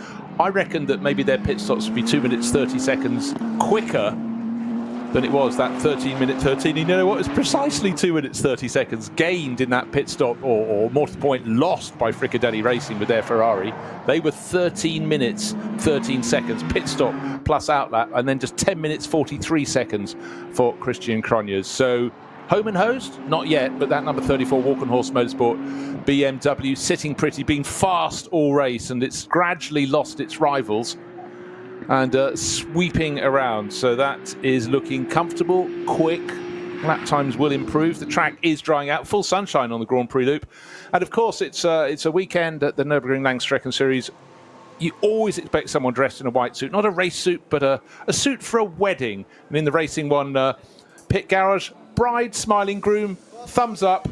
It's 3 fingers. Does that mean, or a finger and a thumb and 2 fingers? Is that wife number 3? I was going to say a third wife, or is that... He's got his hat trick. But again, it's a family show, and people all love the racing. So you got a beautiful bride, you got a beautiful Ferrari. Celebrate. Again, just a short while ago, we were talking about the greasiness of the circuit. It's now full sunshine. Felipe Fernandez-Lazar, just going to see what sort of pace he can manage. He's about to finish his first flying lap out of the pits. He did his outlap from the pits that gave us that 13-minute, 13-second marker. Track drying, going faster and faster. Let's see what sort of pace he's going to manage as the track dries out. And more to the point, how much further down the order he is. 22 laps completed. He's up into 8:44. second place. 8:26 was his lap time. But he's 2 minutes and a bit of small change behind the race leader. There's no way that Christian Cronjes is going to be slowing down. I didn't think the Frikadelli Ferrari would get back into second place. I really fancied the number 5 Audi to make its third and final pit stop and come out in front, but is coming through in third place. Well, I did say a few minutes ago that I thought it would cost that brake change, the front discs at that pit stop would require or lose its podium position, but here it is straight away back into it's second place. It's there's 42 minutes of the race left. It's not impossible. It's not impossible. It's not impossible. Alas, I agreed with you there, because at that stage I hadn't noticed that the Sami Trogan 34 Walkenhorst Motorsport BMW had made that fourth, therefore extra pit stop. That's cost them. They're further back down the track, waiting to see who's going to come over the line. The Door Motorsport Aston Martin's come across in fourth place. So it goes Cronjes, Lazar, Stippler, Door, or more to the point, BMW, Ferrari, Audi, Aston Martin in the top 4 positions. And only now is Sami Trogan coming through the final sequence of corners, nearly catching the back of a VW Sirocco that's diving into the pits. Yeah, but the Aston Martin there had its last lap was an 11:minute 16. Yeah. Christian Cronjes BMW was a 10:43. So actually that brake change on the Frikadelli Ferrari hasn't cost it that much, because it's absorbed it into one of its pit stops. Yeah, it has, because there is slack time. But yeah, exactly, because there's slack time. They've actually used that time, so I'd say it's not game over yet. I can't quite do the maths to work that one out, because I don't think it's game over. I do think it's game over, because our race leaders, those first 2 cars, the 34 Walkenhorst Motorsport BMW and the number 30 Frikadelli Racing Ferrari, we've seen they matched each other. One lap it was down to 14 thousandths of a second difference between their lap times. So how, when the cars are that equal? I know they're in the hands of different drivers now, because Kuba Gimaziak has given way to Christian Cronjes, and Felipe Fernandez Lazar is just doing the final stint for Ferrari, but he's got to gain 2 minutes and 3 seconds in. What are we looking on the clock? He's 40 minutes. Yeah, we've got 41 minutes, so it ain't happening unless I'm just failing to read the situation. But it lost 2 minutes 30 seconds in that pit stop to the race leading BMW, so that is over and out. It needed to gain more time anyhow, needed to get a 26-second advantage or thereabouts, we thought, before the final round of pit stops. It didn't, and then on top of that it had the long pit stop. Not as disastrous as we thought, because as you said, if it was a case of just coming in and stopping for a disc change, that would have cost them more than 2 minutes 30 seconds, but they knitted it into their final pit stop, got the job done. I'm amazed they're out in second place, but seem to be quite comfortable there, because I don't think Frank Stippler will have the answers to depose the Ferrari. But it does mean Stippler and Kolb will be on the podium for the first time, which seems extraordinary for a duo as competitive as they've been over the years. And we were talking about that earlier, that that setup, Shearer Sport with Phoenix, PHX as they call it now, it's always been up there, it's always been at the front, usually a race winner, and it's kind of like, it's almost a bit like sort of, Red Bull. What's happened to Red Bull? What's happened to Phoenix, Shearer Sport? My gut feeling is that it's nothing to do with the drivers or the way the team prep or run the car. I just wonder if that Audi is just at the end of its time in that specification. It's just lost that little bit of competitive edge it had, and basically everybody else has just developed this natural evolution in motorsport. It happens all the time. The Ferrari 296 and the BMW M4, they're just that little bit sharper, edgier, slightly quicker, and I think it's nothing more than that. Those 2 guys in that car and that Audi will be doing it and driving it to the best of their ability, as they always have. But if there's no more performance there, they can't do it.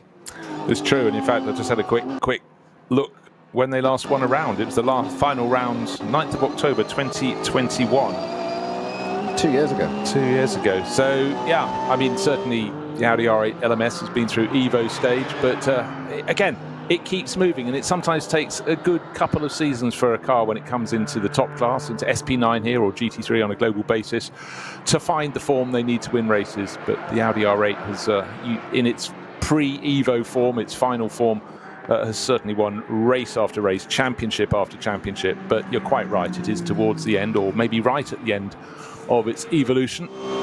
It will still continue to race all around the world, because GT3 racing is a global category now. And of course, GT3 will be the GT class of the World Endurance Championship next year as well, so that makes a big change for them. And for some of the drivers, it's the chance to step up into a World Championship, and for a lot of them, very, very well deserved indeed. Right, let's have a little look at the Cup classes. Just waiting for the third and final pit stops for Cup 2, but the best place is, it's been a car that has just been going so well for K. Kramer Racing. Car number 121, Moritz Krantz should be handing that over to Christopher Brook for the final stint, but Tobias Muller did a double stint, did the first half of the race and gave them a sizable lead. And right now their advantage over Tim Scheerbart, actually it's no longer a sizable lead, because it's come down to about 4 seconds. So Moritz Krantz gained a bit of ground, lost a bit of ground, but let's see what the final drivers can do in the last stint. But in fact, you could watch an entire race with just Porsche 911 GT3 Cup cars in the Cup 2 class. They're always competitive, they're always run, you know, supreme. It's so rare to see A, any contact, B, any mechanical problems, but today we had contact that gave mechanical problems, but because of mechanical problems, because suspension breakage, was it not? Yes, it was. For yeah, it was, yeah. Benjamin Leuchter, contact on the opening very early stages in the race, so his teammate Nico Otto didn't get to compete at all today. They came here with an 18-point advantage in Cup 2, just needed to keep it neat and tidy, and unfortunately didn't get the chance to do so. That means their rivals can play catch-up, but the car that needs to do the most catching up is 121. That is the car that is leading the race today. Will they take the maximum point haul? Well, let's see how the cars come out in the Porsche Cup 2 category after the final round of pit stops. But if you're just joining us, blue sky over the Nürburgring, but we've had rain. Oh yes, we've had rain, but only in certain points on the circuit. Going up on the curbs at the moment, not advisable at all. Will carry a bit of greasiness, but certainly the end of the circuit nearer the pits is where the rain came through. It didn't last long, but it certainly made the track a little bit tricky, and it was right at the point at which a lot of the drivers were about to do their final pit stop, so the driver getting on board wouldn't have a clue what to expect. Because also, Peter, you don't just look at the screen, wander and get in the car. It takes a while getting your helmet on, getting your mind in the right place, and as we saw here, the weather can change within a couple of minutes, let alone the 5 minutes you've lost between doing up your boot laces, getting your helmet on, walking out to the front of the garage. So the team has a big role, and also the incoming driver's got a big role in just informing them of the situation. Absolutely, and it's why you always have a little bit of a chat. It's not, you know, hey, how are you, mate? It's informing them of the track conditions, etc. But I'm sure every driver's got their different sort of rituals and whatever. I always wanted to be ready as much time as possible and get your kit on and take your time to do it ready. I would hate it if a couple of times in it, I think it was Spa 24 Hour once, we had a driver who just didn't want to drive at night and didn't enjoy it at all, and it was like all of a sudden halfway around the lap it was like you're in the car, and it's like and it was sort of, you know, an hour and a half ahead of schedule for me. And yes, you've got your overalls on because you're ready because you're the next time, but as you said, you haven't got your earplugs in, your radio, your mic, your bits, your balaclava, your gloves, and it's not that you take 10 minutes to do that, but you just don't want to be rushed because it's frenetic enough out in the car as it is. So I always wanted to get in the car calmly with that mindset to go out and disciplined and press the right buttons and do the right thing, and being rushed. And that's when you make mistakes, and you run somebody over or you do something wrong and daft, and it can have, you know, consequences. It can. It's about making sure you're as calm as you possibly can be when you get in the car. Right, there was a little debate. You were debating one thing, and I'm afraid it's going the other way. Christian Cronjes is actually pulling away from Felipe Fernández-Nasa. Gained best part of 8.5 seconds on that lap. Track conditions still a little bit greasy, but it can't be too bad because Christian Cronjes just put in a lap under 8 minutes, and any lap under 8 minutes in any weather conditions is very, very good indeed around here. 7 minutes 58.0 seconds for Cronjes, so he is pulling clear. It's going to be win number 5. Surely what's left on the clock, 33.5 minutes, so things looking very good indeed. It, hasn't it? Yeah. I like the challenge. Right, gap between second and third between the Frikadelli Racing Ferrari with Felipe Fernández-Nasa and Frank Slipler in the Scherer Sport PHX Audi. I knew it was going to come down, so it's gone out. Never mind. Gone the wrong way by about 2 seconds on that lap. Nasa actually dropping Frank Slipler. So the Ferrari, it's BMW, Ferrari, Audi, but all stretching in all directions. First to second is growing and the gap between second and third is also going out. Next car in line, another 25 seconds further back, is one of the Durr brothers. I'm still trying to work out which is on board at the moment. So that's in the remaining Aston Martin in the top group. That's fourth overall for the family team. And Sammy Matty Trogan in the BMW from Walkenhorst that did an extra pit stop is now ahead of the lead car in Cup 2. And those Cup 2 Porsches, Moritz Krantz, unless I haven't refreshed my screen. No, absolutely. He's obviously doing one further lap before the final pit stop. So that will be a shorter final pit stop than it will for some of his rivals in Cup 2 who've come in to make pit stop number 3. They say time is a cruel bedfellow, and I can't believe it. Seems like 5 minutes ago we were at the halfway mark, 2 hours of this race, and all of a sudden there's just coming up to, we're 2 minutes short of 30 minutes to go. I know that means 32 minutes to go, I know, but 30 minutes sounds neater. Yes, it helps you look ahead, I feel, in many ways. But yeah, track conditions absolutely lovely now, and it is the run to the finish. There is still that, for the Porsche Cup 2 crews, still that final pit stop, but you know, these aren't pit stops that really, well, by dint of the fact there is a minimum pit stop time, they're made so you've got time to do the jobs in hand, to get the driver in, driver out, change the tyres. So you don't really have any fumbles in the pit stop, and expect all to be good, especially for the 1-2-1 crew. And that is very good news for K Kramer Racing. They're second on points to Max Cruz Racing's Nico Otto and Benjamin Leuchter, but we heard from Benjamin why his car went clattering into a rival very, very early in the race. Broken suspension, we're told, and just simply couldn't turn into the last corner. Been contacting the left-hander in the Mercedes arena. His suspension broke, couldn't steer anymore, and absolutely went into the back of a rival. Apologised to everyone, and also those who got caught on the fluids that came out of his car once the radiator had been shattered, and certainly we saw cars later having problems in that just before they were trying to turn very sharp right to go on the little cut through on the Grand Prix loop. Yeah, most notably, of course, the number 19 Racing 1 296 Ferrari, the other Ferrari in this race. Yeah, and that picked up not only side-on contact damage there, but it had already had a little problem there. Ironically, the same corner on the opening lap when it ran wide and lost lots of positions. Now, who else can lap below 8 minutes because the track is drying out? Certainly the part that was wettest, which is the area just before the pits and the run down to turn 1. And the drivers turn sharp right into the Mercedes arena, or the AMG arena as it's now known. I will move on with the times.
Vogel verleiht Flügel.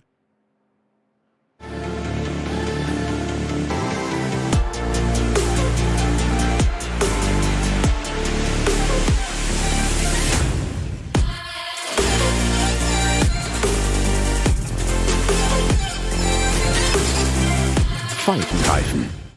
World's first asphalt watch. Nürburgring Asphalt 1. Over 90 years of racing history.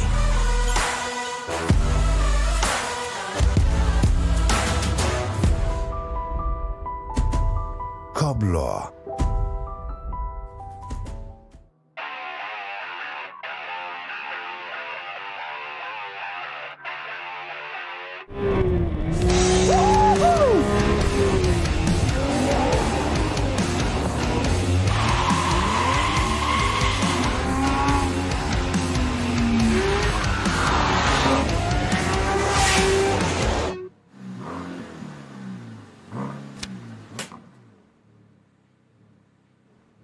Liebe Fans, besucht unsere Social-Media-Kanäle Auf Facebook, Instagram, YouTube, Twitter und TikTok. Willkommen bei der NLS.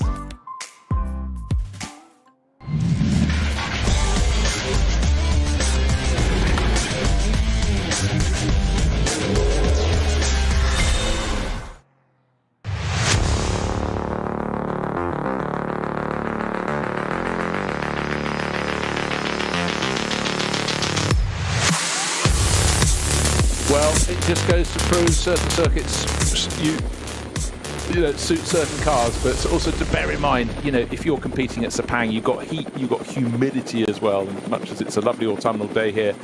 But the Audis still seem very competitive actually out in the Asian Series. And one of the real stars over there is a driver called James Yu Kwai, and he's just gets about his business, young Chinese driver.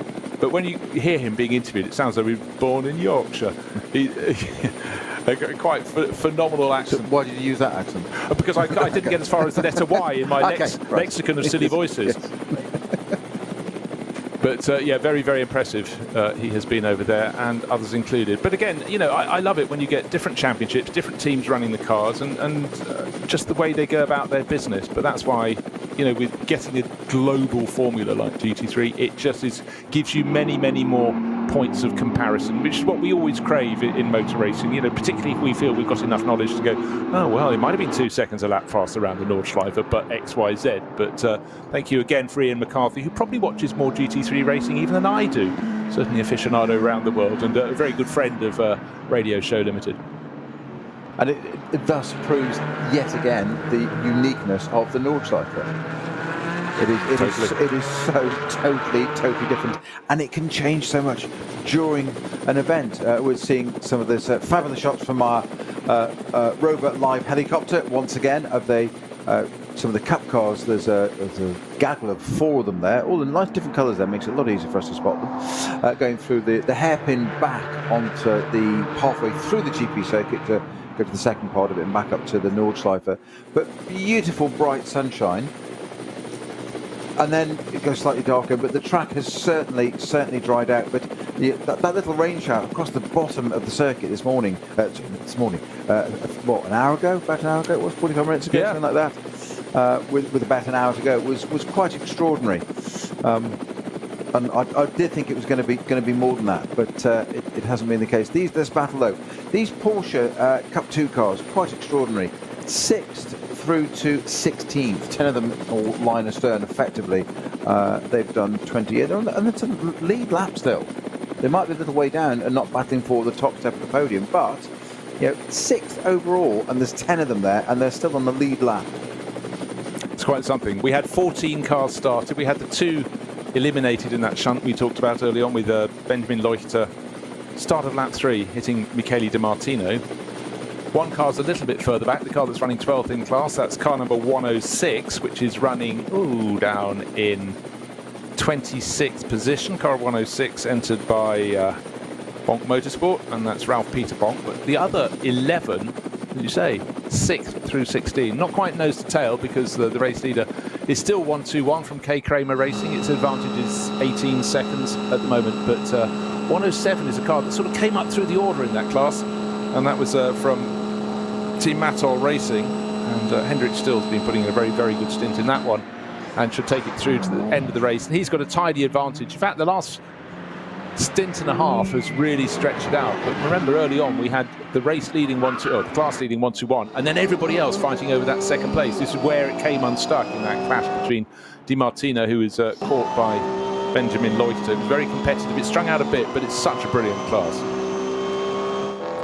Change for position there for the 102. This is the Black Falcon GT3 Cup car we just been talking about. Grenagler at the wheel of that. I think it's just nipped across the line of ahead of the 120 Holkamer entry. I'm not sure that actually triggered it across the line. I think it might have done. Well, just taking a look, I'm not... No, it's just gone ahead of 119, which is running a lap down. That's at the my bottom. Apologies, my apologies. I just did that. It looks similar colours. Yes, yeah, my apologies, yes. So they are for position, but it's a lap down, or not position, but on track together. So, yeah, thank you. But again, enjoying a good scrap and enjoying the fact that the rain that skirted the track, sprinkled over some of it, has moved on. So at least they know that it's consistent through to the end, because I was concerned when that rain came. Not so much for the Cup 2 cars, because their final pit stop was some way after it came through, but for those who are making a pit stop early and therefore had to make their final pit stop early, they might be the wrong side of the arrival of rain. And what if it turns hard and you haven't put rain tyres onto your car, and you've got to go around on your tiptoes, on your slicks, and then come back in and bite the bullet and put your rain tyres on? Didn't happen, didn't need to happen, but by pitting very late in the race, certainly the Cup 2 Porsches had a little more chance to look at the weather conditions, stick their fingers out of the window on the straights and feel if the rain is coming, but they got the better side of the equation. But for Frikadelli Racing, I thought they were going to get caught out. As it was a braking problem that cost them time. Both the race leader, Christian Cronjes, in the Walkenhorst number 34 BMW, and Felipe Fernandez-Laza, who's completing the lineup for Frikadelli Racing after David Pittard and Nicky Katzberg. Both of them lapping below 8 minutes, as is the car in third place. Frank Stippler bringing the number 5 Sport PHX Audi through to third place. A first podium finish of the year, but just absolutely seeking confirmation. The race we heard Ian McCarthy talking about, or he reported in, was the Fanatec GT World Challenge Asia event, and it was James Yu Kwai and Andrew Harrianto who took victory in the first race. So Audi winning somewhere anyhow, but it would be great news at least for Frank Stippler and Vincent Kolb to get a first podium this year. It's not what they expected, but clearly they've looked at the pace of rivals and they just try and deliver the best they can. Be interesting to see what the team uses chassis-wise next year, where they've moved on to a different manufacturer. There's always a cycle, Peter, in GT racing, according to when a car gets given the go-ahead to go racing. And of course, we get to see a lot of them here running in the SPX class before they've got their full homologation. So it's always a good chance to see the cars in advance and then see how quickly they develop from there. Yeah, and that Audi, despite my protestations or assertions that maybe it's just lost its edge around here, it's tight. It's his third at the moment with Frank Stippler at the wheel. But its last lap was a 7:58. Put that into comparison of Laza's Ferrari in front of 7:59. Okay, Krogner's in the BMW at 7:56. Its best lap of the race is still a 7:56. And just put the BMWs from that into perspective there.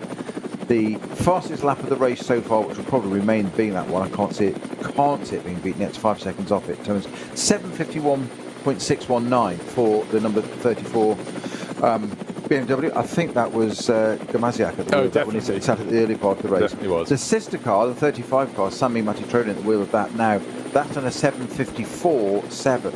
They're going to do it. Nobody else has done anything below that. Yeah. But that Audi, it's still got the pace. So what is it that suddenly made it a car? It hasn't won around the Nordschleife for 2 years effectively, which is unheard of, and it just doesn't seem to have it at the moment anymore.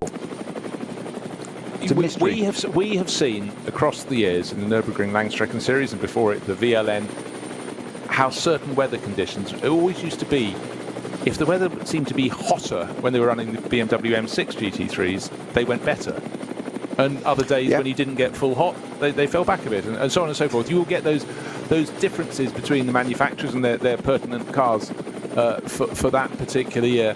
And they do manifest themselves, but I think the Audi, frankly, is being kept right up here because the pace of Frank Stippler he's still such a tidy driver, neat, tidy, and always quick. And he's lapping, last lap he was a second slower than the brand new Ferrari, the 296 GT3. You could say, is there a question mark? Have they sorted the braking problems they had early on? But actually, when you've been given a set of brand new discs, you may be able to find an advantage. But right now, the message will be to Felipe Fernandez, Laza, bring it home. Recover second place. We had the problem, but we're here to be winners if we can, on the podium most certainly. And for Klaus Aberlin, how many podiums has he cheered up at here, or cheered down from when he was racing himself? But Ferrari, they're very, very keen because, Germany's a big market and the success in the 24 hours was a massive fillip for them. The fact it was then magnified by getting caught up with the promotion of Ferrari going back to Le Mans after 50 years, coming away from victory and then going down the World Endurance Championship round and putting the car on display down there, is putting it in front of other people. And that is very, very big for the mark of the prancing horse. And it was only sort of 3 weeks apart, wasn't it? Yeah, yeah. That was the point. It was fresh flies. Yes, unprecedented to have that. Looking for late changes. 25 laps completed by 5 cars down to Sami Matti Trogan. So the two Walkenhorst Motorsport cars, first and fifth of the 5 cars on lap 26. 2 minutes 14 is the gap back to Felipe Fernandez Laza, because actually Christian Cronjes was the best lap for quite some while. 7 minutes 56.1 last time around. That's why he's stretching his advantage. Beautiful, sunny, late September day. Did I say there was rain earlier? There most certainly was. In fact, any high shots are still showing slight damp patches away from the racing line. But for the drivers right now, the lap pace should come down. Hopefully no slow zones between now and the end of the race. Hopefully track conditions, even the curbs will be drying out a little bit, because temperatures are quite decent here today at the Nürburgring. But neat, tidy. Let's have a look down through the classes. Cup 2, it's still 1-2-1 from K. Kramer Racing. Moritz Krantz is taking it through the end of the race. His margin is 13 seconds. In fact, he's being caught. Hendrick still. I said it was a really good day for Team Mattol Racing. They worked their way up into third position in Cup 2, then up into second, and now they're catching the race leader. Can Moritz Krantz hang on? Because Hendrick still is absolutely flying. They are 6th and 7th overall in their battle for Cup 2 honours. I think the clock, what's left, 15 minutes precisely. Don't think it's going to be enough, however hard Hendrick still pushes. But 13 seconds, just a little slip up here or there, you never know. But certainly for Team Mattol Racing, that's been a really good charge. Cup 3, well, it almost seems from the outset that's been led by number 959 for SRS Team Sorg Rennsport. They get a reward, you see, for carrying one of the onboard cameras today. And their margin over the second car in class, which is car number 950, which has got a Schmickler on board. Not 960, 950, I beg your pardon, looked the wrong way. That's Stefan Schmickler.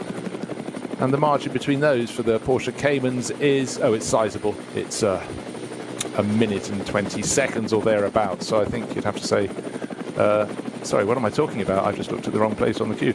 It's rather more than that. It's actually a minute and a half. So that's, you'd think 959 is going on to win that class. SP10, let's scroll down to the leader in that class, and it's car number 187 in the SP10 class. That's the one for GT4 cars.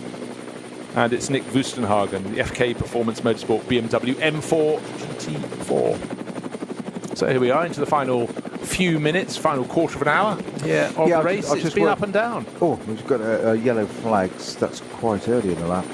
96 and 98 miles. We'll come back to that in a second. I was just watching on the track at where our race leader is, the 34 Valkenhorst M4, and that's just coming towards the kink and therefore the end of the Dottingerhauer, with some 13 minutes left on the clock. So it's going to be this and one more lap. Yep. Okay, good. Many a time we've wondered if they've got across the start-finish line just too fast or too slowly, according to whether they wanted an extra lap or not at all. But this one's quite simple. It should be this lap coming up and one further. So we'll end up with 28 laps on the board at the end of the race, all being equal. It's a good number. Right, start-finish line is crossed. Pace, 7 minutes 58 second lap. That's another decent lap for Christian Cronjes. It's a bright enough afternoon for the sun to glint off the wings of that black, white and red, or largely black and red BMW M4 GT3 with the Yokohama and Advan, very Japanesey, sponsors on that M4 GT3. And that's one of the other things that we say quite often, but I love about this series is that it's a free tyre series. You can use, I don't mean they're free, you've got to buy them. What I mean is it's a free choice. So there's different makes. You've got Falcon, you've got Yokohama. The manufacturers, they can maximise what they want out of that. You're not stuck to a control tyre, which is great in some places, but you'd think that would. The danger of that is you think that somebody would get everything absolutely right and therefore have such a massive advantage. And I always say it's an absolute credit to the organisers of this series that you can have totally different cars, totally different tyres, totally different philosophies and setups, and they all still have close racing. Of look at this now. We're ruining that the Frikadelli Ferrari hasn't won this race. Yeah, or probably won't. After 4 hours, it's still only 2 minutes down. That's all it is. So we talked about how different manufacturers, their cars go rather better in different weather conditions, but also we didn't mention the different tyres until now. So that is another twist. And one tyre that's brilliant in hot weather might not be so good in others. One of the 325i's running the V4 class. That's number 702. Wonderful, lurid sort of orange through yellow to lime green livery. Looks good, but unfortunately we're looking at it looking good standing still at the side of the circuits. That presents a slow zone. Yeah, just look at the tyre marks there where it always has hit the barriers. Yeah, you can see a little bit of debris. Track turned to the right, the driver not so much. So that means any quick laps between now and possibly the end of the race may be given a little bit of extra time added to them, because we've got waved yellow flags and we've got that number 702 BMW at the edge of the circuit for a QTQ race performance. So frustrating to get so close to the end of the race and possibly just running a little wide maybe and just catching a little bit of moisture still in the curbing, or maybe, alas, running just a little bit further wide and getting on the grass, and then grass on a corner. Wet grass on a corner means you're going to be clattering into the barriers unless someone is looking very favourably on you. Yeah, it's ADAC force, isn't it? Yeah. Where it's part there, yes. And that's the problem. We've had that. We've had what was a largely dry race and lots of bright sunshine. It is again now. Not only does the track dry out, but the grass doesn't. It holds it, and this is the problem. And unfortunately, it's a well-known thing in motorsport that motor cars and wet grass, they pick up speed and they go very quiet, and it's definitely, and it's horrible because you just run out a little bit wide. You say it can be something as simple as that. I'm guessing what might have happened there is you might have just run a little bit wide, as you say. Painted curb that's maybe got a bit of water, or was a little bit holding a bit of water on it, and that's ever so slight lack of concentration of the information. I'm not saying that what has happened, but if you do and you just run a little bit wide, all of a sudden you're over the curb, you're on wet grass, and then you've got to go dead man's hand. You've got to lift off and let it all sort itself out, and it picks up, and you can't steer it, you can't brake it, you can't do anything, and it's sickening, and it just goes off. And I think that looks like a fairly oblique angle, but it's enough. The suspensions components aren't meant to work in the direction of having external forces put on them. They work from the track, and that's it. You pop a steering arm, and all of a sudden, it's a relatively simple job to fix, but not at the side of the track. No, and it is that sort of 10 minutes of the race to go. It's the sort of multiplication fact, just that little slip onto the white curb. Oh no, the curbing's even greasier, so that doesn't even offer you any friction. So across you go onto the green stuff. Frank Stipler pressing on, still in third place, and with just under 9 minutes left on the clock. So it's this lap and the following one. We should get up to the race leader coming across the line after 28 laps to be greeted by the checkered flag. But there is very little change. Frank Stipler actually fell back slightly in third place from the Frikadelli Ferrari of Felipe Fernandez-Laza in second. But home, but not quite home, not quite hosed, is Christian Cronjes. Walker Horse Motorsport have really got stuff together this season with their BMW M4 GT3, and for the Norwegian and his Polish teammate Kuba Gimasiak, it has been a phenomenal run. And just taking the last few races, there have been 3 wins for Christian Cronjes, showing with Gimasiak, and Gimasiak has 4, the lion's share. So the driver who returned to racing a handful of years ago after about 4 years off, and has just latched onto the Nürburgring Langstrecken Series and made it his own. Just rumbles on to another win. Yeah, we regard them as pro drivers, but he had to go back and run the family business. Quite literally, that's what he had to go and do. And in case you're wondering, Jesse Crone was the other driver who took victory with Kuba Gamazia. I think, in fact, Jesse, I think, was competing. Yes, he definitely was driving an M4 GT3 in that Fanatec race out at Sepang today. So, you know, again, talking about BMW moving their drivers around earlier, we're then talking about it again with Jesse, one of the hired hands who pop him in wherever he's needed around the world. So, good for getting your air miles up.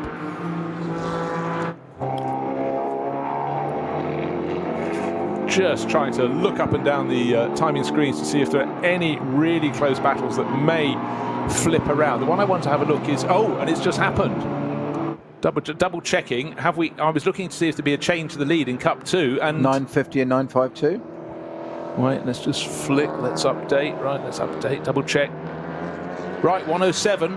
Hendrik still not only caught Christopher Brook, but has gone through into the lead of the race. Now, Christopher Brook was not listed in that car for quite a while. It seemed that in the 1-2-1, it seems there'd been an eternal stint from Moritz Krantz, I beg your pardon. Tobias Muller did the start of the race, then Krantz has taken over. So that has been a change, but the writing was on a wall for a while because Hendrik still was appreciably faster. And I tell you what, I think that was an extra pit stop or very late. Yeah, it was 1-2-1. 3 pit stops. They fell down to about 4th place earlier in the race, but then resumed the lead. But now Christopher Brook will take it through to the end of the race and may actually lose 2nd place, even 3rd place in the Porsche Cup 2 class. So very frustrating, but really hats off for Team Mattol Racing. They've worked their way forward. Reinhard Koffler, Arnie Hofmeister, and a driver doing a supreme job at the end of the race is Hendrik Still.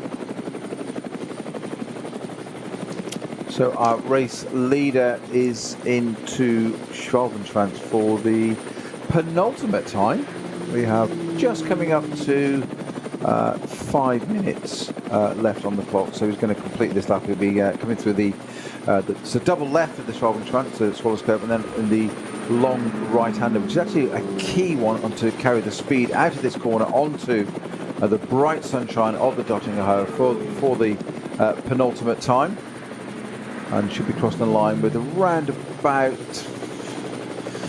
just under 5 minutes to go. Of course, you then got to complete that lap, and then of course the rest of the field has got to complete the race as well. So it takes a little while to wind down. As you talked about our formation lap being best part of 20 minutes. So normally when the car crosses the line, takes the checkered flag, it's all very quick fire done. Here it carries on, then we've got another class and another start group. Effectively, they're all spread out over it. So our race leader, as literally as the clock ticks into 5 minutes to go, comes through Tiergarten. I said it would just be under. So it crosses the line for the penultimate time. 1 more lap to go. It has been an absolute textbook race for them. 2 minutes 17 is the gap they've got. It's not massive after 4 hours of racing, and let's face it, if the Ferrari hadn't had that brake change, that wouldn't have that 2 minute gap. So they might not have had this position. Yeah, no, you're entirely right. But we knew by dint of simply making their first pit stop a lap earlier than the Walkenhorst Motorsport number 34 BMW, they were going to have to find about 26 seconds, and they haven't not only been able to do that, but with the braking problems that delayed them by about 2.5 minutes in their pit stop. You know, the pace is absolutely there for the Ferrari 296 GT3, and if you watch the Nürburgring 24 Hours or listen to the Nürburgring 24 Hours, you go, yeah, it was really good, it won that, it was fantastic in winning that.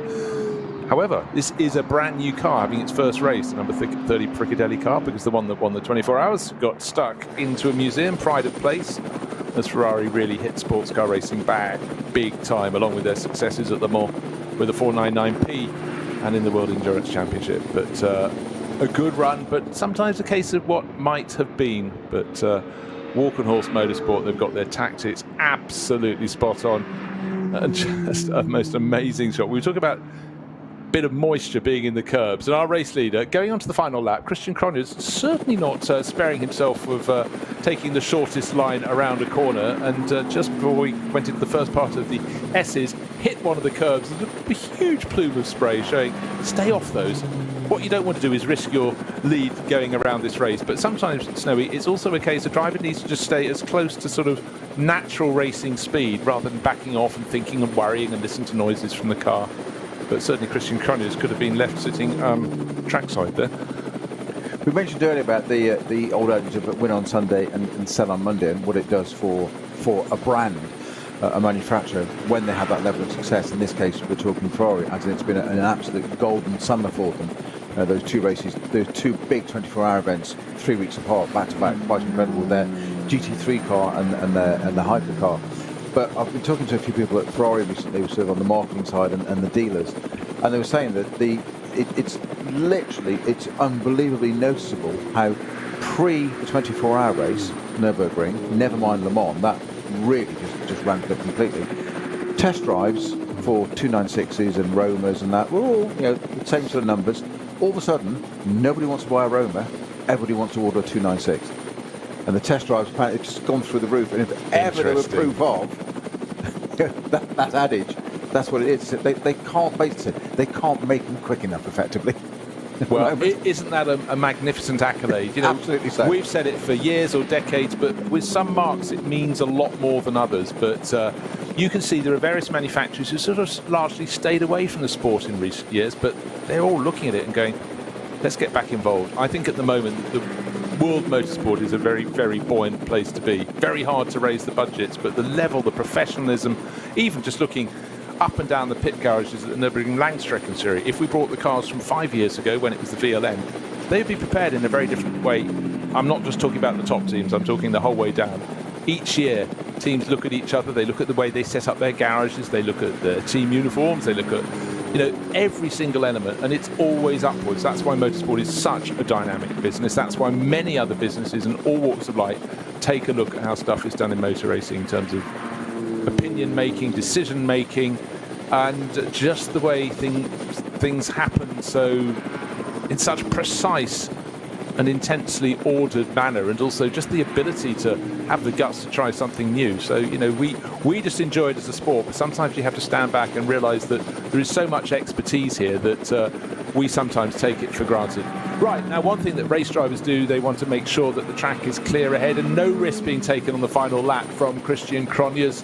2 minutes 20 seconds was his advantage at the start of the lap, and so he could be a little bit cautious as he came up on back markers. Did I see a yellow flag? Back off. Wait, yes, to make sure you did. You're about to come to talk about the pain of that. He's about to come into a code 60. He's into the yellow flags and the 120s now. He's slowing down appropriately into the code 60 for, would you believe, the 477 entry, which is from the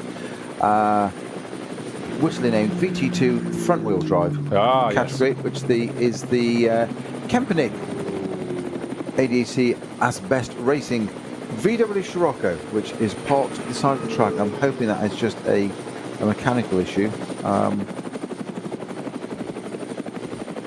With Mike Knappmeyer at driving that. There must be more than one driver, but with literally minutes to go, and it's you've got a long walk back as well. Well, you really hope if someone's retiring at this late stage in the race, it's just something mechanical. It's not something that leaves them with a big car rebuild, and at that stage in the race, and it's a class that has 11 starters. So, again, you score more points for victory if you're racing against a large number of cars than you do a small one. So it could have been some points that were vital in the championship. But coming here, that class was being led by Zero Hochvoll by Mertens Motorsport with their Hyundai i30N. And sitting on actually quite a tidy points advantage. So that's not the one that's pulled off. But the one who's about to be pulling off into the pit lane and into Parc Fermé beneath the podium will be Christian Cronjes, surely. 2 minutes 20 seconds to the good. We are on the final lap of the race. The 4 hours have elapsed. We started half an hour late because of barrier repairs, but in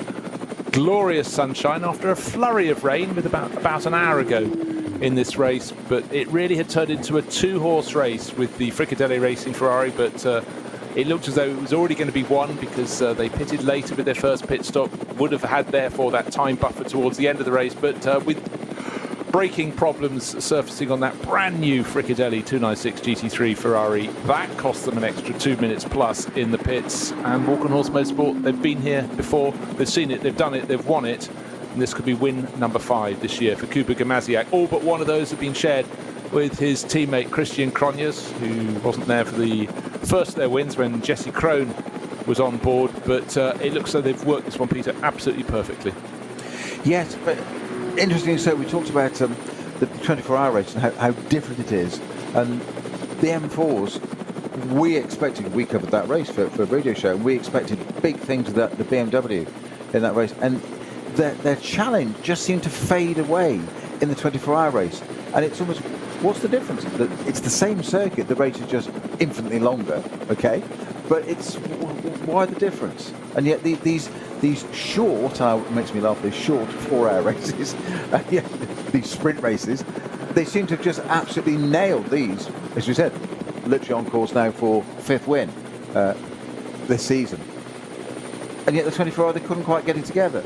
The Ferrari seems to be quick across everything, and it's had a little bit of bad luck today with that brake issue. It would have been a slightly different thing. I still don't think it would have beaten it because it needed that 26 seconds, but it wouldn't have been that 2-minute deficit that it is now. It's nearly 2 minutes 20, or 2 minutes 20 on the last lap. So it's lost those 2 minutes in the pit lane because of that brake change. So that was a great shame. But it's so confident our BMW in this car that's only really been hit the front this year. This is its year.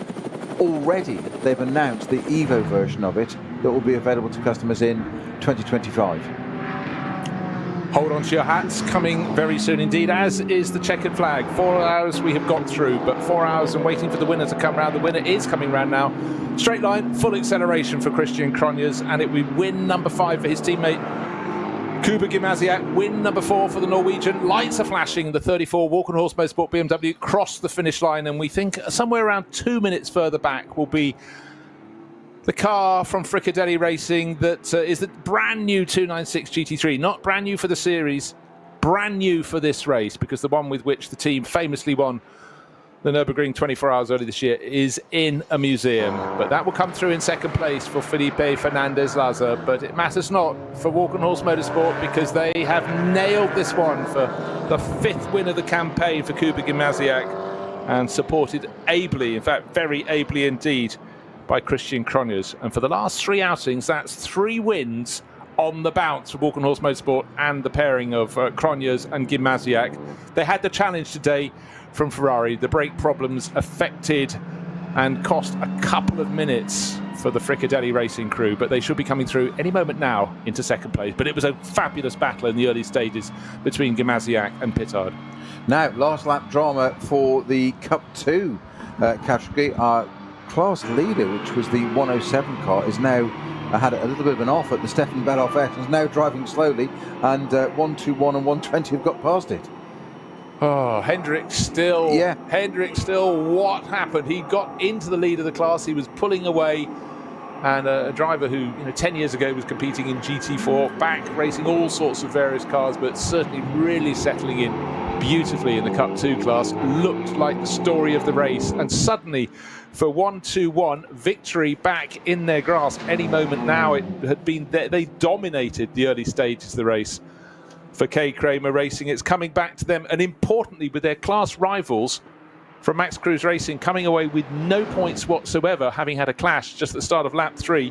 This is their chance to really close the gaps. It was 18 points between them when they came here, 92 points playing 74, and now it should be, with 14 cars starting this race, the gap closed to just 4 points. With 1 round to go. Final sequence of corners through Tiergarten into the Bremskurve goes the black unliveried number 30 Frikadelli Racing Ferrari. Doesn't matter if it's north of 2 minutes or south of 2 minutes. The margin to the race leading Walk and Horse Motorsport BMW. But job done. If it hadn't been for the brake problems, it's a case of what might have been for David Pittard, Nicky Katzberg and Felipe Fernandez-Laza. 2 minutes 24 was the gap at the end, but you could afford to back off. Safe in second place, but what might have been, but the pace was there in that early battle, the first half of the race. Fantastic to watch. Why are we sounding disappointed just for that third place car? Frank Stippler in the Audi R8 LMS Shearer Sport by PHS takes their first podium of the year, I think it is. It is their first. I can't believe I'm saying that. That's why I hesitate. I'm not sure I'm right, but it is their first podium of the year. Frank Stippler only just getting onto the podium with penultimate race of the year. Unbelievable. Wind the clock back 3 or 4 years ago. this car was up there, if not winning. Who but could beat it? It was always there. There might have been something untowards, but the pace was always there. It's harder to come by, but that is a case of extracting the maximum from that car here today. In the end, 33 seconds down on the Ferrari from Frikadelli Racing, but already having done the little loop around the back through the S's and then taking the cut through into the back of the pits, the Walkenhorst race winner, number 34, parks up underneath the podium. Kuba Gamaziak comes up and says, "What kept you?" It's not very grateful at all, is it, to I've been Christian waiting for Cronjes? you. We are celebrating officially. Already filming, but another good job. And it's a short walk to the podium, but it's one they could do with their eyes closed. I've just seen what Gamaziak's done. He had his phone there and he was showing it to Christian. What he'd done, he's taken video footage of it, taking the checkered flag. He's just showing it to his teammates. There you go. It's obviously Christian Cronjes going, which round was that? We've done that several times. But Christian out of the car, helmet off, looking cool, calm and collected. Not as cool, calm and collected as, of course, Kuba Gamaziak, who's had a little longer to settle down. But we're going to go to the interviews as soon as we possibly can. But victory in a row, but once again, it was not a present from the other one. It was a really strong fight, especially at the beginning. We had a strong fight against David Pittard in the Ferrari of Frikadelli. Following him for 4 or 5 laps, I think you can imagine the Ferrari background right very well now. Yeah, I have to say, you know, it was a really hard fight. We were a bit lucky with the first pit stop with the code 60, so we gained a bit of time.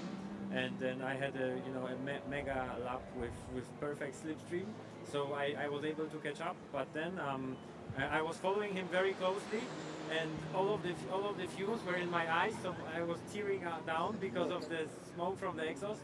But we were able to keep up with the Ferrari. Unfortunately, on the straight, the Ferrari is really strong, so didn't really have a chance to overtake. But then they had an issue with the brakes, so they gave us a little bit of a present. But either way, I think with Chris in the car, you know, the Rocket, we would have won. The Rocket, he said to you, and yeah, for you it was also very amazing to have this strong fight against Nicky Katzberg in the Ferrari, but you were in the lead. Different to what Kuba had. He was behind David Pittard, he was in the lead, but there was no chance for Nicky to catch you. Well, he was very quick. I always had in my mirrors when I exited the pits. I kind of knew he was there, and it was just to push on and hope for the best. After a while, I had some bad luck with some traffic, and he caught up, and then it started raining as well. So it was quite a cool fight, to be honest, and especially in the rain, it was very hard to see on the track if it was wet or if it was dry. So it was a real challenge, and Nicky was very quick, but I'm happy we came out on top. Did you ever thought about changing the tires to wet tires, or was it okay to go on with slicks? Oh, it was discussion always for me. From lap to lap, the conditions changed, so we had to stay on top of the game, and I'm happy we stayed on slicks. Of course, in the end, that proved to be the right choice. But I was really tempted to go for rain for a couple of laps. So yeah, it's fun when things come together like this, and the gamble works out. Kuba had the fastest lap with 7:40.51, very close to your record lap. Were you afraid that he will catch your record lap? Well, you're always a bit afraid. I mean, it's the record lap is something special and it's something you want to keep. But Kuba is extremely fast, so yeah, you never know. But I'm happy it stayed with me for another race. Let's see you next time. And in 2 weeks, the 4th victory in a row. Hopefully, we're always gunning for the win, but if these guys show up once more, and I'm sure this car will also be very quick next time, so yeah, we'll have to... Will be a strong fight. Yeah, we will. Okay, congratulations. Now let's go, jetzt gehen wir rüber zu den Zweitplatzierten. Und da müssen wir natürlich auf Englisch reden. First of all, we start with Nicky Katzberg, David Pittard here on the other side. Nicky, I spoke to Christian right now, and he said you was in the Ferrari following him for 4 or 5 laps, and I think you can not see anymore the back of the BMW, isn't it? Yeah, me and Chris had some good fun. He was very fast in the beginning of his stint, and at the end of the stint I think his tires dropped off a little bit. I could close in again, and then it started raining. And that's, I mean, this place, I love it, but I hated these conditions. You know, when you're on slicks and it starts raining, I managed to pass him, and I put a bit of a gap, and then all of a sudden, out of nowhere, he was on my ass again. So it was a very tricky stint, but we had some good fun, and they deserve to win today. They were fast the whole race. As said before the race, we had our focus on some other stuff as well, but it was still very nice, and it is still very nice to finish on P2. That was a great race. David, when I think about the race, there was one situation, I think it was the second lap, you were following Marek Böckmann, the Aston Martin, and I thought, okay, he's missing. I cannot see him anymore from our camera from Antonius Buche because your car is so deep and so on, and suddenly you go out of it. You were so close, and I think it was very amazing to catch him in this situation at the Dingerhöhe straight. Yeah, what I love about racing at the Nordschleife is the Dottinger Hub gives you a very different type of tactics and slipstreaming battles that you don't really experience in other circuits. There's not really a track that I know with such a long straight where you can have these types of slipstream battles. And you obviously, over the years, you learn what works and what doesn't work, and you know when you're in you have an opportunity to make a move. So I was closing, but then yeah, I knew where to position myself to make that last little bit and gain the position. So yeah, it was good. No, really pleased. Big thanks to Klaus for having me back again. Thanks to Felipe and Nicky as well.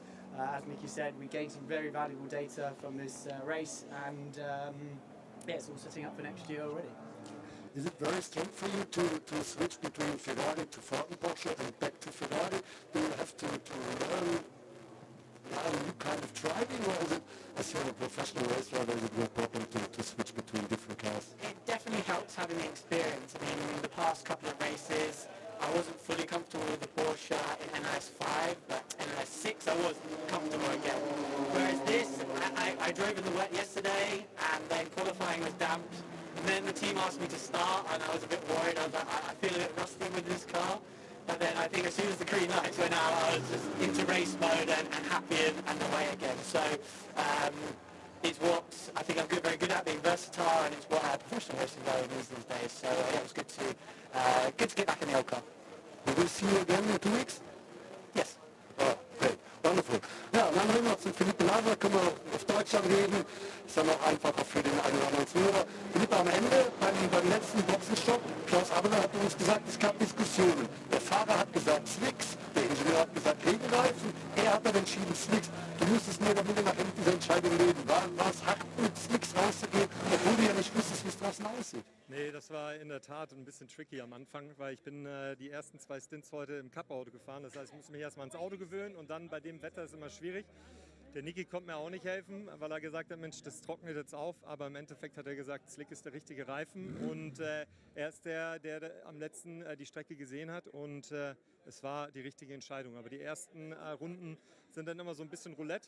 Und ist aber entirely so, but two things that I picked up out of that, Bruce. You mentioned at the very beginning of the show when we had the grid walk, and we talked Nicky Katzberg, always happy, always smiling. One of those drivers that's always got the same demeanour. And I've mentioned partway through the program today that drivers' body language, you can read so much into it. And they were interviewing Nicky Katzberg there, and he was talking about the driving, and he's smiling and he's happy. And then when he said, and then the rain came, and his eyebrows went up about a foot and his pupils dilated. I said, the rain. I said, and you could see what difference it had made to him. He said, and this was fun. Driving that, and Pittard, that bit, as our German interviewer just said there, when he was hiding behind the other car and he couldn't see him, it's exactly what you said. You actually lost him for a minute because you had no eyes-on contact of where is he, and he's tucked up behind doing what Pittard does, and pops out like, here I am. And so great to hear that they're going to be back at the final round in 2 weeks' time.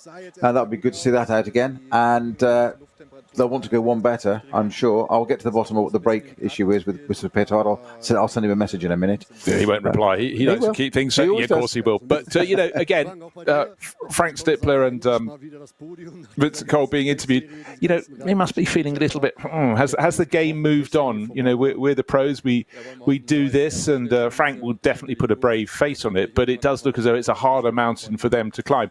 But 2 weeks' time, we could have cooler, wetter weather. They could be back in the mix. And again, when people look at a championship to compete in, A, on the world's best circuit, but B, you've got 8 rounds, and they will all have different weather conditions.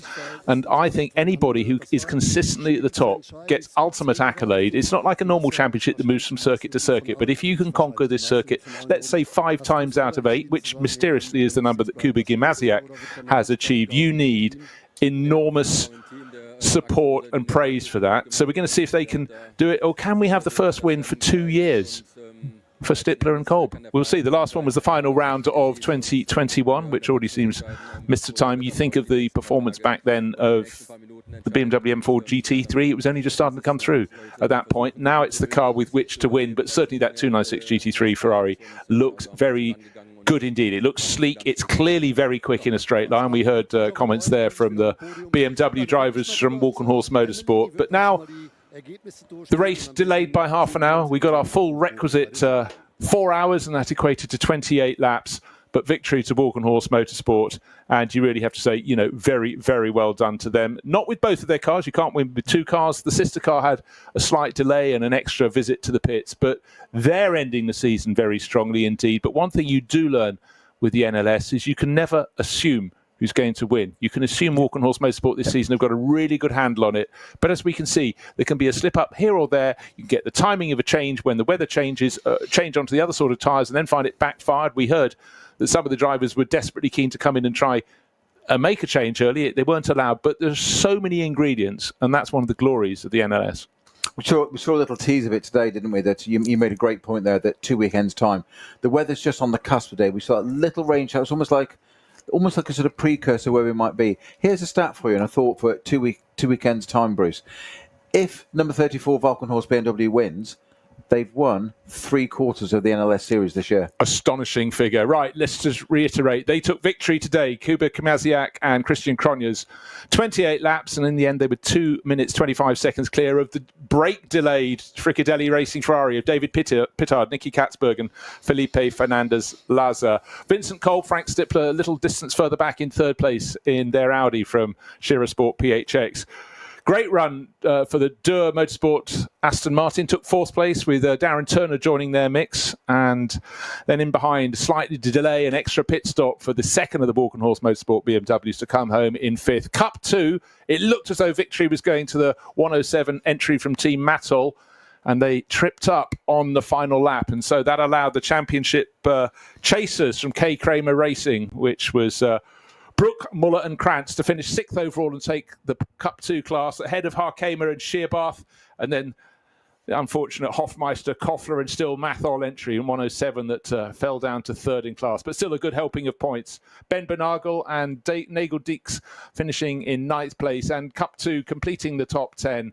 Car number 124. So really such a strong class. That was Mullner Motorsport. That was Selewski and Vasquez. Cup 3, by the way, went the way, that's for the Porsche 718 Caymans, of the 959 entry from SRS Team Sorg Rennsport, Eichenberg, Gruter and Fabio Grosser. And SP10 went at the end very tidily indeed to car number 187, Wustenhagen at the wheel. That's it from us. We're over and out. Join us again in 2 weeks' time for the final round of the NLS for 2023.